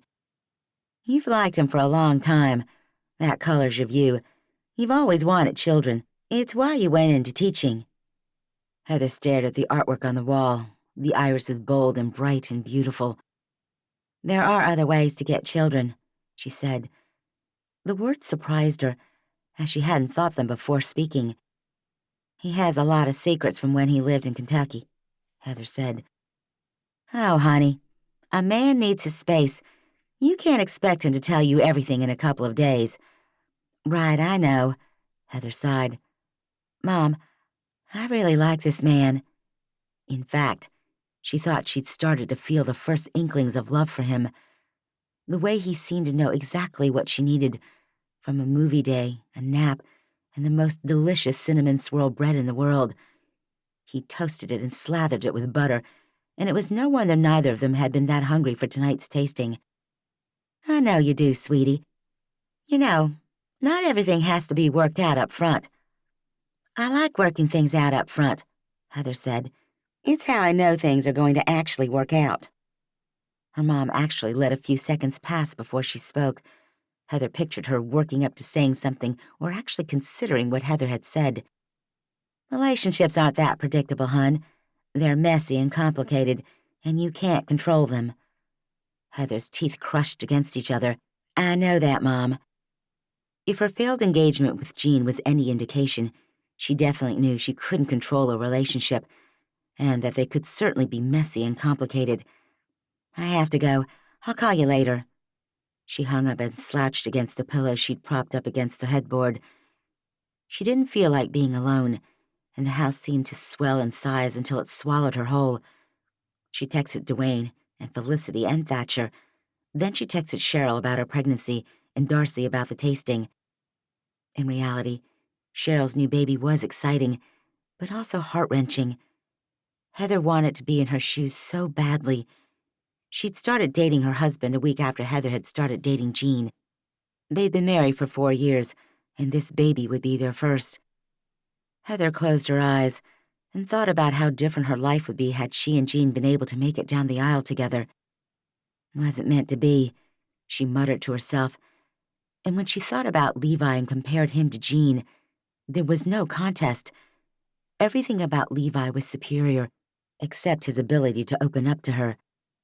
Not fair. She opened her eyes when a flurry of texts came in. Levi had opened up to her. She couldn't expect him to dump his entire life story on her in a matter of hours.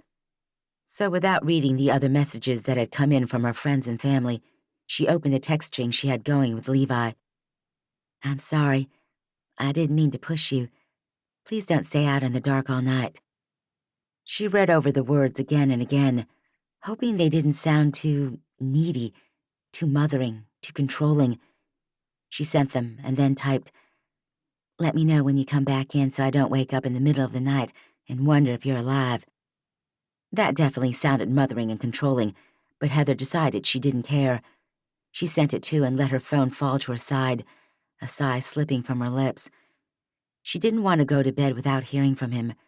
She didn't want to fall asleep without the taste of him on her lips. In the end, she did both, her heart heavy and her mind mourning. Chapter 20. Levi didn't go straight to Heather after coming in from the farm. Instead, he escaped to his master's suite and dropped to his knees beside the bed. Heather's texts were branded on the back of his eyelids. She cared about him and he cared about her. And it was unfair of him to continue a relationship where he didn't give all of himself. I knew she'd be like this, he told the Lord. This is my fault. I shouldn't have kissed her. Shouldn't have told her anything about my life in Kentucky. His anguish rolled from him in waves, and he clenched his fingers tighter together, praying now for a release. God was apparently used to Levi's marathon prayer sessions because the peace eventually came. Levi's tears did too, because he knew he had to tell Heather everything about Kentucky, and he feared that when he did, she'd walk out the front door faster than Joanna had. Maybe you want her to, he thought as he readied himself for bed. In a lot of ways, being alone was so much easier. Even though Heather had only been front and center in his life for a few days, he'd experienced more happiness than he had in the 7 years since he returned to town. And he didn't want to go back to being alone. He finished brushing his teeth, but going to bed wasn't an option. The house was hulking, huge, haunting him. So he crept down the hallway to the living room, bypassed it, and headed toward Heather's bedroom. No light shone under the door, and when he tried to open it, he found it locked.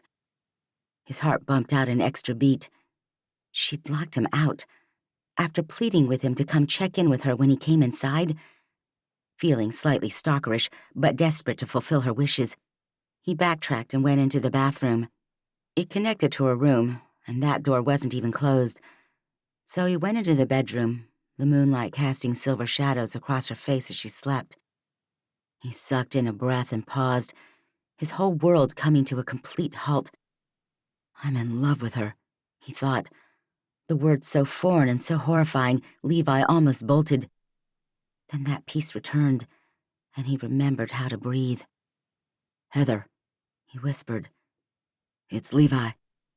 He rounded the bed and swept 2 fingers across her brow line. A powerful feeling moved through him, and he'd never felt this protective of and this much emotion for Joanna. Sweetheart, I came in from the farm. He spoke louder now, and her eyes shot open. She sat upright, staring at him until recognition came. Levi. He didn't know his name could hold so many things at once. Just 4 little letters, 2 syllables, and somehow she'd poured everything she felt for him into them. Love, fear, hope. He swept his fingers down the side of her face, the moment between them lengthening as she leaned into his touch and closed her eyes in a long blink. I didn't want you to worry, he said. I'm sorry, she said. Don't apologize. He dropped to his knees for the 2nd time that night. You have nothing to be sorry for. I'm the one who walked out. He took a deep breath, his defenses threatening to fly back into place. There are some memories that are too painful to talk about. Heather's eyes searched his for an answer, and she lifted both hands and stroked them down the sides of his face. The gesture was intimate and caring, and Levi sighed. She ran her fingers through his hair, and the need to kiss her, make sure she never left him, intensified. You need a haircut, Cowboy, she whispered. A smile touched his mouth. Yeah.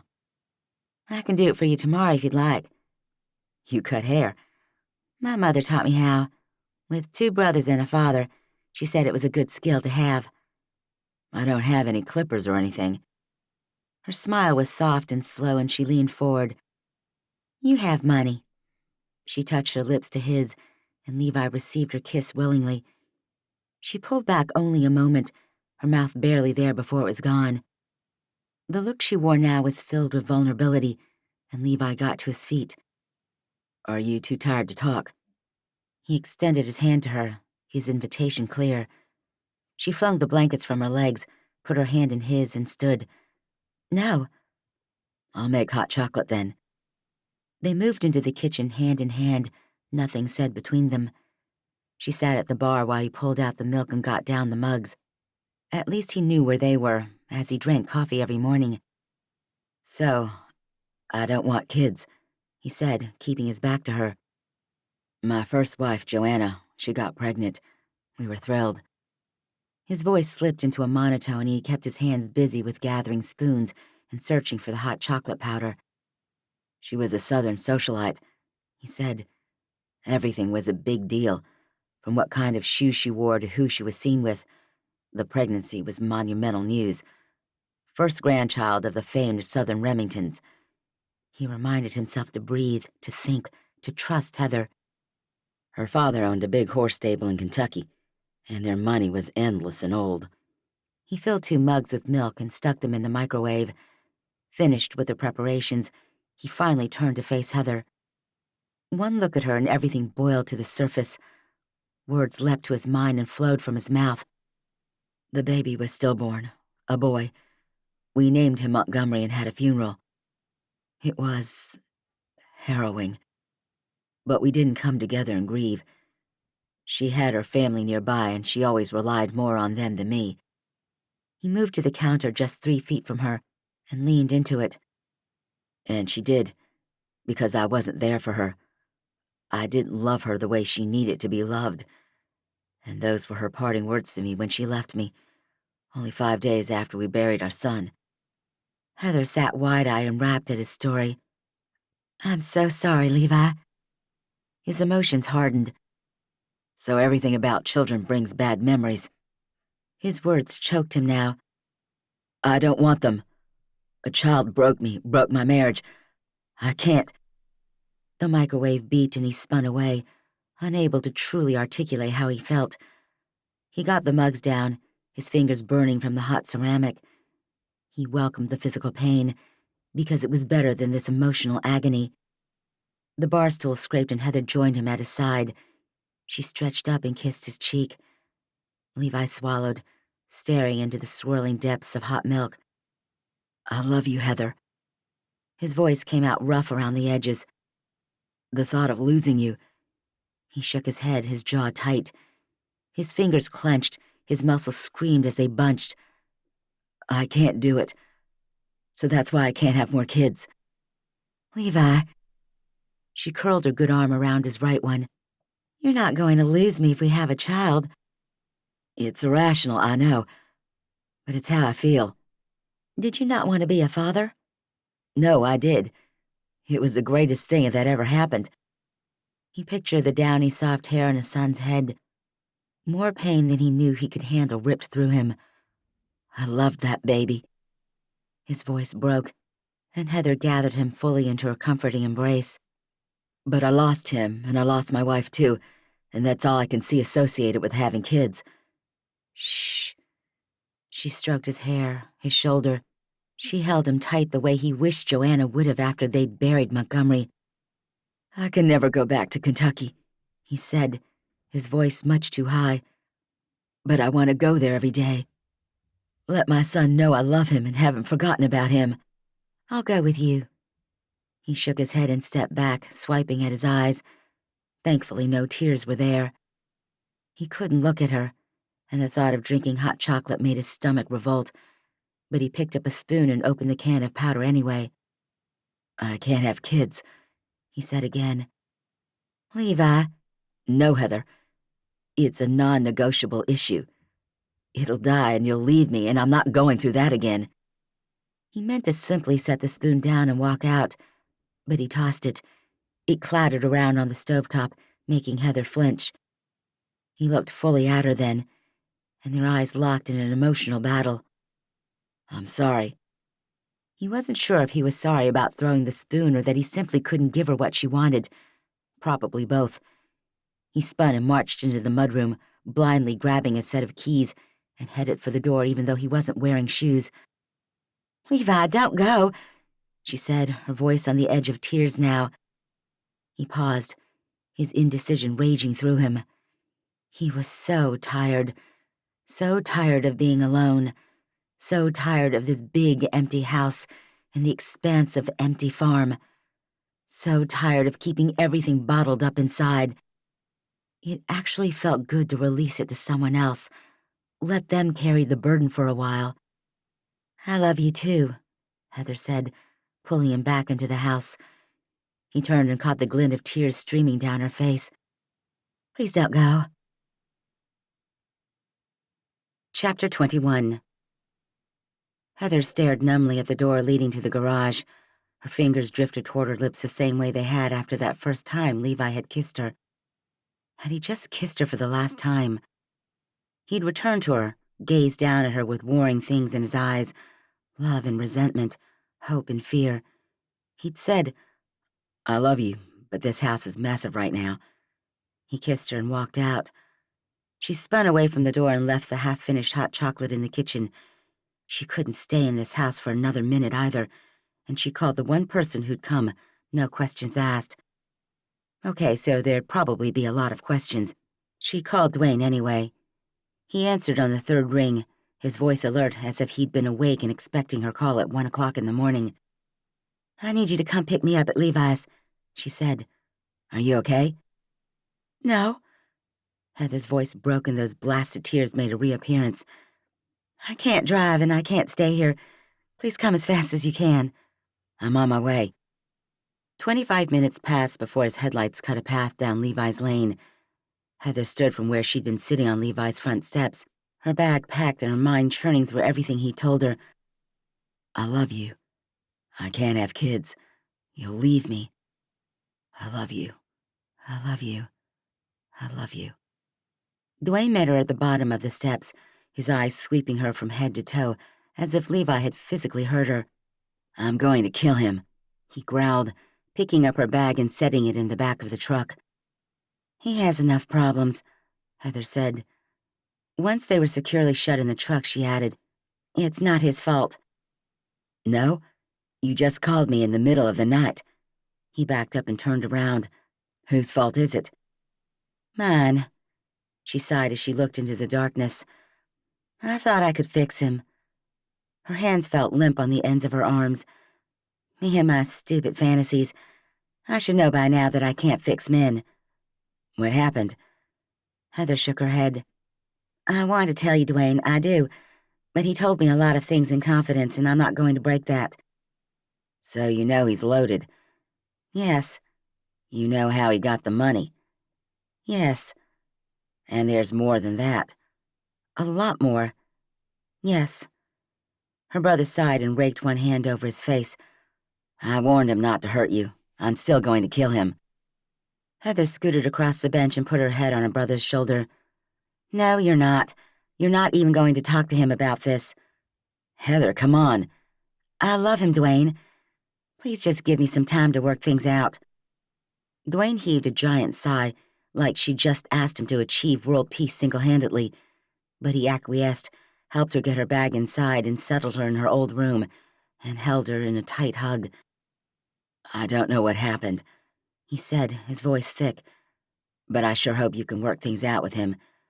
He seems to really like you, too." Heather flashed the best smile she could muster. "Thank you." She turned away, closed the door, listened to his footsteps retreat, and then collapsed onto her bed. Levi didn't just like her. Levi said he loved her.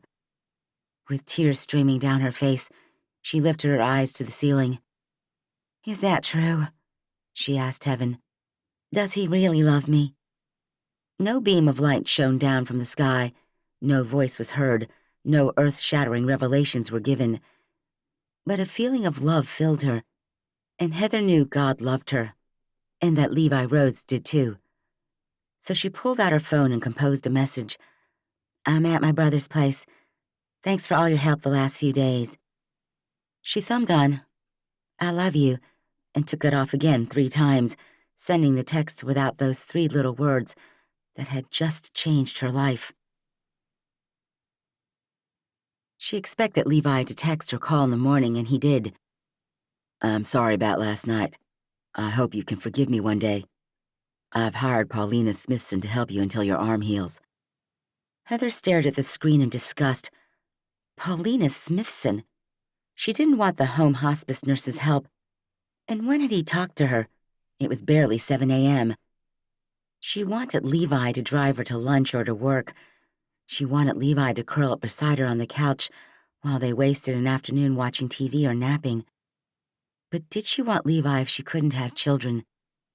"Can you take me to Mom's?" Heather asked Dwayne when she found him in the kitchen.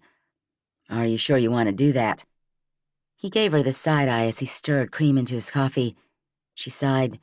She didn't know what she wanted. "If I go into town, I can at least walk over to the grocery store or something. Darcy will come get me after school." "Heather, Maybe you just need to give him some time. He's a really private guy. He came to get me in the middle of the night to talk, she said. I didn't pressure him. Dwayne lifted his coffee to his lips, never taking his eyes from her. I'm going with him to the horse auction next weekend, or I was supposed to. Do you want me to cancel? Heather did, and she didn't. You love the horse auction. So does Levi. You guys go, but you can't say anything to him, nothing. You don't get to lecture him. You don't get to threaten him. You don't get to tell him anything I say or don't say. He lifted his free hand in surrender. I will say nothing. His phone rang and he plucked it from the island countertop, his face darkening, and he answered it. Hey, Levi. He met Heather's eye and set his coffee down. Yeah, she's here. Heather edged closer, almost wanting Dwayne to tip the phone so she could hear the electronic version of Levi's voice. She didn't tell me anything. Something about not breaking confidence. He rolled his eyes. Of course she was upset. She called me in the middle of the night to come get her. You think she'd do that if she wasn't upset? He turned away from Heather. You told me you wouldn't hurt her. Heather made a grab for the phone, but her brother was twice as big as her and at least 4 times as strong. Dwayne, she said, rounding the island and facing him, her chest heaving. Stop it. I told you it was my fault. He pressed his lips into a line, said, I'll have to go. I'll call you later, and hung up. Heather glared at him, half humiliated and half furious. I don't trust you not to say anything to him when you go to the horse auction. I don't need to say anything else, he said.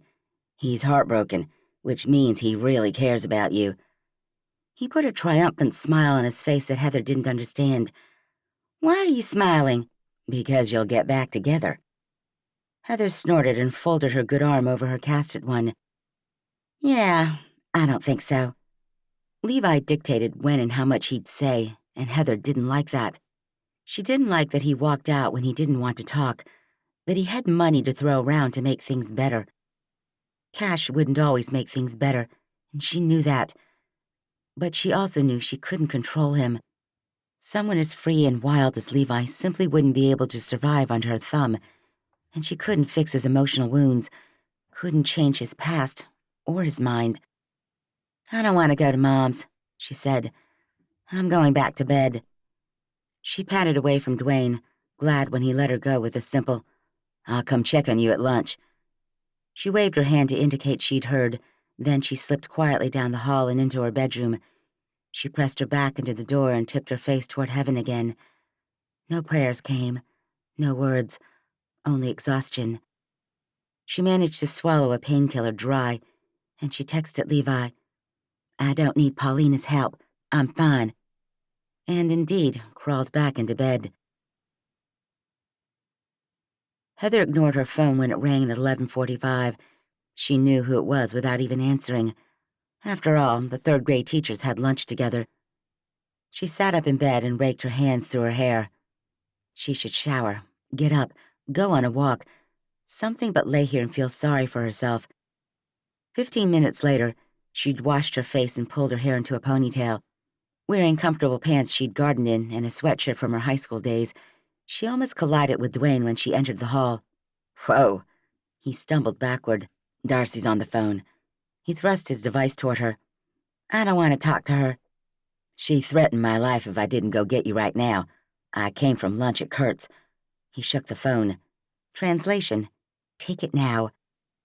As Kurt was by far the best cook on the ranch, and Heather knew how much her brother hated missing good food, she took the phone. Bring it back to me. He turned and left the house. Why was it so easy for men to do that? She scowled at the door he'd exited through and lifted the phone to her ear. Hey, Darce. Sotheby's tonight after work. Heather didn't have a reason she couldn't go. She wasn't even working tomorrow. She could stuff herself with tiramisu and a tuxedo cheesecake and spend the day in bed if she wanted to. All right, she said. So I guess you heard about Levi. He showed up at school. Her voice dropped a few decibels. Heather's heart rocketed toward the stars. What? Why? He said he wanted to make sure your sub had everything she needed. He dropped off lunch. For my sub? For the whole faculty. Horror struck Heather right behind her lungs. You're kidding. Not even a little bit. And you know how much I love that cilantro lime rice from Alberto's. Heather didn't know what to say. Why was he bringing lunch for the teachers? He'd never done that while she worked there. He knew she wasn't there, right? What was he trying to prove? Will you come pick me up after school? Heather asked, a definite bite in her voice. I can't drive. Be there at 5, okay? Scuffling sounded on Darcy's end of the line. Oh my gosh. They just brought in Flan. Gotta go. The call ended, and Heather stared at Dwayne's phone with disbelief coursing through her with the strength of torrential winds. She gripped the phone, the edges giving a little bit. Maybe Levi was trying to make her mad. Maybe he was trying to show her how good he was. Her stomach rumbled, and she wished she had pulled pork and cilantro lime rice tucked into a freshly made tortilla from Alberto's, too, or some of Juan Carlos's chicken cordon bleu roll-ups, or his potato salad. But she could have something better. Kurt had cooked, which meant the Cowboys would be eating like kings out in the cabin community where they all lived. Heather tucked her phone into her back pocket and kept Dwayne's in her hand as she walked down the long road that went back to the town. She turned left and continued on solid ground, not trusting the fields that sat between the homestead and the cabin community. She arrived several minutes later to the scent of something savory and sweet at the same time. The door to Kurt's cabin stood open, and chatter and laughter filtered out to her. Knock, knock, she said as she entered the cabin. The conversation seemed to still as if someone had pushed mute on every vocal cord in the place. She glanced to the familiar faces that had been working Grapeseed Ranch for years now. Kurt, the foreman and by far the oldest. Chadwell, who'd adopted Felicity's horse as his own. Her brother, who alone continued eating his bowl of chili by dunking his cornbread in it and taking a bite. Austin, Dylan, and Shane, the Royal brothers who'd come to them a few years ago. Can I eat with you guys? She towed the rug Kurt had just laid inside the door, more self-conscious than she'd been in a long time. Course, Kurt said, striding forward. He enveloped her in a hug and whispered, You doing okay? She tried not to take a drag of his cowboy scent, finding so much of Levi in the musky hints and tan leather smell of him. She cleared her throat as Kurt stepped back and looked at her. I'm okay. We've all been there, he said. In fact, Kurt was just telling us about his last breakup. Dwayne waved her forward and handed her an oversized bowl that a giant might use. That story's over, Kurt said. I heard Shane has a good one about a farrier. No, sir, the blonde cowboy said, shaking his head. You were going to tell us how you're going to meet your next girlfriend. Kurt glanced at Heather, who smiled. I won't tell, she said. Or is this privileged cowboy talk? You guys know I know a lot of single women in town, right? Teachers, Austin said as if they didn't count, and there are only 3 of you that are single. Heather almost slopped hot chili on herself. So, you're not interested in Darcy or Kimmy? None of them were interested in her, that was for sure. She had plenty of opportunities to date her father's cowboys. It had never turned out well for anyone. Again, Jean's face appeared in her mind's eye, and she hated that he was always there, like he was a permanent part of her life now. Kimmy's dating Flynn, Austin said. Darcy's single, Heather said, and she'll be picking me up tonight at 5 if any of you want to meet her. No thanks, Shane said. Feeling off balance and out of place, Heather sat against the wall with Dwayne between her and the rest of the cowboys. So tell us where you're going to meet your next girlfriend, Kurt. She spooned some chili in her mouth and stifled a groan. And holy cow, this is amazing. He's putting it in the church's cooking competition, Dwayne said, and his pork chops and onions and a pumpkin cake roll. Oh, when's that? She asked. Heather never threw her hat into the ring for the church's cooking competition. They competed for charity against the other churches in the area during the annual Spring Jubilee. Kurt should represent them because he was seriously skilled with beans, spices, and ground beef. Coming up. Dwayne slapped the table. Anyway, tell us how you're going to meet your next girlfriend, Kurt. Kurt's piercing blue eyes darted around the crowd gathered in his cabin, and he stroked one hand over his graying beard. Under the white cowboy hat he always wore, He had dark hair salted with more gray. Heather had always found him attractive, and he dated quite a lot, but no one had ever stuck with him. "Online," he finally said. "You'll have to relocate with that," Shane said, reaching for another square of cornbread. "There's a new site," he said. TexasFaithful.com, only for Texans. The news rendered the men in the cabin silent, and Heather marveled that Kurt had been able to do such a thing. She was also calculating how hard it would be to put up a profile on the new site. Probably only a few minutes, and she had nothing to do the rest of the afternoon. She shook away the thoughts. Even though she and Levi had only been together for a few days, her feelings for him had grown and developed at an astronomical rate. "You'll get back together." Dwayne's words from earlier that morning sounded in her ears, and she seized onto them, hoping he was right. Dwayne's phone sounded, and he swiped it from the tabletop in front of him, but not before Heather saw who texted him. Levi. Her stomach cringed and she pushed away from the table. "Thanks for lunch, Kurt." She stopped in front of him and swept her lips across his cheek. "You're a fabulous cook." Then she walked out, despite Dwayne's call for her to come back. Chapter 22. Darcy showed up at 5:15, and Heather met her at the end of the lane, right under the arch announcing her arrival at Grapeseed Ranch. A vibrant peach sat next to the huge G in the sign, and Heather wished they had peach trees on their property. But they only had wild ones, no trees that anyone actually took care of. Acres of grapes, sure. It was like the founder of Grapeseed Ranch had an identity crisis and wasn't sure what to call the ranch or what to grow on the land. "How's the arm?"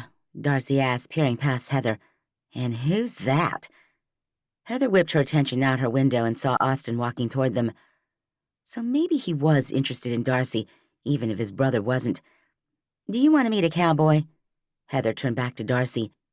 The blonde started digging in her purse. "I just need lipstick." She had her lips the color of red raspberries in a matter of moments, and she and Heather got out of the car. Austin just kept coming, not even a stutter in his step. He arrived, and Heather noticed he was wearing a different shirt than the one he had on at lunch. "Miss Heather, Dwayne sent me to give you this before he went into town." He extended an envelope toward her. Heather took it, her suspicions set on high. "Thanks." Was this a ploy for him to meet Darcy without seeming obvious? Had Dwayne really sent him? What was in the envelope? She let it fall to her side. "Austin, this is my friend Darcy Weathers. Darce, this is Austin Royal." "Nice to meet you, ma'am." He tipped his hat, and Darcy smiled at him with those red, red lips. "She teaches third grade with me." Darcy stood there in her denim skirt and bright pink blouse with white flowers on it, saying nothing. She swung her hips a little, making the skirt sway, and that was all. Austin couldn't seem to do anything but stare. He startled and focused on the ground, and Heather's patience for playing matchmaker fizzled. "Well, we should go. Thanks, Austin." "Thank you, Heather." He turned and she heard him groan. Honestly, the online dating website Kurt had mentioned was starting to sound better and better. Heather practically steamrolled Darcy back into the car. "That was super awkward," she said. "Why didn't you say anything?" "He's really handsome." "So are a lot of men." Heather shook her head and propped her cast on the armrest. "Like Levi Rhodes," Darcy said. "We don't even have chocolate in front of us," Heather groaned. "Can we at least wait until we do?" "All right," Darcy said. "Whatever you want." She drove to Sotheby's, and this early on a Wednesday night, they weren't busy. May herself seated them in a corner booth and then slid in beside Darcy. "I heard about you and Levi," she said. Heather should have expected that the news about the breakup of the relationship would travel 10 times as fast as the beginning of it had. "How did you hear?" she asked. "Linda texted my mother, who texted me." Linda taught 5th grade at the elementary school. Honestly, what had Levi been thinking? Because he'd shown up there with lunch, every woman in town had known about the breakup by the time school got out. "So tuxedo cheesecakes all around?" she said. "And the molten lava cake," Heather said. "And a tiramisu. And the blondie with ice cream." Darcy batted her eyelashes. "Why are you calorie loading?" Heather asked. "Best friend empathy," she said. "Be right back." May left and Heather leaned back in the booth, Darcy's expectations almost too much to shoulder. Heather sighed, meeting her friend's eye. "So this has to be the shortest relationship on record." She giggled, but it didn't hold much happiness. "When was your first date?" "Monday." "It's Wednesday." "2 days." Heather wished she had a drink to hide behind. Even a glass of water would suffice. May returned and she set down 3 plates of cheesecake, while Juan Carlos himself presented Heather with the tiramisu and the molten lava cake. "Juan Carlos?" Heather stood up, unsure as to why. "He's Heather." He glanced at May and back to her, confusion evident in his eyes. It was nice to know the gossip circles didn't extend to all Grapeseed Falls citizens. "Enjoy your dessert." Another man approached with a blondie sundae, and Darcy squealed. Heather picked up her fork and had 1 bite ready before May said, "To the single life." Heather watched her swallow the cheesecake, realizing May's level of unhappiness at least matched her own. "May, what's wrong?" Heather put her bite of cheesecake in her mouth, the rich chocolate flavor coating her tongue. "Just that there are no men worth dating in this town." "Levi Rhodes is free," Heather said, her throat narrowing, making it difficult to swallow her dessert. "Oh no, not for me." May shook her head and took another bite of her treat. "No more cowboys for me." She shook her head, her dark curls bobbing with emotion. "I thought you were dating Sawyer," Darcy said. "Were." May took an extra-large bite of dessert and put her fork down, clearly finished. I don't know if I'll ever find someone." "Oh, don't say that," Darcy said. Heather wanted to reassure May as well, but she felt the same actually, and she couldn't quite get her voice to work. "I'm getting older," May said. "My opportunities are shrinking." Her voice cracked on the last word, and she jumped to her feet. "I have to go. Enjoy your desserts, ladies." May hurried away, practically punching her way into the kitchen. "I didn't know she broke up with Sawyer," Heather said, "though things were awkward at the tasting last night." "I didn't either, and that's saying something for this town." Heather pushed the ultra-rich cheesecake away and pulled the molten lava cake toward her. She knew exactly what opportunities May was worried about, and they involved diapers and strollers and cribs. So she and Levi wouldn't be a good match anyway. Heather scoffed and cracked the top of her lava cake, watching the beautiful chocolate ooze over the plate. "So why did you and Levi break up?" Darcy asked. "I mean, you've been in love with him forever and—" "Not forever," Heather said, knowing now that there was a massive difference between her crush on the cowboy and falling in love with him. "He seems like a nice guy. Hard-working, handsome, rich." Heather nodded. "Yeah, he's all of those things. And so much more. He had quirks, like his extreme love for his goats, his dislike for eggs, and his love for driving a sporty car with the top down. He loved horses, and his orchards, and his family. His parents and his sister loved him. His goats loved him. His horses and his men loved him. Heather loved him. So why are you sitting here with me instead of cuddled up with him in a bowl of delicious popcorn?" Heather gazed across the table at Darcy. She didn't want to break Levi's confidence. "Irreconcilable differences." She flagged down a waiter and asked for a glass of milk and one of water. "Really?" Darcy took a scoop of tiramisu. "What could be so bad that you couldn't get past it?" Heather thought about the first marriage. That might have done it for Darcy. Or the gambling. That probably would have driven away a lot of women.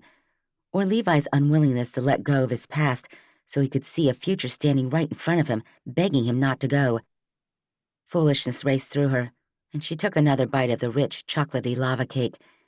She shook her head, trying to rid it of the memories, of the high-pitched nature of her voice as she pleaded with him to stay in his own house. "Heather, what was so bad?" Darcy watched her now, her eyes concerned. "I don't know, Darce. The house was too big." Her friend frowned. "What does that mean?" "Nothing." But it meant she and Levi still had a lot of talking to do. Too bad neither one of them wanted to do it. Chapter 23. Levi dreamt of crying infants, and his night was restless. A long stretch of time where he couldn't be outside with his animals, punctuated with fitful periods of sleep. When the first inklings of light painted the backs of his eyelids, he got up. But there was nothing to do outside either, as he'd gone to his cabin in Wimberley. He could bring his horses here, and he rarely came out to the secluded spot in the woods without his dog, but he wanted to avoid as many people as possible, so he hadn't stopped by his parents' house to get Drake. He exhaled and rubbed his eyes before going out onto the back deck. He had a property manager that rented the cabin during the busiest tourist seasons, so the hot tub was up and running. The river gurgled just a few feet away. Nothing moved out here. No one wanted to talk to him, make him stay somewhere he felt suffocated and caged. He'd only been here one night, but his soul already felt freer. Tuesday night, after he'd proclaimed his love for Heather and then left her standing in his kitchen, he'd driven in the opposite direction, toward another small patch of land he owned on the Guadalupe River. He didn't rent that cabin, and he didn't want to wake his property manager. He'd worked with the window open, though the air held a definite chill, the sound of the river his companion, as he made arrangements to provide the help Heather needed, as he called in the catering order for the faculty at her school. Anything to keep himself from getting online and playing poker, or driving as fast as he could back to Kentucky, first to apologize to his infant son, and then to place a bet on the next horse race happening. His urge to numb his mind with gambling had passed relatively quickly, but only because Levi had removed himself from any Wi-Fi and kept his jaw locked while he sent texts and made arrangements. He honestly had no idea why he'd ordered lunch for the faculty at the elementary school. The idea had popped into his head, and he'd run with it, almost like God was directing him somehow. But Heather wasn't even at work and wouldn't benefit from the free lunch. The teachers had seemed happy, though, and Barry, the principal, had beamed at Levi like he was their personal savior. Levi sighed and sat down in the chair on the deck. He wasn't anything special. He had money and a phone. Anyone could do what he did, and he knew it. Heather deserved someone with real talent, someone who could provide the life she wanted, and while he had the big house and the flashy cars, he knew she didn't care about those things. She wanted horses, and someone to talk to at night, and children. He didn't enjoy talking all that much, though he hadn't minded it with her, and children were off the table completely. His heart ached, and he rested his head against the back of the chair and closed his eyes. "How do I heal from this?" he whispered. Maybe, if he could figure out a way through that past pain, he'd be able to talk to Heather and they could try again. Maybe then they could have a relationship that lasted longer than 48 hours. "It was longer than that, and you know it," Levi lectured himself. So maybe he hadn't noticed her at the riding lessons. Sure, he knew she came. She lived in town, he assumed she wanted her ranch fix without the drive. She'd taken to Starscape, and perhaps the horse was the reason she came. He'd never lumped her into the same category as the other single women who showed up. But when the Lord had finally opened his eyes, and he'd seen Heather standing right there in front of him, his throat tightened and his eyes burned with unshed tears. He'd fallen in love with her so fast, and it had felt good. He'd been happy, truly happy, for the first time in years, for the first time since Montgomery had died and Joanna had left. He sighed, unsure of how to fix the mess he'd created. Maybe he should have stayed on Tuesday night to talk. Maybe he shouldn't have told her about Montgomery so soon. Maybe the gambling addiction meant more to Heather than she'd let on. Maybe. He seemed to live his whole life with maybes, and his eyes shot open and he sat up straight. That was a problem for Heather, too. She liked to be in control of things, and an uncertain future with him would never fly. Which is why ending things with her was the kind thing to do, he told the woods in front of him. It was. But he didn't feel good about it. His phone brightened and buzzed against his leg. He snatched it up when he saw Dwayne's name blip down from the top of the screen. He'd been texting his best friend since Heather left. Things like, "Thanks for coming to get her. I'm real sorry about what happened. I really do love her. Did she tell you anything? And, how can I get her back?" At first, Dwayne's texts had been long lectures, but Levi had read them, absorbed them, realized what he'd done really was painful to Heather. Dwayne had told him to let Heather have some time. She hadn't told him anything, and Levi's seething worries had faded a little.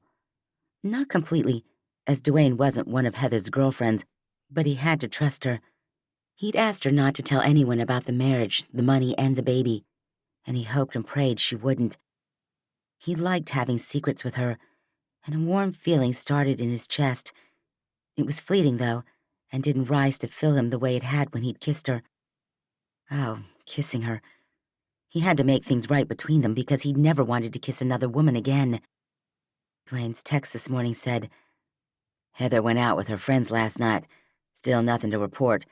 Darcy said she won't say anything about what happened at your house."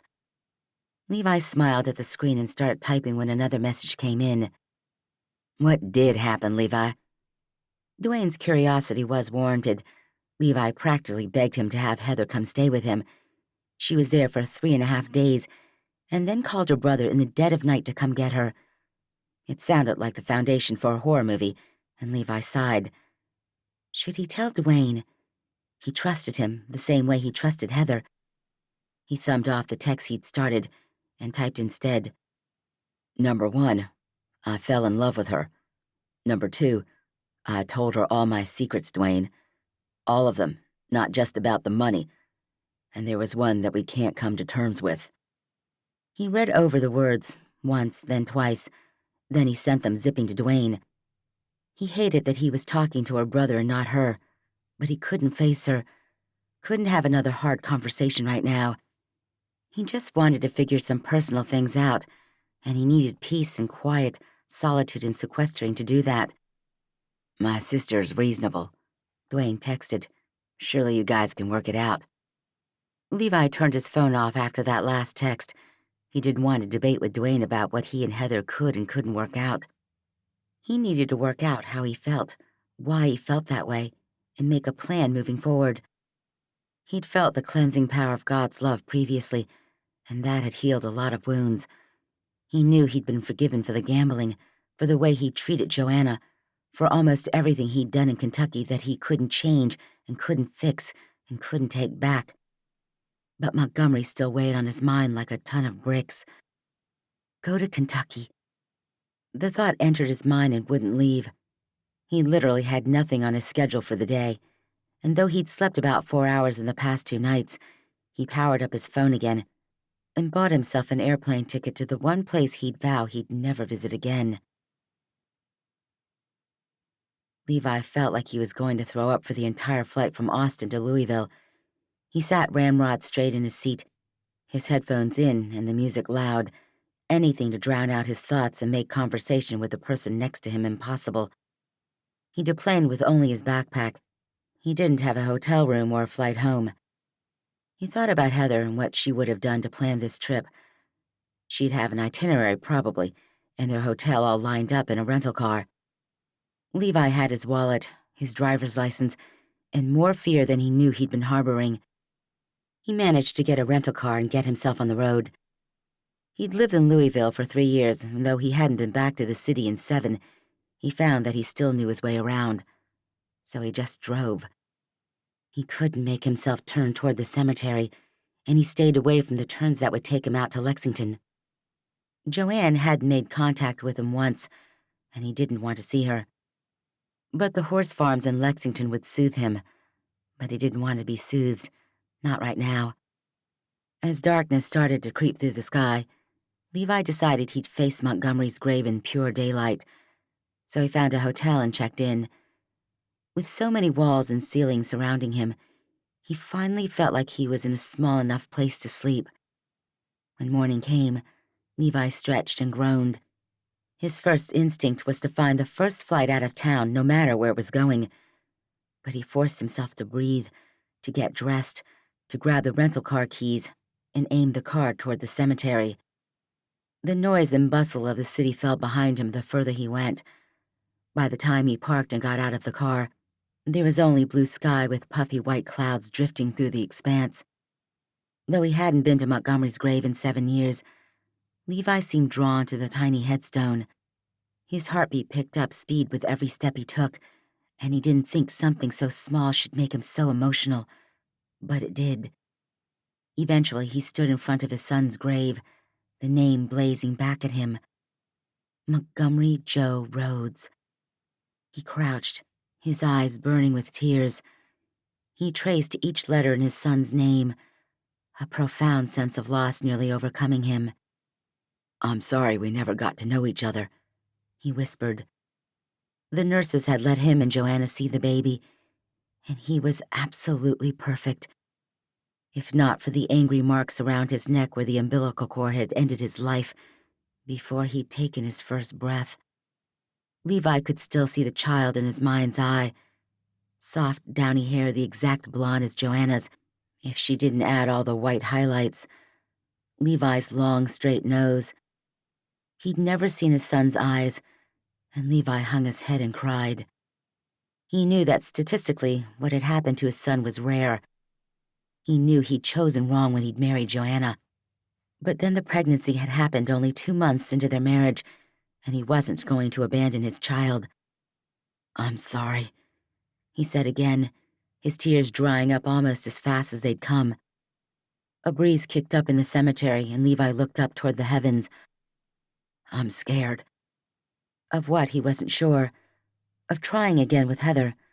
Of actually becoming a father the next time, or having to raise the child. God had already forgiven him for his Kentucky misdeeds. What Levi needed now was assurance that he wasn't going to make the same mistakes, that he wouldn't have to endure the same heartaches. His pulse calmed. He took a deep, cleansing breath and blew it out. He still had no idea what to do about Heather. He wasn't sure he could be a good father, a good husband. He wasn't sure he wanted another chance at those things, because the first time had ended so badly. He straightened and looked around. The sky hadn't fallen. The world was still turning. So Montgomery wasn't in it, but Levi still was. What do I want? The thought came out of nowhere, and Levi felt like he was playing one of those games where he had to answer with the first thing that came into his head. So he did. I want to be happy.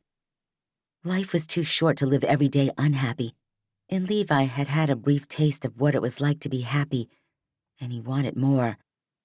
That thought alone had him pulling out his phone to call Heather. It was Friday, and she'd taken the day off work. Her broken arm was only 1 week old. He'd seen her use a phone before. She should be able to answer his call. She didn't. He didn't need to leave a message. Her phone would show her that he'd called. He turned in a full circle, at a loss for what to do now. He really needed to talk to Heather, and he couldn't just jump in his truck and go. Striding back to the rental car, he pulled open his airline app. He had to get back to Texas as soon as possible. A notification bumped down from the top of his screen. Heather. His heart raced, and he stopped walking so he wouldn't trip. He tapped the notification, and her message came up. "I don't want to talk right now. I hope you understand. I just need more time. I think you probably understand that." "More time?" he echoed, disappointment diving through him. Another message popped up under the first. "I'll call you when I'm ready." He wanted to ask her how long that would be. Wanted to know if he could stop by later, and might she be ready then. Wanted to hold her while he apologized, while they talked through his fears together, and while they came to an agreement on what their future would hold. Instead, he let his phone drop to his side as he continued back to his rental car. Once inside, he booked a flight on the app and set himself driving again, his hopes of finding his happiness that day floating away like smoke. Chapter 24. Heather did not call on Saturday. Levi couldn't stay at the house without her, but he couldn't live in a cabin an hour from his boarding stable, his goats, and his family. Oh, and if she did call, he wanted to be minutes from her, not hours. So he'd moved into his office at the boarding stable. Sort of. He kept a fold-up cot in the closet, because sometimes the house he had to go home to was too empty and too big, and he'd put the cot outside the stall of his favorite horse at the moment and slept there. None of his men had known, as Levi woke before dawn and put the cot away. His sleeping arrangements were comfortable enough. A 15-foot by 15-foot room was all he needed. Bathroom down the hall. Drive-through for breakfast, lunch, and dinner. if he even ate. He hadn't canceled Juan Carlos's services for that night, and Levi was sure he'd show up at home to more food than even his mother would know what to do with. His mother. He texted her Sunday morning while wearing an old t-shirt and a pair of gym shorts, sitting on the cot as the sun streamed into the office. Juan Carlos made way too much food. Want me to bring it over for lunch after church? Sure, sounds great. His mother's text came back instantly, and Levi smiled. The first step toward happiness was being with other people.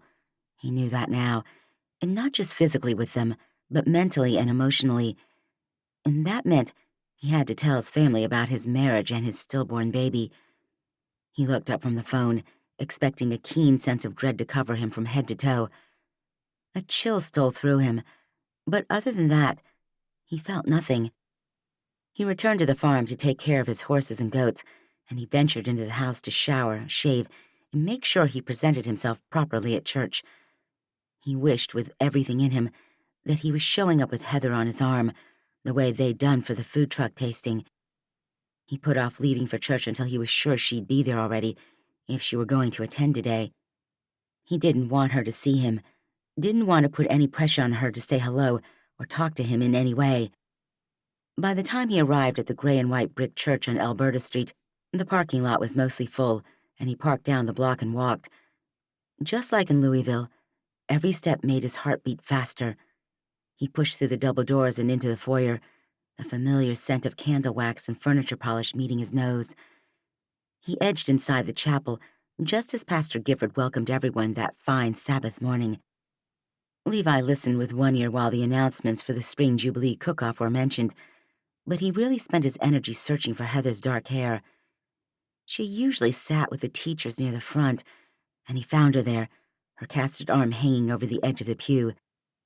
Relief he didn't understand flowed through him, and his false finally began to quiet. She was here. She was okay, at least physically. The choir got up and started a rousing number about Jesus, and Levi slipped out the back. He normally liked church, especially the music, but he didn't need to stay today. Seeing the back of Heather's head had confirmed everything he needed to know. He was still in love with her, and he wanted her back in his home, at his stable, in his life. He was willing to talk about having children if that was what it took. He wanted to be happy. So he sent her a message. So good to see you. Don't worry, I've left the church so you don't have to talk to me, but I hope you'll be ready to do that soon.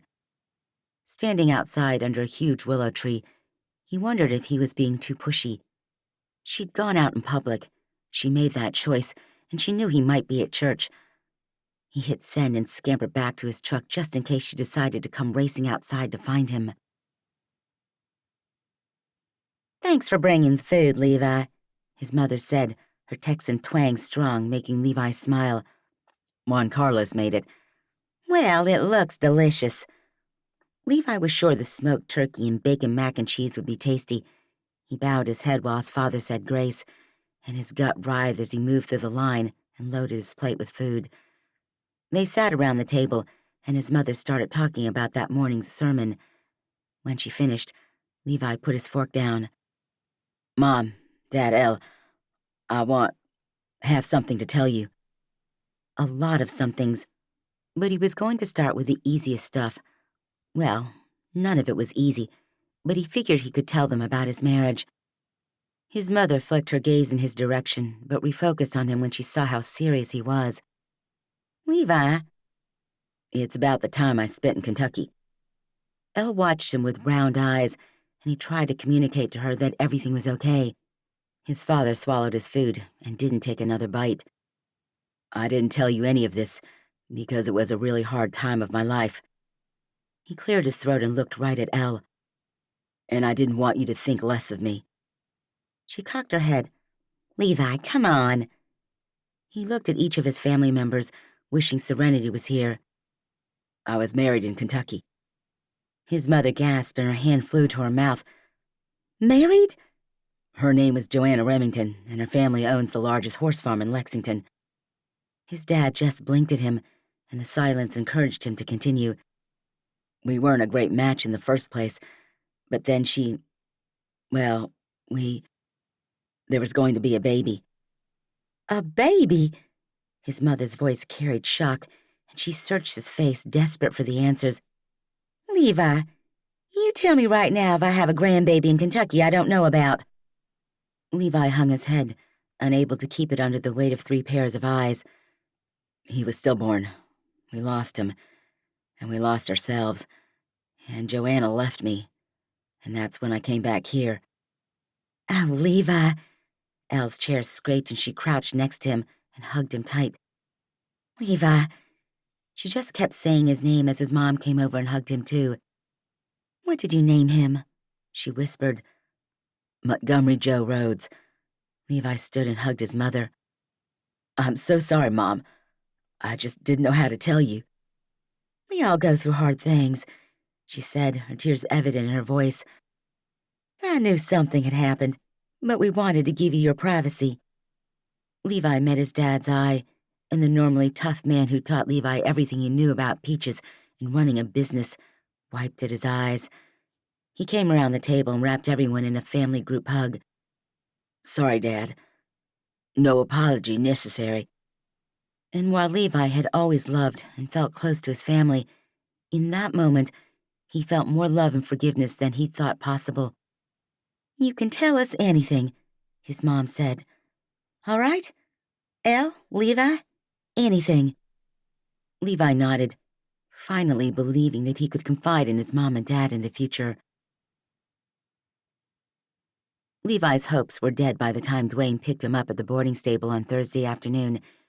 He could barely look at his best friend, who had the same eyes as his sister.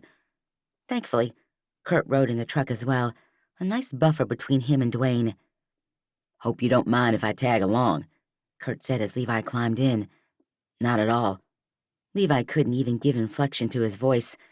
He'd begged Dwayne early in the week for any ideas as to what he should do to get Heather to talk to him. Dwayne had only said, Women are stubborn. If she asks for time, give her time. Levi didn't want to give her any more time, and he felt like a parasite was eating him from the inside out. Still no word from Heather? Dwayne asked. You should know, Levi said. She moved back to her place yesterday, Dwayne said. Took the cats and everything. I was just starting to like them. Levi grunted, the only energy he could give to the news. Fury festered in him that he'd ruined his chance to spend time alone with her, kiss her, take her to school and dote on her. All at once, he realized why he'd taken the teacher's lunch last week when they'd broken up. He wanted to dote on Heather, but he hadn't been able to, so he'd provided lunch for her friends. He shook his head. It didn't matter. The gesture had been kind, and that was all. She hadn't thanked him, or even acknowledged that she knew he'd catered lunch from Alberto's. But surely she knew. It was a small town, after all, and she was friends with the teachers she worked with. He crossed his arms and stared out the window, his mood growing fouler with every moment that passed where she hadn't contacted him yet. So I joined that Texas Faithful site, Kurt said, drawing Levi out of his own mind. Texas Faithful? He asked. Online dating for Texan Christians, Dwayne supplied. Kurt's tired of the traditional method of meeting women. You never let me off the ranch, he said, and the only woman out there is already engaged. You go to church twice a month, and it's not like it's a party with a social hour where I can talk to anyone. He scoffed and glared at Dwayne, though it seemed good-natured. Anyway, I joined this online dating website, and I saw... He exchanged a glance with Dwayne now. Who? Dwayne asked. Levi's curiosity inched upward, too. He had no idea who would have Kurt's face turning ruddy and his hands practically clawing at each other. Heather. Heather, Dwayne asked at the same time Levi said, My Heather. Your Heather. Dwayne leaned forward to look at Levi. Your Heather? I didn't see her wearing a ring, Levi. She's mine, he growled. I'm just waiting for her to call me back. It couldn't have been her, Dwayne said, shaking his head. She's not into online dating. It was her. Kurt picked up his phone and swiped it on. Looks just like her. Says she lives in Grape Falls. Teaches 3rd grade. He flashed the phone in Levi's direction. He grabbed onto it and stared at his beautiful Heather. It's her. His voice sounded like he'd seen a ghost. He searched her smiling face, wishing he felt as happy as she looked in that photo. The site only listed her first name, with a few items of bulleted information. It was definitely Heather Carver. What does the 113 mean next to that heart? He handed the phone back to Kurt. She's got 113 interests. Like gardening and stuff? Levi knew he was wrong, but he was desperately grabbing at straws. Kurt showed the phone to Duane, who frowned as a dark look came across his face. No, Levi. Like there are 113 men interested in her. Levi pulled out his own phone. How do I join this? What is it? Texas Faithful? Don't do it, Duane said. Heather won't appreciate that. What am I supposed to do, Duane? Let her go out with some other guy? 113 other guys? Duane let a mile go by, then two. Levi sat, fuming, his anger leaking out the longer the silence went on. Maybe you should tell us what she's upset about, Duane said, his words slow and calculated, and we'll help you solve the problem. Levi's teeth clenched, his fingers curled into a fist. I don't know if I can do that. You told her. I'm in love with her. Oh, wow, Kurt said. I mean, Duane said you loved her, but you just said it right out loud. He looked at Levi with wonder in his eyes. Yeah? Levi wasn't sure what he was missing. Kurt has a problem articulating how he feels, Duane said. It's why he's dating online. That's not why, Kurt scoffed. When he looked back at Levi, he wore a sheepish expression. But yeah, I never told a woman I love her. Have you loved anyone? Levi asked. One woman once. His eyes took on a dazed quality, and he gazed out the windshield. And you let her go. Kurt sighed.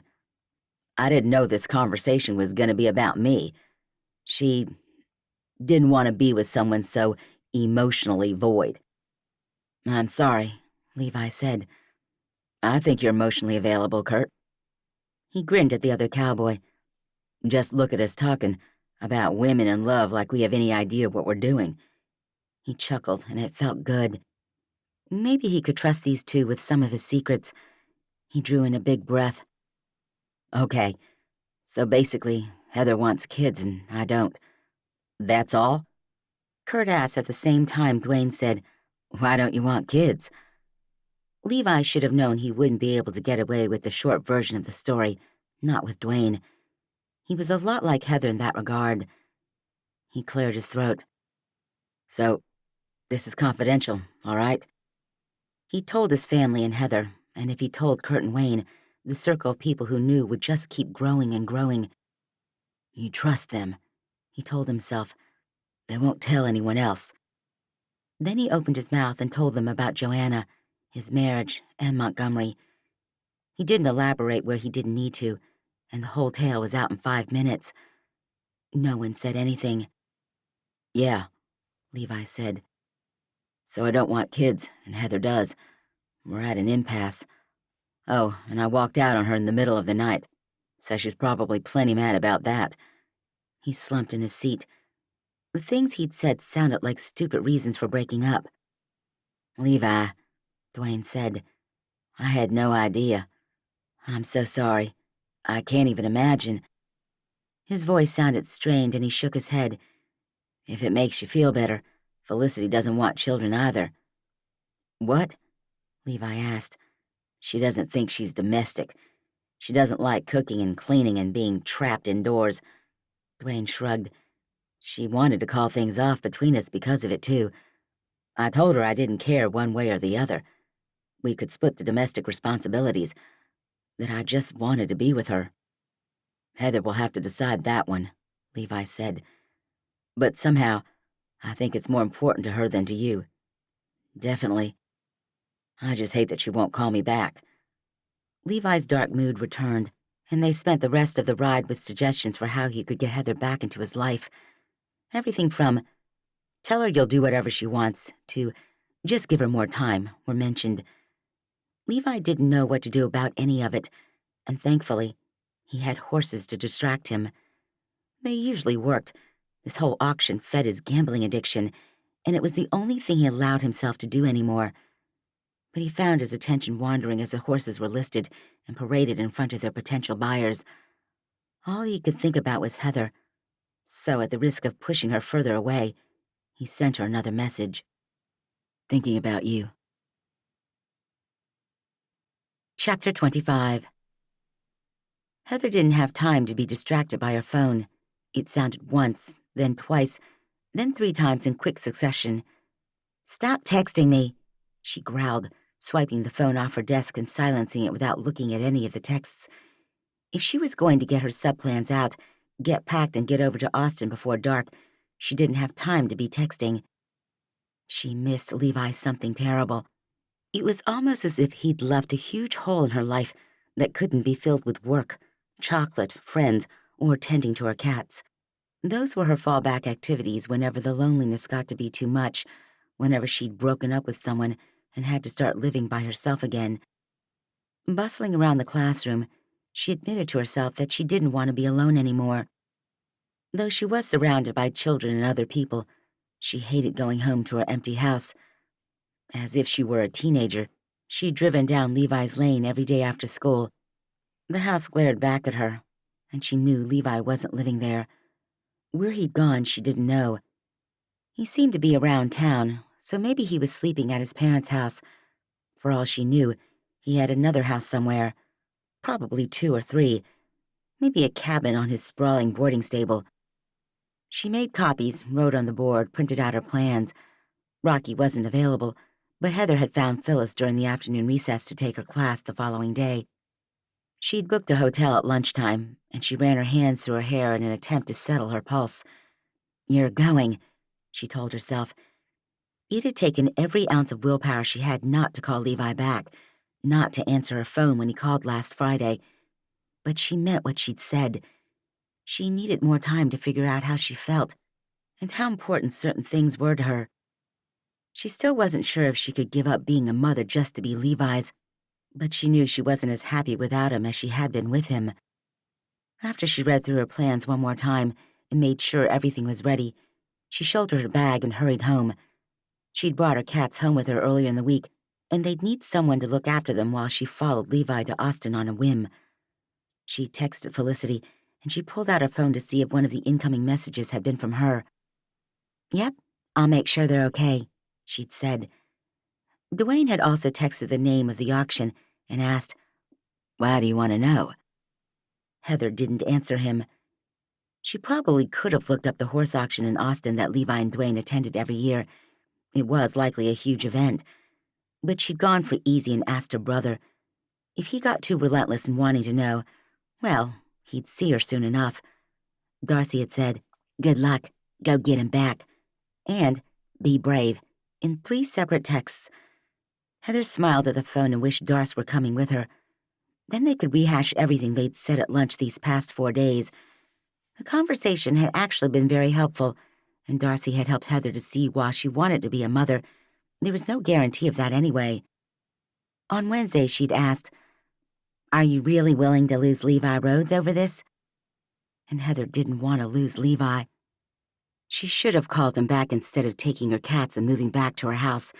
She should have gone over to the stables and found him. She should have done a lot of things differently. Putting aside the should-haves and could-haves, she fed the cats, patted Ashes, and opened the bag she still hadn't unpacked.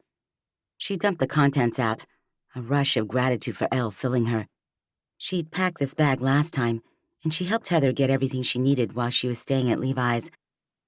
Half an hour later, she was on the road, a hamburger in the bag on the passenger seat she couldn't bring herself to eat. Her stomach rioted with nerves, and Heather gripped the steering wheel tightly to keep the car headed northeast toward Austin. She was really doing this, doing something to get and keep Levi in her life. It may have taken her 3 years to act, but blast it, the man was going to see her and know how she felt about him. After checking into her hotel, she drove out to the Austin Fairgrounds where the auction was taking place. She quickly learned that tonight was only a preview of the animals for sale. People could buy food, mingle with horse breeders, ask questions, and wander through the stables and pens, looking at the horses that were up for sale. She also realized she needed a ticket to attend, and they weren't for sale. There were special invitation-only tickets, and she didn't have one. Standing outside the gate, frustration washed through her. How could she get in and find Levi without a ticket? With hundreds of horses, the auction started in the afternoon on Friday, with the most prized animals reserved for Saturday morning. She wondered which horses had caught Levi's eye, and if he'd attend both auctions. Dwayne hadn't detailed their plans, or what they normally did. She couldn't ask, as that would be way too obvious. A man wearing one of the bright blue polos that indicated he was in charge of something approached. "I understand you don't have a ticket. I just need to get in and talk to my brother." Though she didn't want to see Dwayne, she couldn't call Levi her boyfriend. "I'm not going to look at any of the horses." The man scanned her. "Who's your brother?" "Dwayne Carver, out of Grapeseed Ranch." A frown pulled at his eyebrows. "I know Dwayne. Let me give him a call." "No." Heather lunged forward, latching her fingers around the man's arm as he started to turn. "I don't want—" She slowly uncurled her fingers as he watched. "I'll call him, thanks." She spun away before she did something that got her escorted off the property. She ducked behind a horse trailer and took several deep breaths. If that man knew Dwayne, it really was only a matter of time before her brother knew she was here. And once he knew, Levi would know. "Isn't that what you want?" she asked herself. Foolishness raced through her. Maybe she shouldn't have come. Maybe this plan to surprise Levi and beg him to forgive her for not calling, for not being more understanding about his son, was pure rubbish. "What are we going to do now?" A man's voice reached her, and Heather peeked around the end of the horse trailer. "Sheila leads all of our horses," he said, removing his charcoal cowboy hat and resettling it on his head. "You can't do it." A younger man who was clearly his son glanced around, his face showing his frustration. "I don't know, Dad. Surely there's somewhere we can get to lead a horse. It's Austin. The city is full of people." "Galaxy is a finicky horse," his dad said, "and she needs someone she trusts." Heather stepped out from behind the horse trailer. "I'm so sorry," she said as she approached. "I couldn't help overhearing. I can lead your horse in the auction." She had no idea where the words had come from. She had no idea why one of them couldn't lead the horse. She had no idea how this auction ran, and if she let Galaxy in it, if Levi would even see her. But she had to try. They both sized her up, and she was extremely glad she'd changed out of her flowery blue dress and into jeans and her cowgirl boots. She forced out a laugh out of her throat. "I don't really know why either of you can't lead the horse, but—" "It's the rules," the older man said. "Owners can train and bring the horses. The auction provides walkers. We've had Sheila for years." "But she broke her leg last week," the son said. "The auction doesn't have anyone else?" "People have their favorites," the father shrugged. "I could do it," Heather said. "I grew up on a ranch and my brother's been coming to this auction for years." "Who's your brother?" The younger man stepped closer, really peering at her face now. "Dwayne Carver. He comes with Levi Rhodes every year." She commanded herself not to squirm, but her feet still shuffled in the dirt. "I'm really good with horses. Levi says I can get them to do whatever I want." "Levi Rhodes," the son said over his shoulder. He gave Heather one last look before he turned back to his dad. "Dad, she could do it. Levi bought Starscape from us at the Houston auction last year." Warmth bloomed in Heather's soul. "I ride Starscape every weekend." Both men turned back to her, surprise etched on their faces. "You ride Starscape?" "Yeah." She giggled and lifted her broken arm. "She threw me a couple of weeks ago when she got spooked, but she's a great horse." The father and son exchanged a glance, and Heather felt her chance slipping away. "Don't let the arm fool you. I can lead your horse in the auction." "We have 8 of them," the dad said. "We're in the Saturday morning auction. Galaxy is our toughest horse, and we want you to meet her first." Heather waved her good arm. "Well, let's go meet her." She joined the two men, her hopes as high as they'd ever been. "My name's Heather, by the way." "Dylan," the younger man said. "And that's my dad, Cornelius Clarion." "Clarion?" Alarm sounded in Heather's head. "Of Clarion Champions. She'd heard her brother talk about them, and they were the premier breeders and sellers of horses in Texas. "See, Dad, everyone's heard of us." Dylan nudged her, a playful smile on his face. But Heather was suddenly wondering if she'd already gotten herself in over her head. Chapter 26. Levi couldn't focus the following day, but he managed to make it around to all the horses, and this year, he talked with Dwayne before they sat down to the auction on Friday afternoon. "So who do you like?" he asked. "Oh, a few here and there." Levi chuckled. "We have a trailer that holds 4, he said, "and you brought an extra man. Give me a hint so we don't have to do what we did last year." "What?" Dwayne adjusted his cowboy hat. "Me outbidding you on that bay?" "I could have bought him had I wanted to." Levi hadn't even bid once, so there was no outbidding that had happened. He had been prepared to give his friend whatever cash he needed to get the horse, though. He'd been in a bidding war with another man from Clearwater, but Dwayne had won on his own. "I like the Appaloosa from Clarion," Dwayne said. "She's my top choice." Relief trickled through Levi. "I'm going to go after Galaxy, then." "Oh, the Black Beauty from Clarion. She was a pretty horse. Lots of spirit," Levi thought. Just like Starscape, and Levi loved the Clarion Champion's horses with a free spirit. He pictured Heather sitting atop the horse, and his heart constricted. Oh, how he wanted her by his side when they broke the horse. "So I guess neither of you are bidding today." Kurt exhaled as he sat next to them. "Since I can't afford a Clarion's Champion's horse, I'm gonna try for the Pinto. He's already 2 years old." Dwayne looked at his foreman with surprise in his eyes. "We bonded." Kurt shrugged and bit into the sandwich he'd bought from the yellow sub-food truck. The owner had taken an old Airstream camper and painted the whole thing bright yellow. He'd added the scope on top and everything, converted the inside to a kitchen, and made some of the best sub-sandwiches Levi had ever tasted. Kurt, too, apparently, as he groaned. "This pepperoncini in this is so good." "I'll help you get a new horse," Dwayne said, his voice almost a whisper. "Who did you see that you liked?" "I'm not bidding against Levi," Kurt said as he gave Levi the side eye. "I've seen the man's house. Besides, sometimes good things come in older packages." Levi didn't comment. There would be plenty of people who wanted Galaxy, and he'd had to pull out his money if he wanted the horse, and he did. So he sat silently through Friday afternoon's auction, enjoying the feel of the sun on his skin and the scent of horse in the air. Saturday morning arrived, and he skipped the final walkthrough in the barns and stables. He knew what horse he wanted. When he met up with Dwayne and Kurt, they both wore smiles so wide, Levi immediately knew something was up. "What's going on?" he asked slowly. "Did you go look at the Clarion horses again?" "No, why?" Dwayne shook his head, but his smile wouldn't budge. "No reason."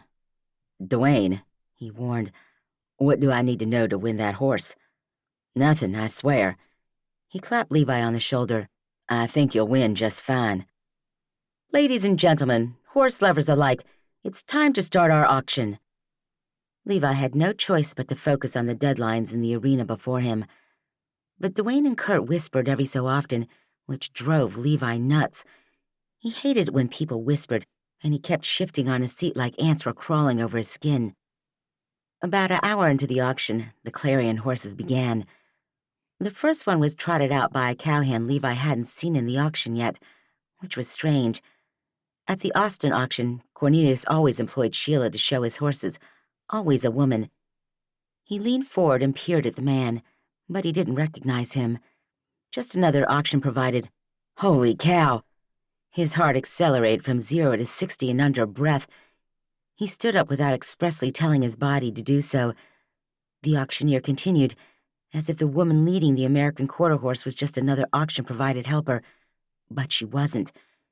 He volleyed his gaze from Heather to Dwayne, unsure of what to do. He wanted to yell out and wave his hand, get her attention. She seemed to be scanning the crowd, and as she came toward his side, Levi did raise his right arm above his head. Her eyes caught his, and everything else fell away. The auctioneer's voice went silent. Someone tugged on Levi's shirt sleeve, but he ignored them. Dwayne stood up too, but Levi was already pressing his way toward the aisle. Heather was here. Heather was here. Heather, Heather, Heather. He had to get to Heather. Something powerful and strong clamped down on his wrist, drawing him out of his singular need to leave the seats. He looked at the tan hand and then up into Dwayne's face. "She's working," he said. "Let her finish." Levi blinked, the words sounding like English but making no sense in his head. Working? It's how she got into this ticketed, invite-only event. Dwayne pulled his arm back toward their seats. "Come sit down. Your horse is coming up." He didn't relinquish his hold on Levi's arm until he'd followed him back to their seats. But Levi couldn't sit still. He tracked Heather as she took the now-sold horse to the gate and passed the reins to Cornelius himself. How had she gotten the job? Why had she come? Did her phone not work? She paraded another horse around the arena, and then another. Galaxy was next, and Levi sat a little straighter, determined to buy this horse and get down to the cash-out table immediately afterward. Then he'd be able to take his receipt over to Clarion's stables. And Heather. "And now we have a thoroughbred filly named Galaxy. Bidding starts at $15,000. Levi hesitated, testing out the field to see who else was interested. 4 hands went up, and the auctioneer's voice went into rapid-fire words. Before Levi knew it, the bid was up to $22,000, and he hadn't even lifted his paddle yet. Dwayne elbowed him, and the words, "Going once. Do I have 23? Going," entered Levi's ears. He threw his paddle up. The bid was acknowledged, and the war continued. Gary Burton turned and caught Levi's eye. Levi knew the cowboy out of the Fort Worth area and groaned inwardly. Gary would bid him up and then let him have Galaxy. Sure enough, the bidding war commenced between the two of them until the entire crowd was volleying their gazes between Gary and Levi. Levi kept his focus on 2 people, the auctioneer, so he'd know when he had to bid again, and Heather, who couldn't seem to look away from him. With the bid at $46,000 and the ball in Levi's court, she gave him a hesitant smile. Emotions exploded through Levi, and he lifted his paddle again. $47,000, the auctioneer roared. "Wow, Cornelius, you've got yourself a handsome sum going for this handsome horse." Levi pushed Gary toward the 50 grand mark, hoping he'd back out then. With the bid at $51,000 in Levi's favor, Gary finally shook his head. The auctioneer checked for other bids, and Levi swore he'd slow down his speech, taking several long moments before he declared Levi the winner at $51,000, folks. Give it up for Levi Rhodes. The crowd did, and Levi ducked his head, a wide smile carving itself across his face. "Go get her," Dwayne said, taking his paddle. Levi didn't need to be told twice. He jumped to his feet and pushed past the still clapping people to go get the woman he loved. By the time he made it past the cash-out table, the auction was nearly over. Clarion's horses had all been bought, and he jogged over to their stable, his receipt gaining him entrance past the cowboy standing there in a security vest. He passed the horses, desperately searching for Heather. His heart bobbed in the back of his throat, and he caught sight of Dylan. "Hey," he said, "where's Heather Carver?" He had so many other questions, but he didn't want to waste the time on them with Dylan. "With Galaxy. She's brushing her down in the last stall." Levi nodded. He may have said thanks. He wasn't sure. His need to get to Heather overpowered everything, and he hurried down the aisle, the sound of his bootsteps covering any other sounds. She obviously heard him coming, because she appeared at the gate, her eyes searching in his direction.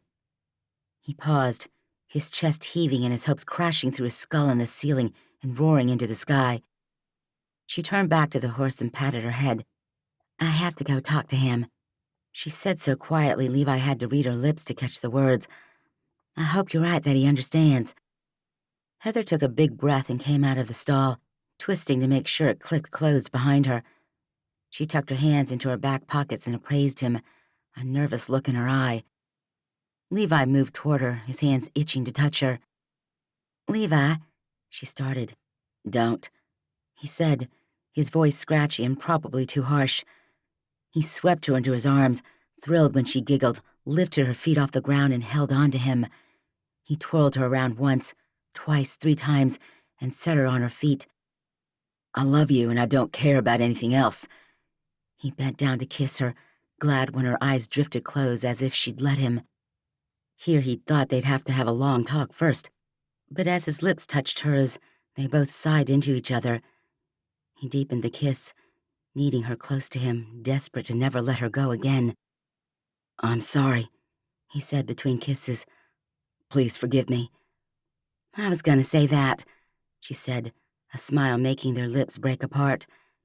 She pulled back slightly and leaned her forehead against his. They both lost their hats at some point, and Levi didn't even care. "You don't get to apologize." "No," he murmured, swaying with her. "So you're okay with me walking out in the middle of the night, in the middle of a conversation?"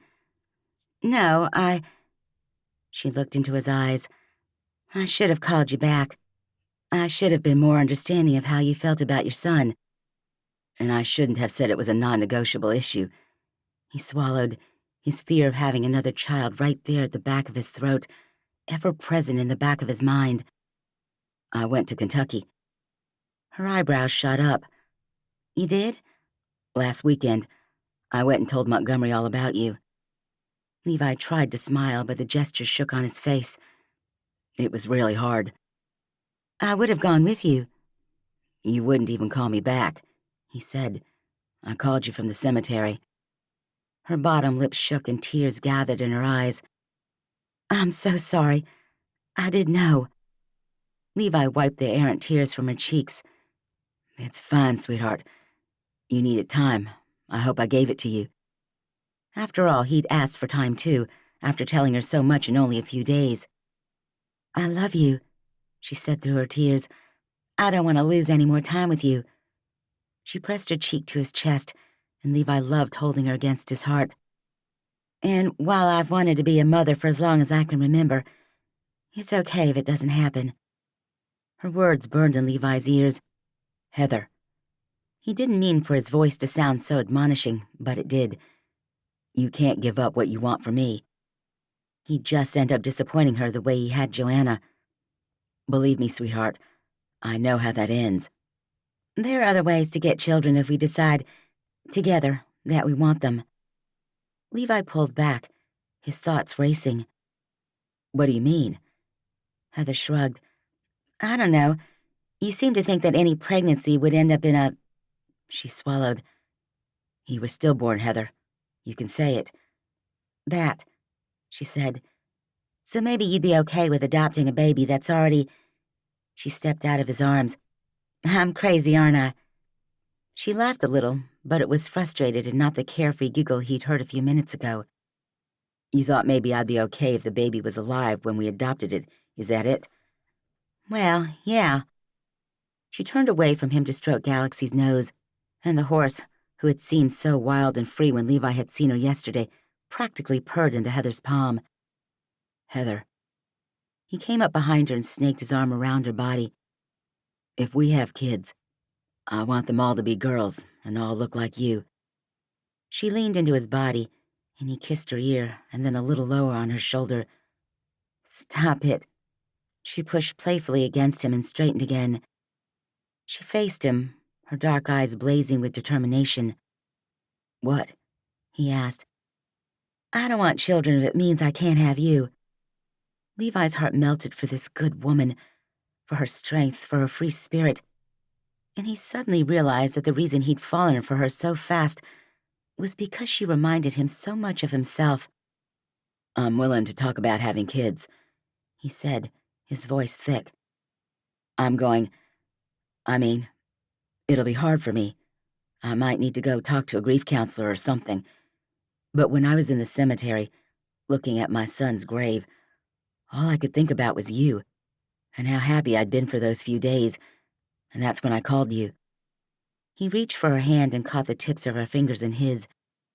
"I want to be happy, and I like me better when I'm with you. You make me happy." Heather smiled and inched a little closer. "So we'll talk about it." And for the first time, Levi didn't think talking about something was the worst thing that could happen. "Yeah." He aligned his mouth with hers. "We'll talk about it." Then he kissed her, and that didn't require any talking at all. Chapter 27. Heather discreetly pinched herself to make sure what was happening was real. Her skin yelped in pain, and she flinched away from her self-inflicted injury. But it meant Levi's hand in hers was real, made of flesh and bone. It means his whispered words of, "I love you, Heather," were true, not just made of air and fantasy. It meant she got her boyfriend back. She grinned as he said, "Should we go to dinner?" "What about your horse?" She glanced over her shoulder toward where the stable and barns at the fairground were shrinking behind them. "Dwayne'll get him." Levi's fingers tightened on hers. "I was thinking I'd ride home with you." Warmth rose through Heather. "Yeah, that sounds fun." "And you'll have to come stay with me again," he said. Alarm sang through her. "I don't think so, Levi," she laughed. "I'm not on heavy painkillers anymore, and my arm is fine." "I miss you, though." "I've been back at work for a week. Well, I didn't go in yesterday, but no, I'm not coming to stay with you again." She nudged him with her shoulder. "I'm back at my place, and it's not that far from you." "So, will you just come in until I'm settled?" She looked at him, noticing the healthy blush in his neck. "Settled?" "I've been sleeping in my office at the stables," he mumbled. "I couldn't go back to the house without you there." She held onto his arm with her free hand. "I'll help you get settled, but you're going to have to marry me fast if you want me back in that house." Levi froze, and Heather stepped in front of him. "Uh-oh, I think I said another scary thing." "How long would you need?" She choked and tried to cover it with a cough. "Excuse me?" "How long would you need to plan a wedding and get married?" "I don't know." He gave her a wry smile. "I may not know every single thing about you, but I know you well enough to know you've thought extensively about your wedding."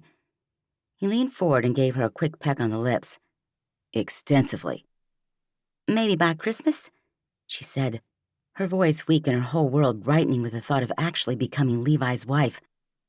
"All right," he said. "I guess I can hang on alone in that house for 3 more months." He started walking again. "Unless you want to live in your house."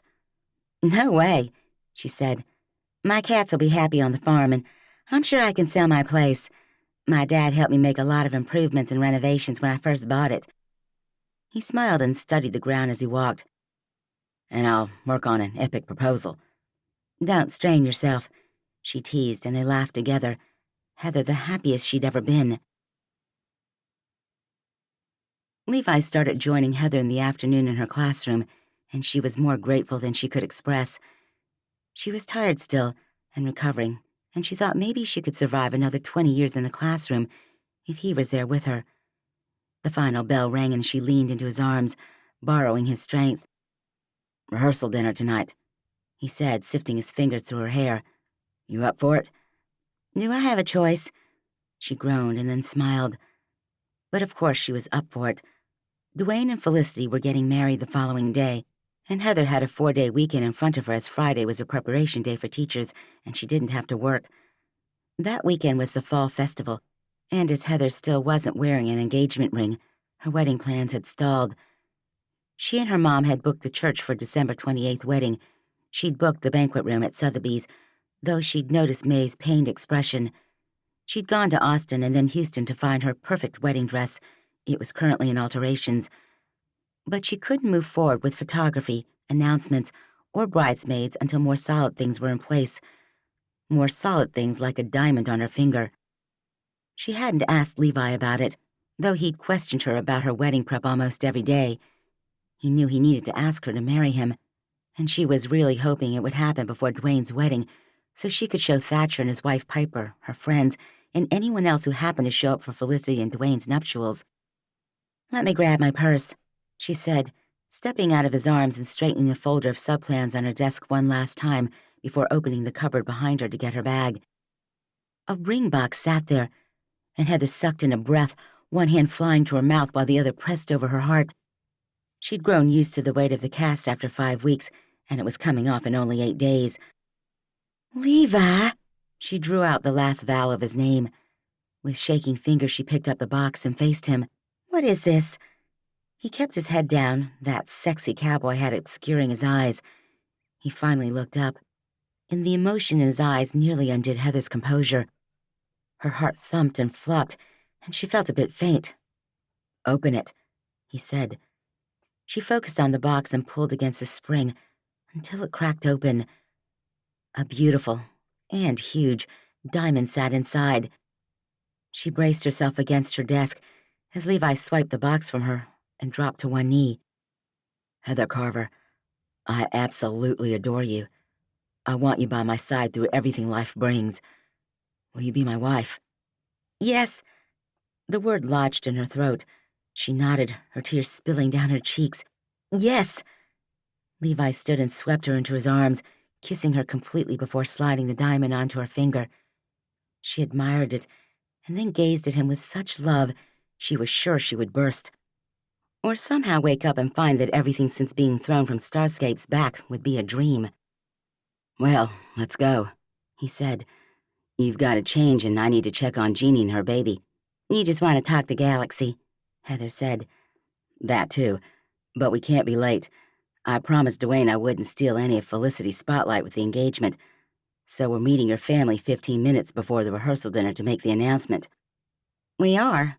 "Yeah, Dwayne and I planned it." "You and Dwayne plan everything without me," she grumbled. "You and Dwayne have plenty of your own secrets," Levi countered back. "Name one." "How about that he knew you were at the auction and didn't tell me?" "Is it my fault he came to look at the Clarion horses and saw me? No." "Is it my fault I'm so sensitive to the needs of others and making sure they're feeling good about things?" He bumped her with his hip. "No."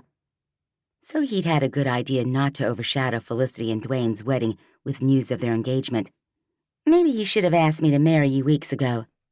"Maybe you shouldn't have liked the only diamond in the state of Texas that was impossible to get." Heather tipped her head back and laughed. "All right, you win." An hour later, they met Dwayne and Felicity, Thatcher and Piper, and Heather's mom and dad outside the Bluebird, where the rehearsal dinner would be held. "Mom!" Heather practically pranced over to her mother, a squeal building in the back of her throat. They embraced, and Heather stepped back to show her the engagement ring. Her dad whistled between his teeth, and Felicity crowded in, her face alight with joy. "Heather, congratulations!" They hugged, and Thatcher's wife joined them, though she was naturally reserved and quiet. "It's beautiful," Piper said, and Heather turned to face both of her brothers.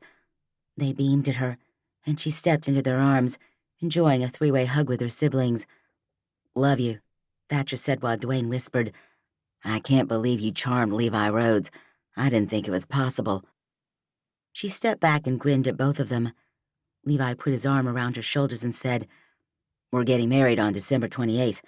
Hopefully it won't interfere with your holiday plans." "We'll be around," Dwayne said. "Wouldn't miss it," Thatcher added, and Heather went with Levi when he turned her toward the restaurant. They faced her parents next, and everyone started handing out hugs like they were chocolates. Her dad even hugged Levi and said something to him that made Levi smile and nod. "Let's go eat," Dwayne announced. "Someone's getting married tomorrow, and his stomach is a bit nervous." Thatcher clapped Dwayne on the shoulder and said, "You can do this." "Do this?" Felicity said, incredulity high in her voice. "Like I'm going to be hard to live with."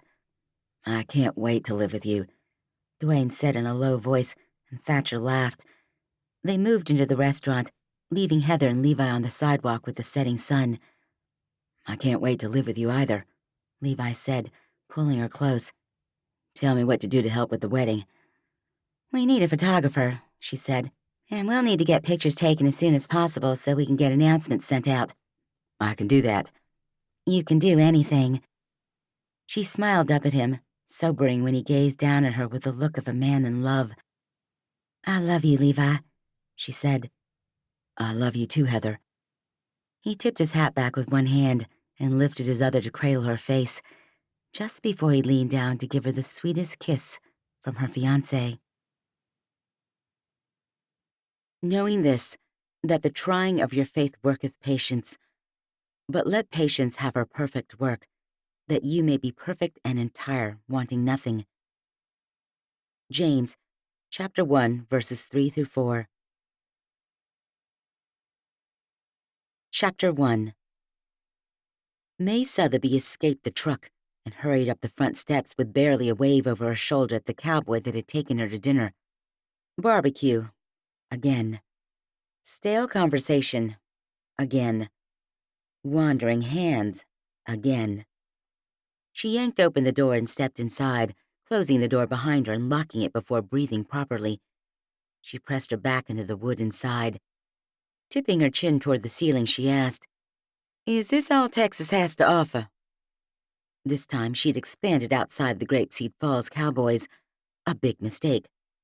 Apparently the cowboys at the ranch 40 minutes away were just as unsavory as all the ones she'd dated here. A keen sense of disappointment cut through her as her dog's nails clicked against the high-end tile in her entryway. Exhausted with all things relationship-related, May bent down and patted the miniature poodle's head. "At least you're here, Charlie." She stepped past the dog who always kept her company on Friday nights, who always came running when May came home from the restaurant in the middle of the night, who curled up beside her on the bed and listened to her cry about her failed attempts at finding a husband. "Let's go lie in bed, shall we?" May shed her black heels and expensive jacket, one she'd bought as a birthday present for herself over the summer when she turned 38. 38. Her age sounded ancient. She remembered when her mother had been close to 40, and May thought her positively geriatric. Now she found herself in the same situation. She'd taken several steps toward her bedroom, Charlie trotting ahead of her, when her phone rang out a calendar reminder. Adrenaline spiked, and she checked her device and saw, "Family meeting, 10 minutes." She sighed, her tiredness unbearable now when she'd thought it been heavy before. She'd forgotten she'd agreed to meet her parents at the restaurant they owned after her date. Her father had been asking her for a family meeting for months. But there was the fall festival they catered, then all the Thanksgiving orders she had to fill as a pastry chef for Sotheby's, and she just endured Christmas, with its dozens and dozens of rolls. And then came 5 wedding banquets. 5 wedding banquets that weren't hers. She hadn't had to work Heather's, as they'd been friends for several years now. May had commiserated with Heather many times after their broken relationships and awful dates. Problem was, Heather actually liked cowboys, which was great as Hill Country was full of ranches, farms, and cowboys. But May was done with them. Elfin the end. She had a fleeting thought about canceling on her father, but she decided against it. With Valentine's Day coming up, the restaurant wouldn't be any less busy, and she'd already started her chocolate strawberry orders, and half of her available spots were already taken. If they didn't meet tonight, it would be a few more months before they could. Truth was, the restaurant business left little time for relaxation, sleeping, or building a relationship. Wasn't that exactly what her only serious boyfriend in the past decade had said? "I don't want to be second to Sotheby's." May could still hear Luke's voice in her head, even 6 years later, and she hadn't even been able to tell him that she often felt second to Sotheby's too. Back then, she hadn't, but as more and more time passed, all she had was her career, and she realized she'd spent her energy in the wrong places a decade ago. But she couldn't go back and change what she'd done, just like she couldn't postpone this family meeting. So instead of continuing down the hall and changing into her stretchy pants, she turned around and slipped back into her heels. "Come on, Charlie. You can come for the ride." The mini poodle could wait in the booth if May fed her a bit of dried liver from her purse. As she drove into town from her sprawling estate on the western outskirts of Grapeseed Falls, she realized her life had been reduced to carrying dog treats in her purse. Other women her age had extra diapers and wipes in their purses, binkies, $20 bills for their children's lunch money. May's mood worsened with every mile she put between her and her pajamas, and when she pulled into the back lot of the restaurant, the only car that remained was her parents' sleek black luxury sedan. "Come on, Char." She scooped the little dog into her arms. The apricot-colored dog weighed 16 pounds, and May could tuck her into her purse if she needed to, another item most women her age didn't even think about putting in their bags. The back door to the restaurant was unlocked, and May cast a glance left and right before entering and flipping the deadbolt behind her. The kitchen gleamed with polished silver, and the chefs had already cleaned up for the night. The front of the restaurant was silent except for her parents' voices. They sat in the corner booth that had windows on both sides, the exact spot where they'd met 44 years ago. They'd held family meetings there every 6 months as May grew up, as her 2 younger sisters had matured, gotten married, and moved away. Well, Kate had at least. Beth lived in town and her husband Juan Carlos was their head chef. They'd met right here in the restaurant too. So maybe May had thought she'd be able to meet her soulmate while at work too, but no one had presented themselves, and May had grown to separate her work activities with her personal life. Hey. She slid into the booth and took in the nearly empty plate sitting in the middle of the table. A few bites of mashed potato remained, and her mother smiled and scooped up a spoonful of the meal her parents had shared. May? Her father lifted his water glass to his lips and sipped, and for the first time, May noticed how old he looked. He would be 71 in March, but she never categorized him as old. But his hair was totally white now, and the skin on his hands was more wrinkled than she remembered. Hello, dear. Her mother leaned over and gave her a kiss on her cheek. How was your date? I don't want to talk about it. Oh, no, not again. Again, Mom.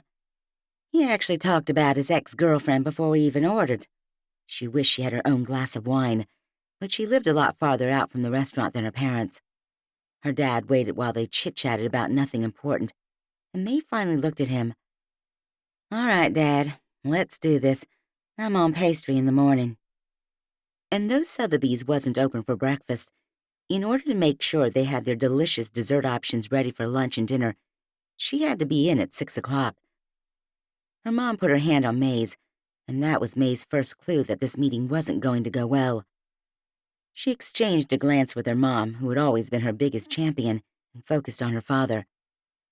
With dark hair and coal-colored eyes, May looked a lot like her parents when they were younger. Her hair hung almost to her waist, though, and her mother had been cutting hers into a bob for years. May, I've been working this restaurant since I was 12 years old. May pressed her lips into a smile, but she'd heard this story 1,000 times. 58 years in the restaurant business is hard, he said. You seem to like working here, yes? Of course. She did. Her first love had been standing at her father's side, learning how to temper egg yolks so they wouldn't scramble when added to hot milk and sugar to make custard. She loved her years in high school as a waitress. She'd enjoyed her time at pastry school, and that she got to come home to her beloved hometown and use her acquired skills to present perfect desserts for the people of Grapeseed Falls. I'm ready to pass the torch, he said. Her mother's fingers tightened almost painfully. I'm ready, Daddy. May leaned forward. I love Sotheby's. I love this booth. Beth and Kate don't want the restaurant. Her father looked at her mother, and they both wore a look of anxiety as well as sadness. May's heart started knocking against her ribcage. Mom? We want to leave the restaurant and the entire Sotheby's empire to you, she said. But we have some concerns. Concerns? May's voice came out too high. She cleared her throat and pressed her free hand over her pulse, hoping to quiet it. What concerns? We want the restaurant to stay in the family. Her father looked remorseful, but he spoke with absolute authority. May fell back against the booth, his words simply sounding like bullets in her head. And I don't have a family. We know you've been trying to find someone, her mother said. I have, May insisted. It's a small town, Daddy. I've been trying to date men from other towns. Maybe you're... I'm not being too picky, Daddy. I went out with Victor Valance. Victor Valance, Daddy. He nodded and looked out the window as a pair of headlights passed by. That does sound like you're trying. I am. She looked at her mother. Mom? Daddy's retiring this summer, her mother said, her voice sympathetic and her eyes filling with tears. We'd like to have the paperwork in by the end of the year. If you've got a serious prospect for a husband by then, we'll have no problem giving the restaurant to you. May's throat scratched, it was so dry. Still, she managed to say, And if I don't? Juan Carlos has been with us for 11 years, her dad said. We're considering him to buy into the restaurant and become the eventual owner. Then Sotheby's will still be in the family through Beth. Out of the 3 Sotheby girls, Beth was the least inclined to run the restaurant, and injustice pulled through May. But she was well acquainted with her father, and though he seemed sorry about what he'd said, she knew he'd meant it. "All right." She scooted to the edge of the booth. "I'll up my game." She didn't say goodbye or ask if the meeting was over. It was, and she needed a new game plan stat. An hour later, she changed into her stretchy pants and climbed into bed with her computer. She texted Heather and asked her about the dating website that had been mentioned in passing a couple of times when she'd come in to plan things for the wedding banquet. "TextFaithful.com," she muttered as she typed the letters into her laptop. The dating website came up, and May didn't read the About section the way she normally would have. She couldn't relocate. She didn't have time to waste. Surely there would be men on this Christian dating app that didn't wear cowboy hats and cowboy boots, though they were limited to Texas. Though the time inched toward midnight, and the very thought of getting up in 5 short hours had her yawning and a headache forming behind her eyes, she continued setting up her profile, complete with just her first name, her location, and an old picture from her pastry school. After all, she didn't want to scare men away with a current picture of herself, which would be a bad selfie or a quick snapshot of herself in the dead of night. She didn't need to scream, desperate from the get-go. She activated the account by putting in her credit card information and sat back, finally done. With the app activated on her phone, her profile picture came up and she began scrolling through the mail options. Is it really as easy as tapping that heart? She wondered aloud. Char lifted her head but otherwise didn't answer. She flopped her head back to the bed. She scrolled back to the top and started narrowing her search to location and occupation. The first man that came up was 10 years younger than her, with a missionary haircut and straight white teeth and a smile. Her thumb hovered over the heart, wondering if he'd get notified. And then what? They'd start chatting, and then? She tapped the heart, and a message popped up on her phone. "Congratulations, you've made your first love connection. Give Brian 24 hours to respond." So it is that easy. Feeling accomplished, she closed the laptop and put it on her nightstand. As she stretched over to plug in her phone, it zinged a sound she'd never heard it make. A heart icon sat in the notification strip across the top, and she swiped down to open the alert. "You've got a connection," TexasFaithful.com said, and she tapped on the heart. The man looking back at her wore a warm smile. She was immediately attracted to his salted black hair, which screamed he wasn't in his 20s. Kurt also wasn't wearing a cowboy hat, and he had a degree in human resources. "And he lives here in Grapeseed Falls." May scrolled back up and looked at his face. She didn't recognize him, though she certainly didn't know everyone in town. He couldn't have grown up here, at least. Feeling brave and bold, and maybe a bit desperate, she hit the heart below his name. Within seconds, a chat box appeared on her screen, with Kurt saying, "Hey, are you online right now?" May looked up, her nerves coiling and constricting. She didn't really have time to chat right now, but she didn't have time to waste either. She had no idea how to date online, but she felt freer than she ever had. She could literally say anything. "Are you a chef?" His next message read. "Yes," she typed, dictating out loud as she did. "And I have to be at work really early in the morning. Can we have a rain check on this conversation?" "Sure. Talk tomorrow." She reached over and stroked Char, needing some of the dog's comfort. "He seems nice," she said to the poodle, "though he doesn't know how to use a punctuation mark." But Char didn't respond to the man's grammar or his niceness, so May looked back at Kurt's handsome face, a smile pulling at her lips. With any luck and a whole lot of prayer, maybe May could have a bona fide beau by the end of the year. This has been Charming the Cowboy, Christian Contemporary Romance, Grapeseed Falls Romance, Book 3, written by Liz Isaacson, performed by Caroline McLaughlin. Copyright 2018 to present by Elena Johnson. Production copyright by Elena Johnson.